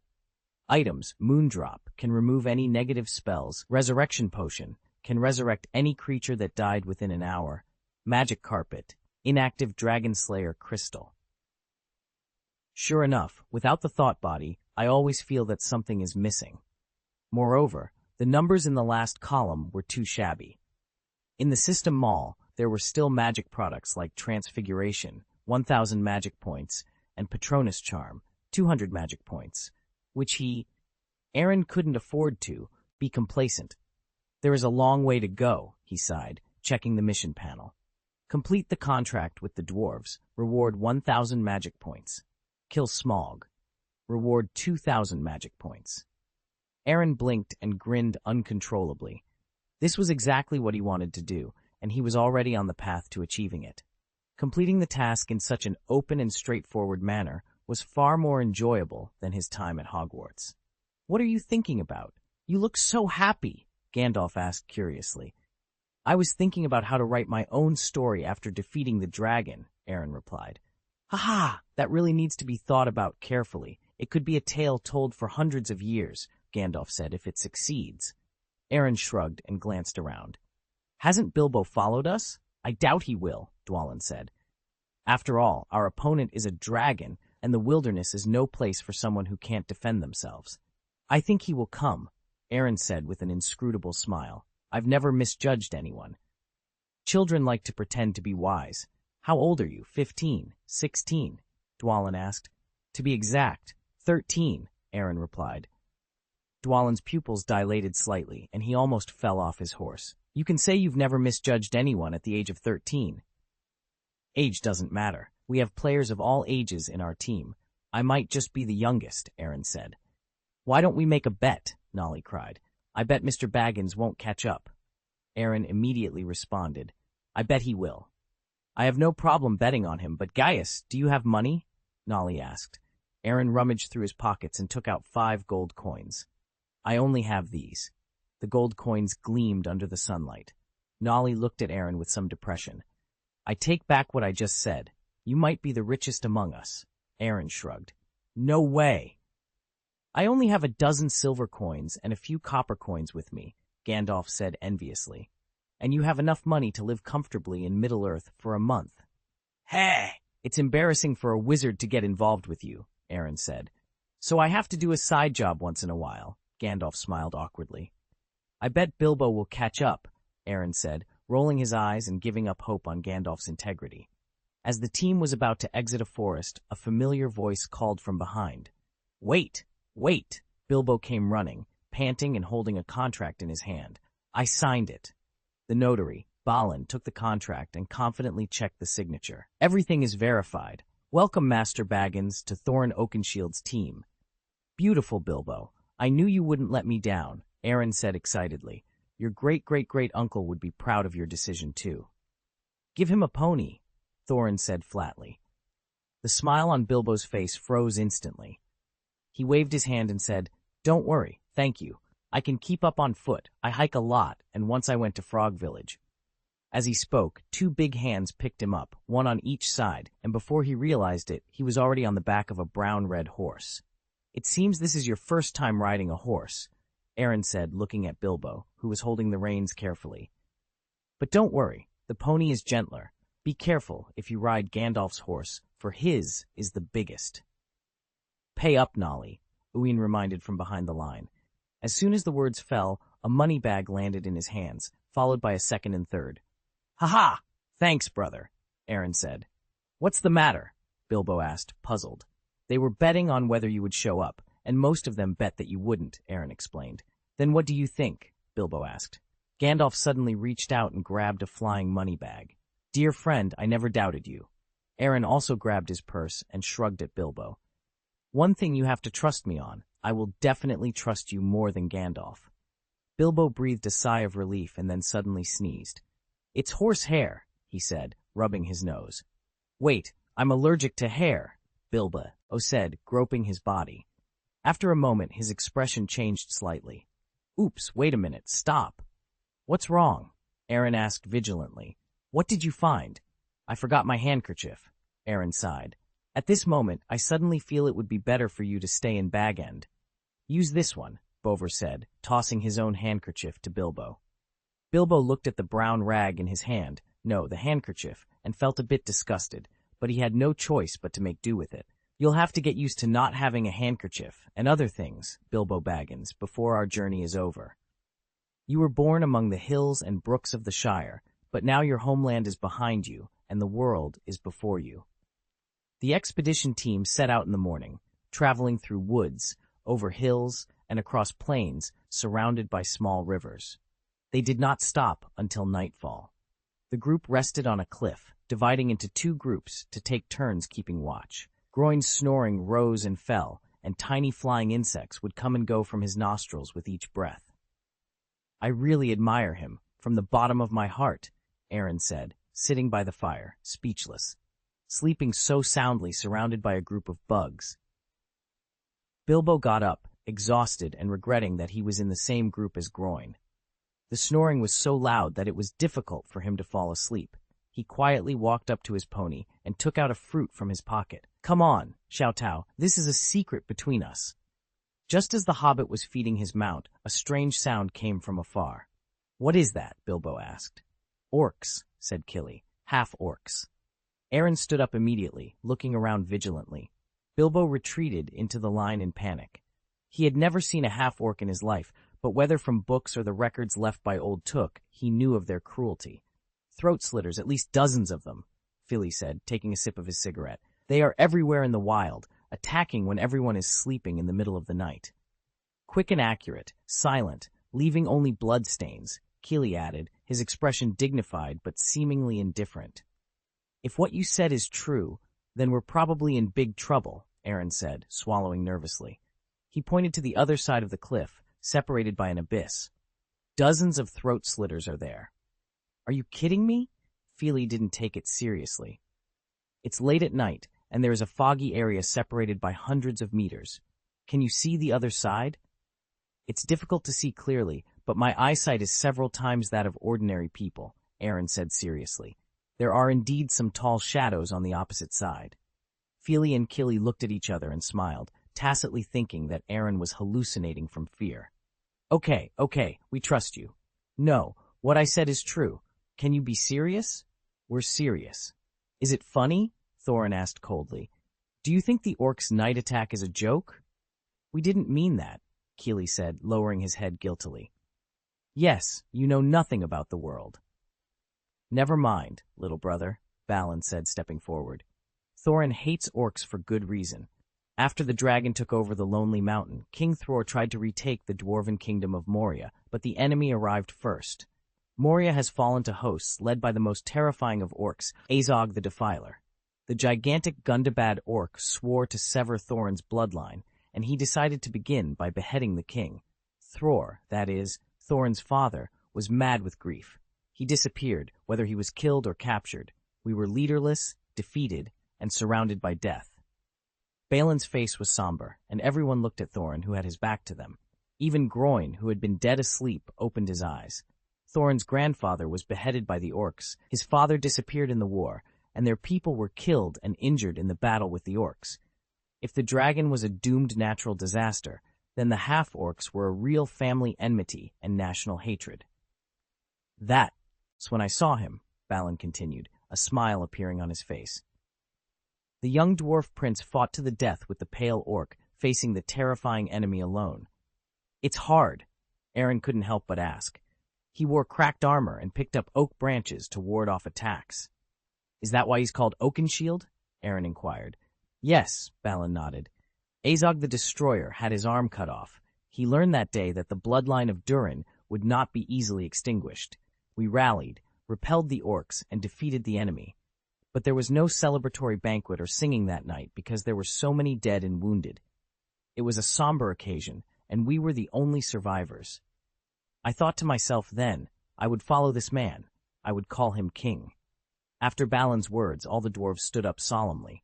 At that moment, their respect for Thorin reached its peak. I have a question, Aaron interjected. Is Azog dead or not? He retreated to his cave and died of his wounds long ago, Thorin said, walking slowly. Aaron hesitated. That means you haven't confirmed his death. Azog may still be alive. Impossible, Thorin snapped. He was carried away by orcs in Moria and didn't even have a chance to stop the bleeding. Aaron hesitated for a moment. You may not be very happy to hear this, but things often develop in the opposite direction of what you expect. My personal suggestion is that you should treat him as if he's still alive. Ha! Thorin sneered and walked up to Aaron. If he is not dead, then I will defeat him again and cut off his head with my own hands. Chapter 237, Trolls and Wizards. Heavy rain poured down, turning the road into a muddy mess. Xiao Ma's movements slowed, and the expedition team found themselves drenched and embarrassed. Mr. Gandalf, can you do something about this rain? Dory asked. A little bit of wisdom, perhaps? Aaron rolled his eyes. If he could, we wouldn't have been soaked for over 3 hours. Gandalf shrugged. If you want to change the weather, you'll need to find other wizards. Other wizards? Bilbo asked curiously. There are 5 in total. The white-robed wizard Saruman holds the highest status. There are also 2 blue-robed wizards, though I've forgotten their names. And who is the 5th? Bilbo inquired. Radagast, the brown-robed wizard. Is he powerful, or is he like you? Bilbo asked. I think he's a unique wizard with a gentle personality who prefers the company of forest animals, Gandalf replied. Ha, that reminds me of one of my friends, Aaron said, picturing Hagrid, who loved enormous furry creatures like 3-headed dogs and giant spiders. The brown wizard oversees the great forest to the east. It's good to have him, for evil is always seeking a foothold, Gandalf continued. Then what kind of magic are you good at, Gandalf? Aaron asked. Me? Gandalf took a puff from his cigarette holder, and a hazy white halo flashed from his wand. I can hardly be considered a bright magician. Feeling the holiness and purity of the light, Aaron thought aloud, perhaps you should wear white robes. White suits your magic. That's impossible. I can't compare to Saruman, Gandalf said, shaking his head. Only when one's magic reaches a certain level can they be promoted to a white-robed wizard. However, Gaius, I'm more curious about what kind of magic you excel at, Gandalf said, turning the question back to Aaron. Aaron laughed and took out the ancestral wand. Look at my wand and compare it with yours. You'll see that I know nothing. But you don't seem like someone who knows nothing, Gandalf said, raising an eyebrow. A wizard's intuition is often very accurate. How can I convince you? Aaron said, feeling a bit tired. Gandalf was an old wizard who had lived for an unknown amount of time, making it nearly impossible to hide anything from him. However, Aaron knew he had to keep some secrets. Revealing too much strength could lead Gandalf to assign him extra tasks or powerful enemies, which would be more trouble than it was worth. I won't believe what you say, Gandalf said with a sly smile. There's nothing more exciting than the appearance of a sixth wizard. Aaron's mouth twitched slightly. Think whatever you want. By the way, do wizards have enemies? Aaron asked. Gandalf hesitated. That's not something for a child to worry about. I see, Aaron sighed. He had initially thought that there were only a few wizards in this world, posing little threat to him. But now he realized that wizards had enemies, and even powerful ones like Gandalf found them challenging. Hearing Aaron's sigh, Gandalf thought he was afraid and tried to comfort him. You don't need to worry. Wizards have allies too. Humans, elves, dwarves, and hobbits all stand with wizards. Despite Gandalf's reassurance, Aaron felt more pressure. Gandalf, you're a comforter. I originally thought wizards had few enemies, but now it seems I was wrong. Their enemies are at least equal to the alliance of these forces. Gandalf, there's no need to think so much, Bilbo said indifferently. That kind of thing is far beyond us. Away from us. Yup, one word awakens the dreamer. Aaron suddenly realized that he was now a man of little reputation. As long as he continued to keep a low profile, he would not be taken seriously by those so-called enemies. The expedition reached a plain. Thorin stopped in front of a dilapidated hut. We're camping here tonight. Fili, Kili, you take care of the ponies and stay with them. Oin, Gloin, you are in charge of lighting the fire. Gandalf walked into the hut and murmured, There used to be a farmer's family living here. I think it best to go on, suggested Gandalf to Thorin, and head to the Vale. I told you I wouldn't go near that place. Is there something in that place? Aaron asked. Thorin paused for a moment, then said coldly, Someone who disgusts me. But the elves will help us, and we can get room, board, and advice. I don't need their advice. King Elrond can help us interpret that map. Gandalf tried to persuade Thorin, but he was completely unmoved and even a little angry. Help us? Thorin said disdainfully, his face contorted with anger. Did the elves help us when the dragon attacked Erebor? The orcs plundered Moria and desecrated our sanctuary, while the elves looked on coldly. You want me to beg those who betrayed my grandfather and my father? You are not them, and the key and map are not given to you to remember hatred. You have no right to keep them, said Thorin. The map and the key had been left to him by his father, and Gandalf had only kept them. I'm sorry. Let me say something fair. Aaron took a deep breath. Leaving aside the hatred of the country and family, some things are for your love, and it is your duty not to help you. Thorin, Smaug attacked Erebor. The dwarves must have resisted, but what happened? Your grandfather led an army against Moria, but what happened? This is no small matter, and there is no reason for the elves to pay such a heavy price for the home of the dwarves. Gandalf nodded. It's not unreasonable. That's the reason. But they shouldn't stand on the sidelines, Thorin gritted his teeth. I don't expect them to support us with weapons and armor, nor do I expect them to provide any supplies, nor do I expect them to send large troops to join the battle. But when we were away from home, they watched from the sidelines. That cold look in their eyes, their attitude of not doing anything, was more deeply rooted in people's hearts than a fiasco. They haven't been allies since then, at least not to me. Understood, Aaron pondered. I don't have your experience, so I'm not qualified to tell you such a big truth. It's good to know, but I still want to persuade you to move on. What?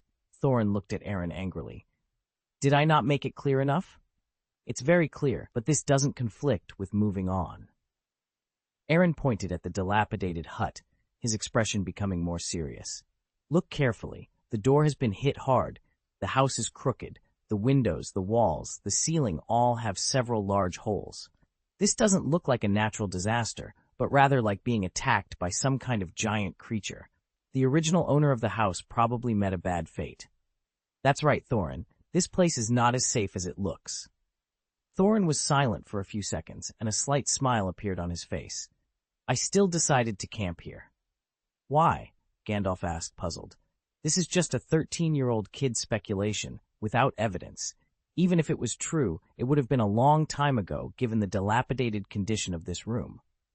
Okay, Aaron pursed his lips. Listen to the leader. But Thorin, I have to remind you that those who don't listen to my opinion generally suffer. Didn't you say you lost your memory? Thorin asked with a half-smile. I remembered a little bit, didn't I? Gandalf's mouth twitched in anger, and he turned and left. Is everything all right? Bilbo, who was taking care of the pony, couldn't help asking when he saw Gandalf's angry look. Where are you going, Gandalf? Walked towards the source of the light. As they approached, they could see a faint glow emanating from behind a cluster of bushes. Stay quiet, Aaron whispered, motioning for everyone to crouch down. They crept closer, careful not to make any noise that might alert whoever or whatever was ahead. Peering through the foliage, they saw a small clearing where a campfire burned brightly.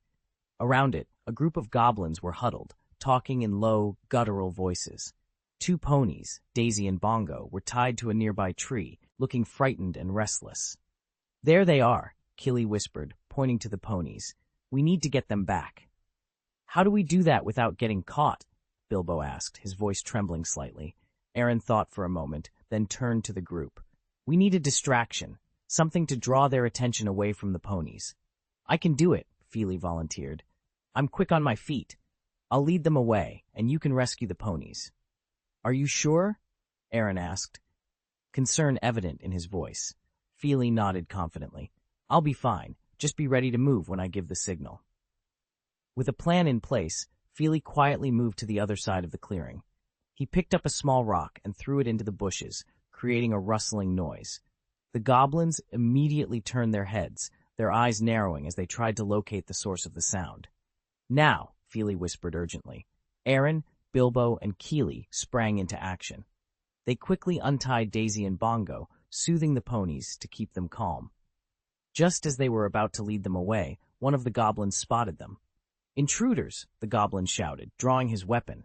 Run, Aaron yelled, grabbing the reins of one pony while Bilbo took the other. They dashed back towards the camp, the goblins hot on their heels. As they burst into the camp, Thorin and the other dwarves sprang to their feet, weapons at the ready. What's going on? Thorin demanded. No time to explain, Aaron panted. Goblins are chasing us. The dwarves quickly formed a defensive line, ready to fend off the attackers. The goblins, seeing the prepared and armed group, hesitated for a moment before deciding to retreat back into the forest. Is everyone all right? Thorin asked, looking around at his companions. We're fine, Aaron replied, still catching his breath. But we need to be more careful. Those goblins are still out there, and they won't give up easily. Thorin nodded, his expression grim. We'll set up extra watches tonight. No one sleeps until we're sure it's safe. As the group settled back down, Aaron couldn't help but feel a sense of unease. The journey was proving to be more dangerous than any of them had anticipated, and he knew they would need to stay vigilant if they hoped to reach their destination safely. They lowered their bodies to observe the campfire not far away. Exaggerated laughter echoed from the campfire, instantly reminding Aaron of trolls. What's that? Bilbo asked nervously. Trolls, Killy replied. He was about to move forward when Aaron pressed him down with one hand. Calm down. There's no need to figure out what's going on over there right now. Before Aaron could finish his sentence, Feely jumped out. Unable to stop his younger brother, Aaron had no choice but to let go and follow reluctantly. After running for dozens of meters, the 4 of them hid behind a large tree, acting cautiously. 2 trolls were gathered around the bonfire. They were as tall as typical trolls, but much fatter, and their intelligence seemed higher. They could even speak human words. Suddenly, the woods rustled, and a 3rd troll passed by, holding a pony in each of its thick arms. Aaron's face darkened instantly when he saw the white pony in the troll's right hand. He felt a surge of anger and frustration. How dare they catch my horse? This is too much. Chapter 238, The Rescue Mission. Bilbo glared angrily at the trolls walking past. They've also caught Peach and Mint, he said. They're going to eat the horses. We have to find a way. You have to think of a way, Killy and Feely said simultaneously, their eyes fixed on Bilbo. You're small enough. They're stupid and slow. They won't see you. Bilbo was stunned for a moment, but quickly understood what Killy meant. They wanted him to sneak into the trolls' camp and release the ponies, taking advantage of his smaller size.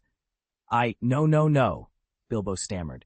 It's okay, we'll cover you from behind, Killy said confidently. Let's save words like this.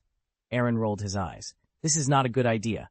Yes, Bilbo nodded approvingly. That's a terrible idea. I think it's very appropriate, Killy frowned slightly. Bilbo quietly lets the horses out, and then we retreat safely to the camp. What if Bilbo is found? Are you sure the three of us can cover him with our small bodies? If we had that ability, we wouldn't be hiding here, Aaron said seriously. My suggestion is to inform Thorin. 15.5 against 3 gives us a better chance. 15.5? 14.5? Bilbo thought of the number in their expedition. 13 dwarves, a hobbit, a human child, and Gandalf the Grey. 13 dwarves and a hobbit make 14. Gandalf counts as 2, and the human child. Half, but with Gandalf away, they could only muster 14.5 in battle strength. No, I mean 13 for the dwarves, 2 for me, and half for you, Aaron clarified. Bilbo twitched the corner of his mouth. That's quite a description. Now is not the time to discuss this. I will inform Thorin. You stay here and guard, Aaron said, turning to leave. The three of them stopped him. What now? Aaron asked. What if they start eating the ponies? Feely said with concern. Trolls don't care if they're born or not. As soon as the words fell, the trolls' heavy voices reached their ears. Yesterday I ate mutton, today I ate mutton, and it seems that I will eat mutton tomorrow. Don't complain, these are not sheep, but fresh horse meat. I never liked horses. The meat is not fat enough. Better than dry and hard farmer, all skinny, and I'm still picking my teeth. Aaron sighed. Try to delay them, but remember, the horses are important, but our lives are more important. Protect yourselves first. Don't confront them head on. If it doesn't work, lure them to the camp. It's better to be evenly matched than to hit a stone with a pebble. Understand? Feely and Keely looked at each other and nodded. Good. Wait for me to come back, Aaron said, running off. The two dwarf brothers turned their attention back to Bilbo. Bilbo, it's up to you. Hey, you still want me to go, don't you? Bilbo couldn't believe it. Isn't what he just said clear enough? Keely asked. But our method can also delay time, Feely said. You go first. If the ponies aren't rescued, the two of us will go later. It's not too far from the camp. After a while, Thorin and the others can come to support us. Bilbo hesitated. Believe in yourself, Feely patted him on the shoulder. You don't want Peach to be eaten by trolls, do you? Bilbo swallowed hard, looked at the red-brown pony trembling behind the three trolls, made up his mind, and moved forward lightly. Aaron ran quickly through the jungle. After a while, he encountered Thorin and the other dwarves, who had their weapons ready. Thank God. It seems you noticed something was wrong, too, Aaron said. It's just a meal. When they didn't come back for so long, everyone knew something was wrong, Thorin said, cutting to the chase. Where are Feely, Keely, and Bilbo? Follow me, Aaron said, leading the way while explaining what had happened. As they got closer, Aaron's face immediately sank. Bilbo was already surrounded by 3 trolls, and Feely and Keely were struggling to fend them off with their swords. His uncle, he didn't listen to my words. Thorin, you must listen to me. Trolls, although they move relatively slowly, are powerful and have thick skin and flesh. I suggest concentrating on killing one first, and then finding a way to deal with the other 2. If we face all 3 at once, our chances of winning are not great. Before he finished speaking, Thorin roared and charged forward, with the dwarves close behind him. Gan, Nima, a bunch of mindless fools, Aaron muttered. He did not follow them into the attack, but hid in the grass to observe the battle. This might seem unkind, but it was a great opportunity for him to understand the fighting capabilities of the natives in this world. The dwarves were significantly smaller than the trolls, but they cooperated well and, with their superior numbers, managed to gain a slight upper hand. They moved quickly around the trolls, focusing their attacks on the trolls' legs. The trolls screamed frequently under the blows of swords and hammers. However, the troll's skin was incredibly thick. The swords could cut them, but not deeply, causing pain but not fatal damage. Even a sword thrust into their abdomen did not cause much harm. While being attacked, the trolls swung their massive arms, trying to catch the dwarves like eagles catching chickens. Some dwarves were sent flying, but quickly got back up and rejoined the fight. Others were caught by the trolls, but another dwarf would jump up and cut the troll's arm, forcing it to release its grip.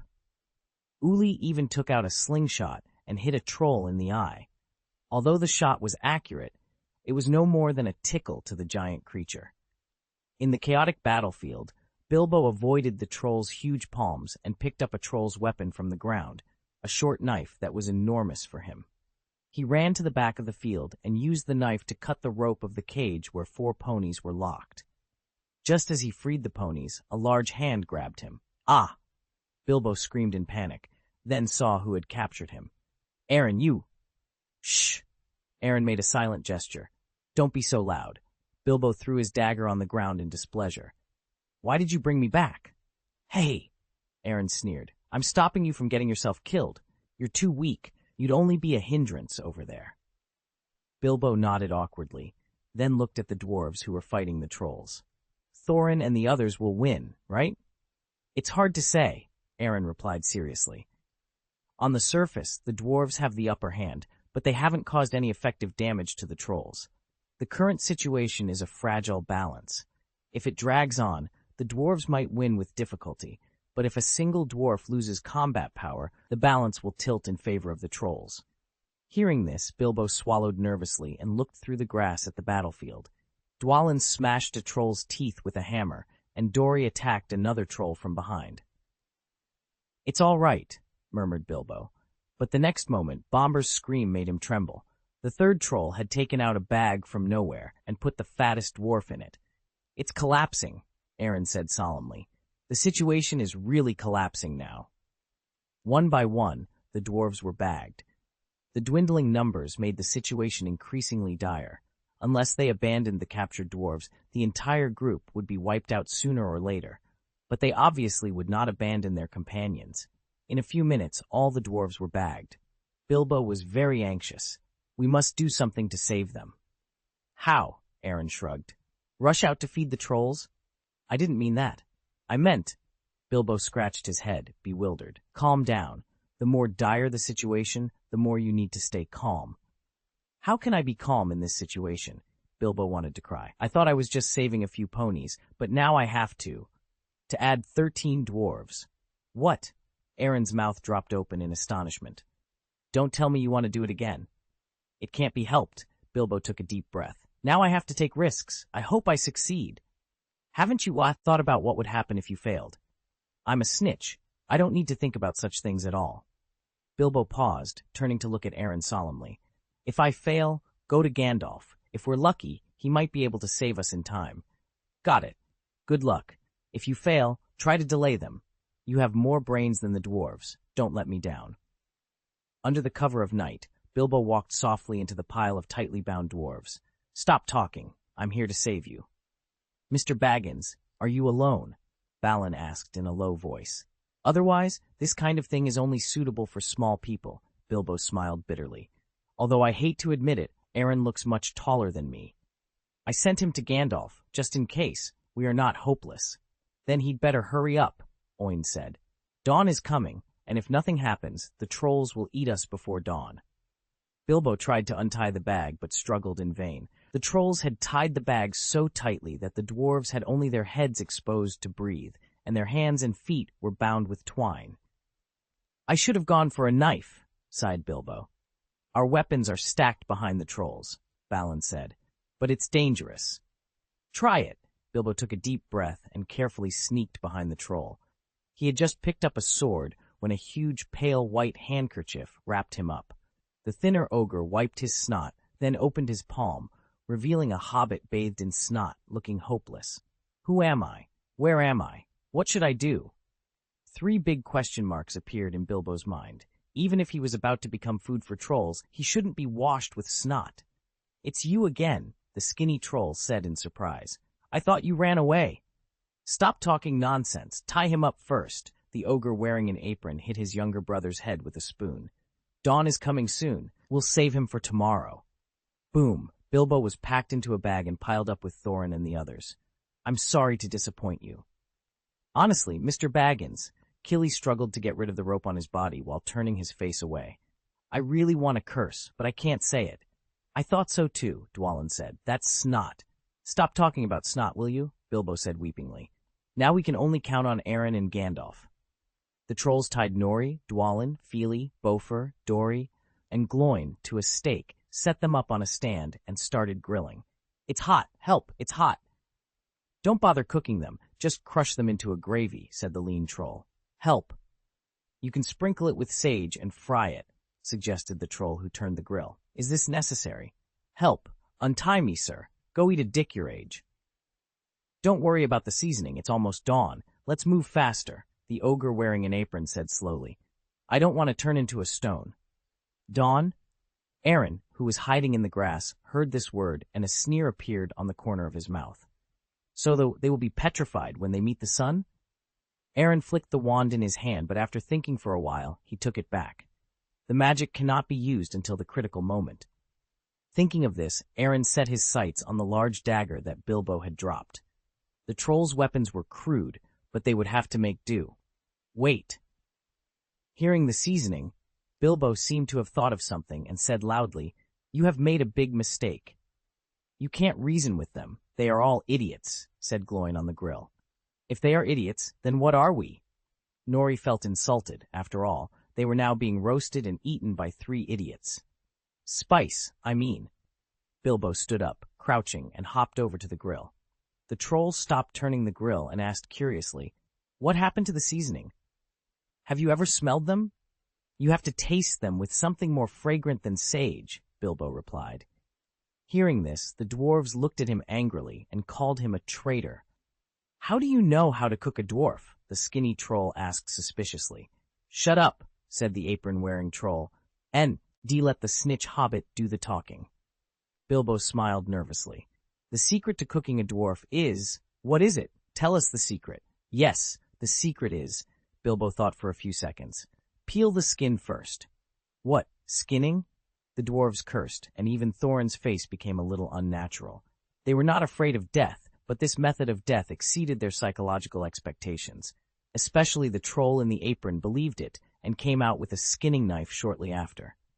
I'll peel your skin first, Beaver cursed. I won't forget this. Dwalin, who was on the grill, roared angrily, pointing at Bilbo. He would have killed the hobbit if conditions allowed it. You're talking nonsense, the troll continued to turn the grill. I used to eat them with the skin on, even with their clothes and shoes. He's right, the skinny troll nodded in agreement. Dwarves are also delicious, fragrant, and crispy. As he spoke, he lifted Bomber up, intending to bite off his head. I really can't wait now, Aaron said, wiping the large, short knife in his hand. He rushed out of the grass at an extremely fast speed, jumped to the top of the ogre's head in the blink of an eye, and aimed at the opponent's skull, stabbing with all his strength. Chapter 239, 1 against 2, Negotiating with the Trolls. Black blood spurted into the air as Aaron pulled out his short knife, performing a graceful backflip and landing heroically. The thin troll let out a loud cry of pain and casually threw Bomber aside. Clutching his head, the troll staggered a few steps, rolled his eyes, and collapsed to the ground. This scene left everyone present stunned. The dwarves were dumbfounded, but the next moment they erupted in cheers. From their perspective, although Aaron was bigger than them, he was still just a child, not a seasoned warrior. They never expected his combat prowess to be so formidable. Even though it was a sneak attack, killing a troll was a remarkable feat. Bilbo was even more bewildered, swallowing hard. He had never seen such a formidable human being before, especially one who was only 13 years old. Could it be that everything in the books was a lie? You killed Tom, the troll turning the grill growled, glaring fiercely at Aaron. Don't worry, Orm, he's not dead, the apron-wearing troll said, tapping the grill with a spoon in his hand. Isn't that right, Tom? Tom turned his head with difficulty, tears streaming down his face, and said in an extremely weak voice, It hurts, I'm in too much pain. See, I told you he's not dead, But the injury is severe. It will take a month or two to recover. Their health is so high, you can't kill them even with a critical hit, Aaron thought to himself, gaining a new understanding of how tough trolls were. However, his goal had been achieved. Although the troll wasn't dead, it had lost its fighting ability and couldn't move for a while. "Human or child?" the apron-wearing troll asked, looking at the dwarves on the grill. "Are you with them?" "No, don't get me wrong," Aaron waved his hand. "I don't know them. I just want to kill you all." "What did you say?" "Yes, Gaius. You are our ally. You signed the contract." The dwarves were outraged, feeling betrayed by Aaron. A bunch of idiots, Aaron thought, realizing that admitting his identity was equivalent to providing a dozen hostages to the trolls. "Just get used to it," Bilbo shook his head. "Though it's hard to get used to. Wait, didn't I tell you to go find Gandalf?" "Gandalf will surely return, but until he does, I must ensure you stay alive. Fortunately, I didn't leave, and I didn't procrastinate. Why didn't you say they would skin us?" "Actually, I was going to say they have bugs and get sick from eating them." "Are you talking about parasites?" Groin asked angrily. "We don't have parasites," Keeley roared. "You do. You can't stop others from wanting to eat you," Aaron said, exasperated. "You can put them down, massage gently, dilate blood vessels, and make the meat more tender. Or wash it with warm water. It tastes chewy and won't clog your teeth." "Really?" Orm the troll wiped his saliva and was about to untie the bag. Boom! A spoon hit him on the head. The troll in the apron said angrily, "He's lying to you. Can't you tell?" "But I think what he said makes sense." "Whether it makes sense or not, first capture him and then talk about it." "That's right." The troll Orm nodded and rushed towards Aaron. "This knife is really difficult to use." Aaron flicked the blood off the knife, dodged sideways the moment Orm rushed over, and slashed his thigh. While the troll staggered, Aaron jumped on his back with his amazing agility. A silver light flashed in his hand as he cut off a piece of black flesh. The troll wailed and threw Aaron off, then touched the black blood on his back and roared, "I'm going to peel your skin, break your bones, and make soup out of you." "What you said really lacks class, but I shouldn't expect you to have any," Aaron retorted. With those words, he took the initiative to attack, charging forward with his short knife. Orm instinctively tried to grab him, but Aaron leaned back. The short knife cut through a layer of gray-white skin and fell into his hand. Black blood gushed out of the circular wound. Before could react, the second knife struck the back of his knee with force. Boom! Knelt on one knee, then screamed and grabbed at the wound. Aaron took advantage of the situation and jumped onto the opponent's arm, stabbing hard with the dagger in his hand. "Argh!" Orm screamed in pain. Aaron's strength was much greater than that of the dwarves, and he used the troll's weapon to easily nail Orm's arm to the ground. "What are you still looking at? Hurry up and help!" The apron-wearing troll reacted, rushing forward with huge, short legs. Aaron pulled out the large dagger and ran 2 quick steps along Orm's arm to the top of his head. The short knife pierced his back and slashed down, leaving a long black bloodstain on his body. This injury was not fatal to the troll, but it was extremely painful. Orm yelled, "How dare you peel my skin!" "Good fight!" Keeley shouted excitedly. "That's how it should be," Dwalin laughed. The other dwarves also cheered, and even Thorin and Balin had smiles on their faces. "Can you keep your mouth shut?" Aaron said, exasperated. "Don't distract me at this time." As soon as the words fell, a large fist came towards his face.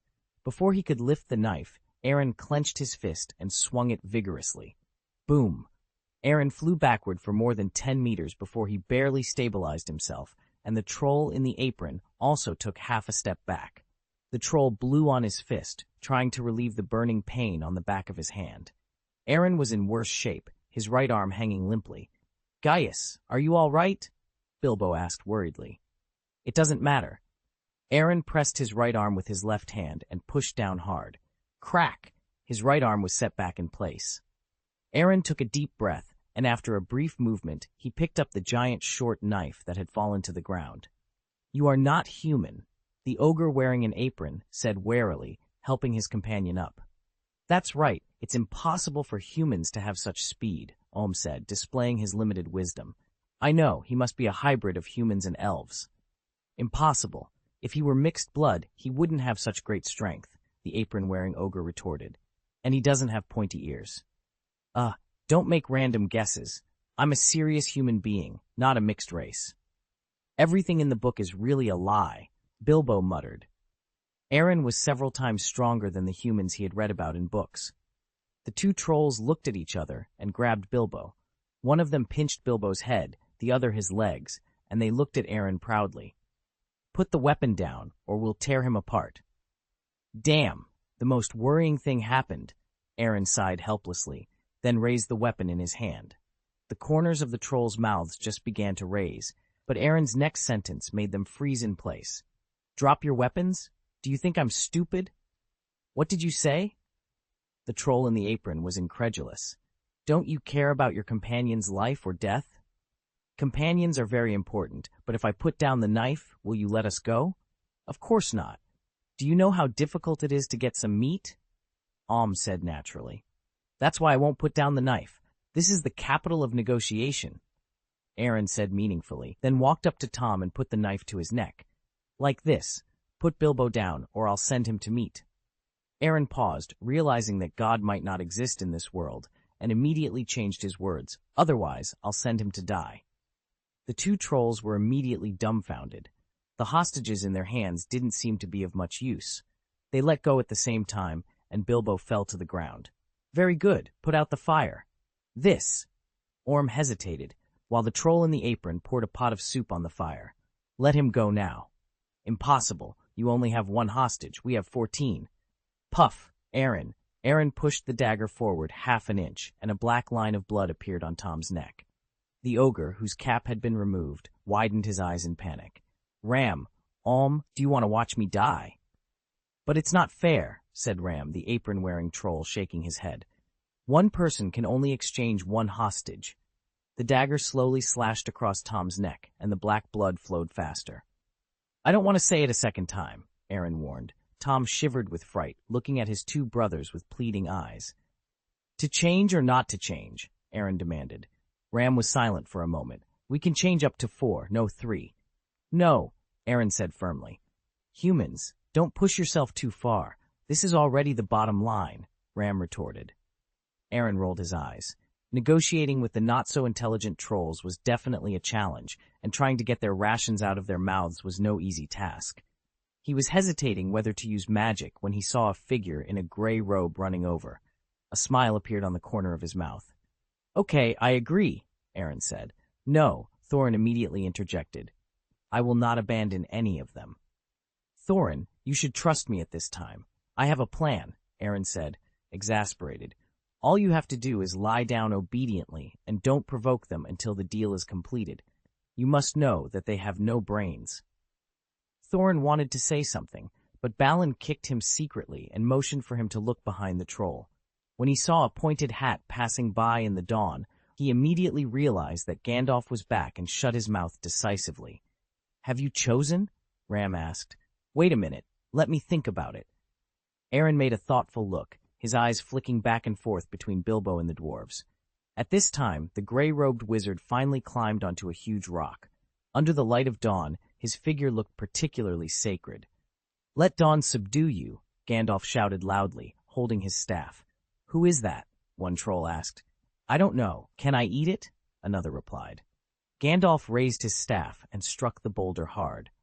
The boulder split in half, and the light of dawn shone into the dark hollow, illuminating the trolls. The trolls seemed to be burned by flames.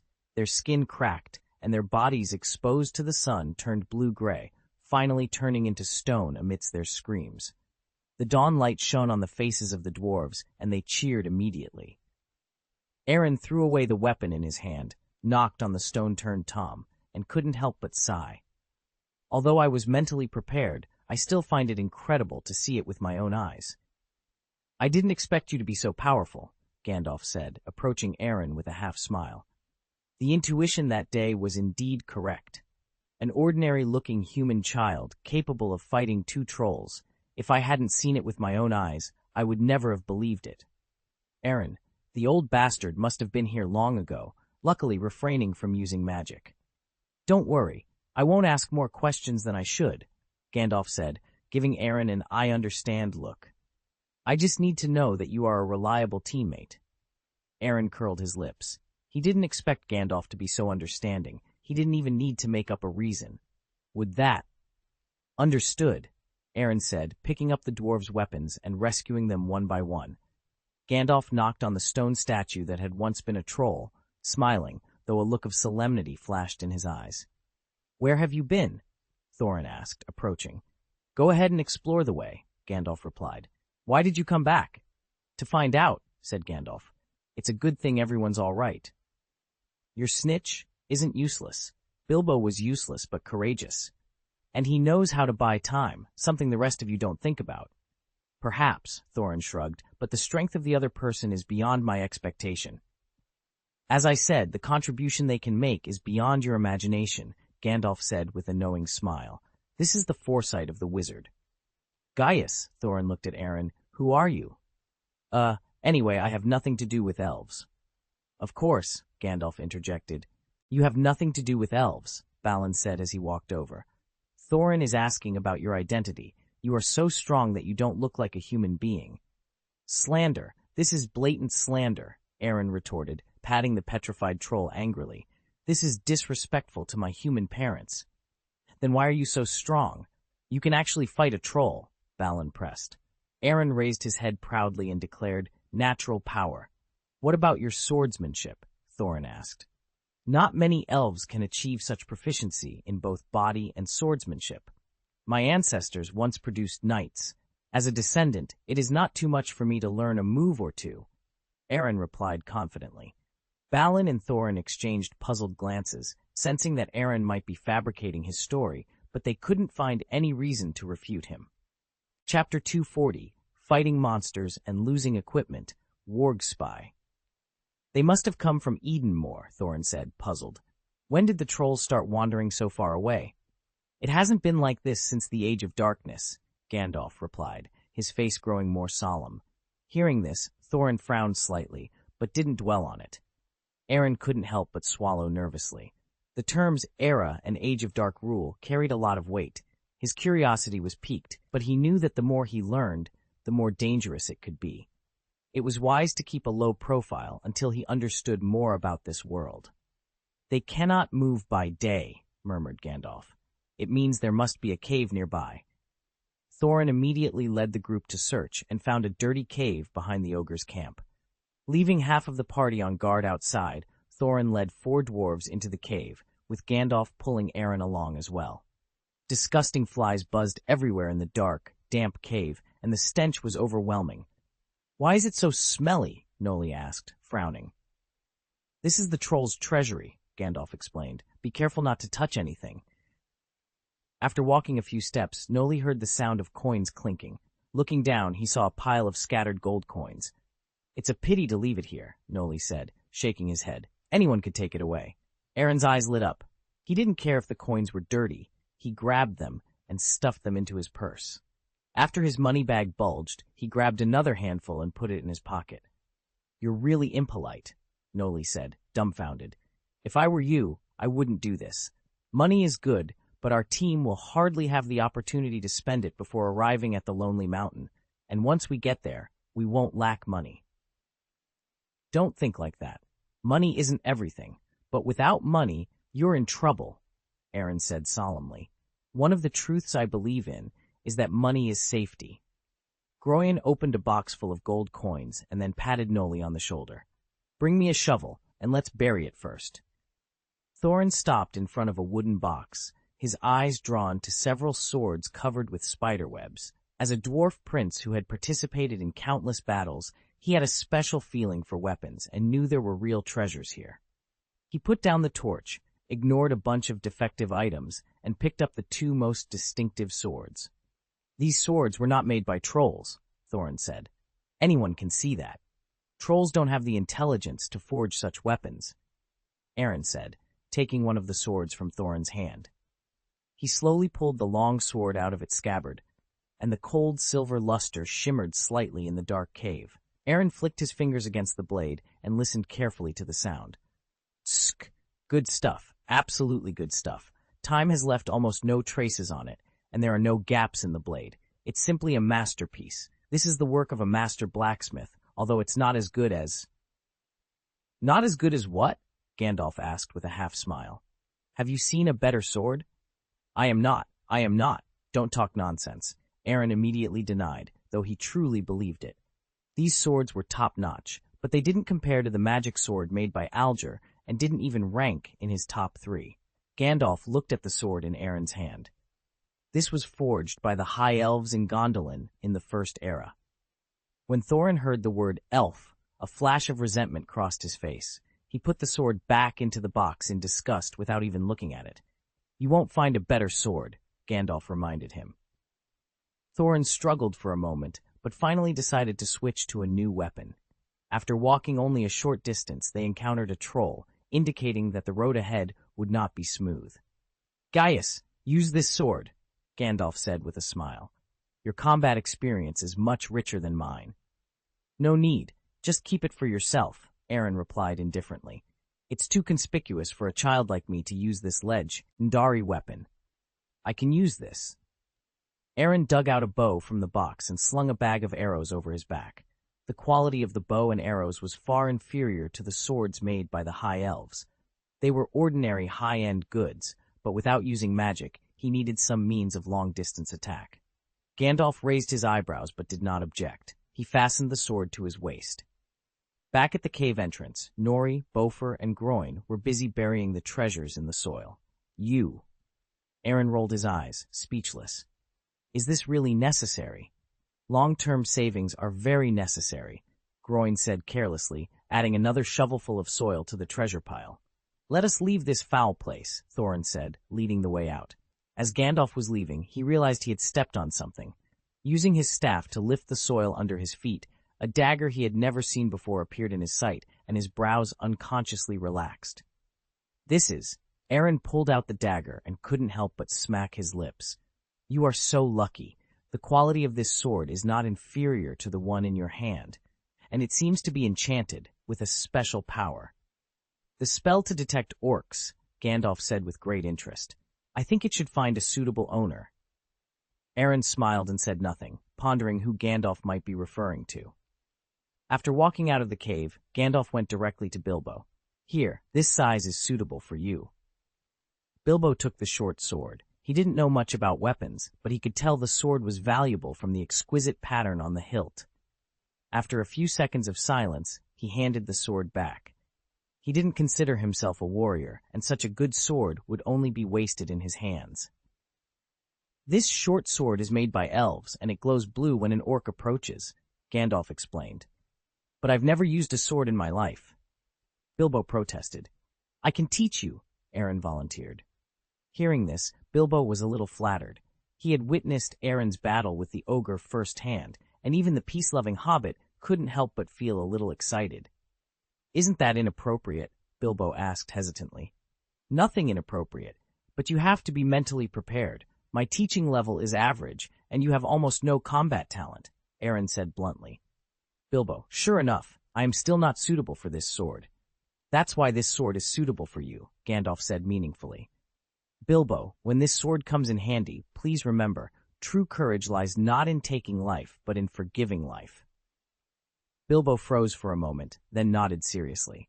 Something is approaching, said Dwalin suddenly. Thorin pulled out his new equipment and looked around vigilantly. Everyone, don't disperse. Gandalf also came back to his senses and drew the long sword at his waist. Hurry up, arm yourselves. All members of the expedition team gathered together, looking nervously in the direction of the sound. Once they determined it was the enemy, they would kill them mercilessly. Aaron looked at Bilbo, who had drawn his dagger. Now the great teacher Gaius will teach you how to use a sword. What? Bilbo paused for a moment. Are you sure it's now? First, the hand that holds the sword must not shake. Aaron grabbed Bilbo's right hand. Are you ready? Bilbo took a deep breath and nodded. Secondly, we must grasp the timing, strength, and speed of the attack. Winning or losing, or life and death, often hinges on that moment. Thief, fire, murderer. A group of rabbits suddenly jumped out of the jungle, pulling a sled, and rushed over at an extremely fast speed. The dwarf camp was a little flustered, and Aaron grabbed Bilbo's right hand and pushed forward. The shouting, The sleigh came to an abrupt stop, and the little old man holding the staff on the sleigh was staring at the blade around his neck, too frightened to move. The dwarves immediately surrounded him, but almost everyone looked at Aaron. "Don't look at me like that. Staying calm in times of crisis is a basic skill." Aaron said, "Can you teach me? This move is really cool," Chili asked excitedly. "I can't teach this. You have to practice it yourself in actual combat. The more you swing the sword, the more it will come naturally." "Well, can you take this sword away first? I am the brown robe wizard, not your enemy," the old man pleaded. "How do I know if you're real or fake?" Aaron questioned. "He is real," said Gandalf. "This is Radagast the brown robe." Aaron raised his eyebrows and let go of his right hand. Bilbo nervously sheathed his sword. "Aaron, you should teach me something else. Fighting is really not suitable for me." I'll try my best," Aaron replied. Gandalf walked up to the brown robe wizard. "Why are you here?" "I'm looking for you, Gandalf," Radagast said anxiously, almost incoherently. "Something terrible has happened, something very bad." "What do you mean?" Gandalf asked. Radagast hesitated. "Give me a minute to think. As soon as I thought about it, I forgot. The words were already at the tip of my tongue." Gandalf reached out and plucked a stick insect from Radagast's tongue. "We have to talk alone," Radagast said, lowering his voice. "It's not suitable for too many people to know about this matter." Gandalf looked at the group of dwarves and then at Thorin. "Go, but you'd better hurry." "Aaron, you come too," Gandalf said. "I won't go." Aaron refused bluntly. He wasn't so foolish as to seek trouble when the brown robe wizard spoke of bad things. "You are a wizard, and it is your duty to know," Gandalf insisted. "I've never admitted that I'm a wizard," Aaron retorted. "My God, I didn't expect that. Besides the dwarves, you, a child, would give me headaches," Radagast said, looking at Aaron.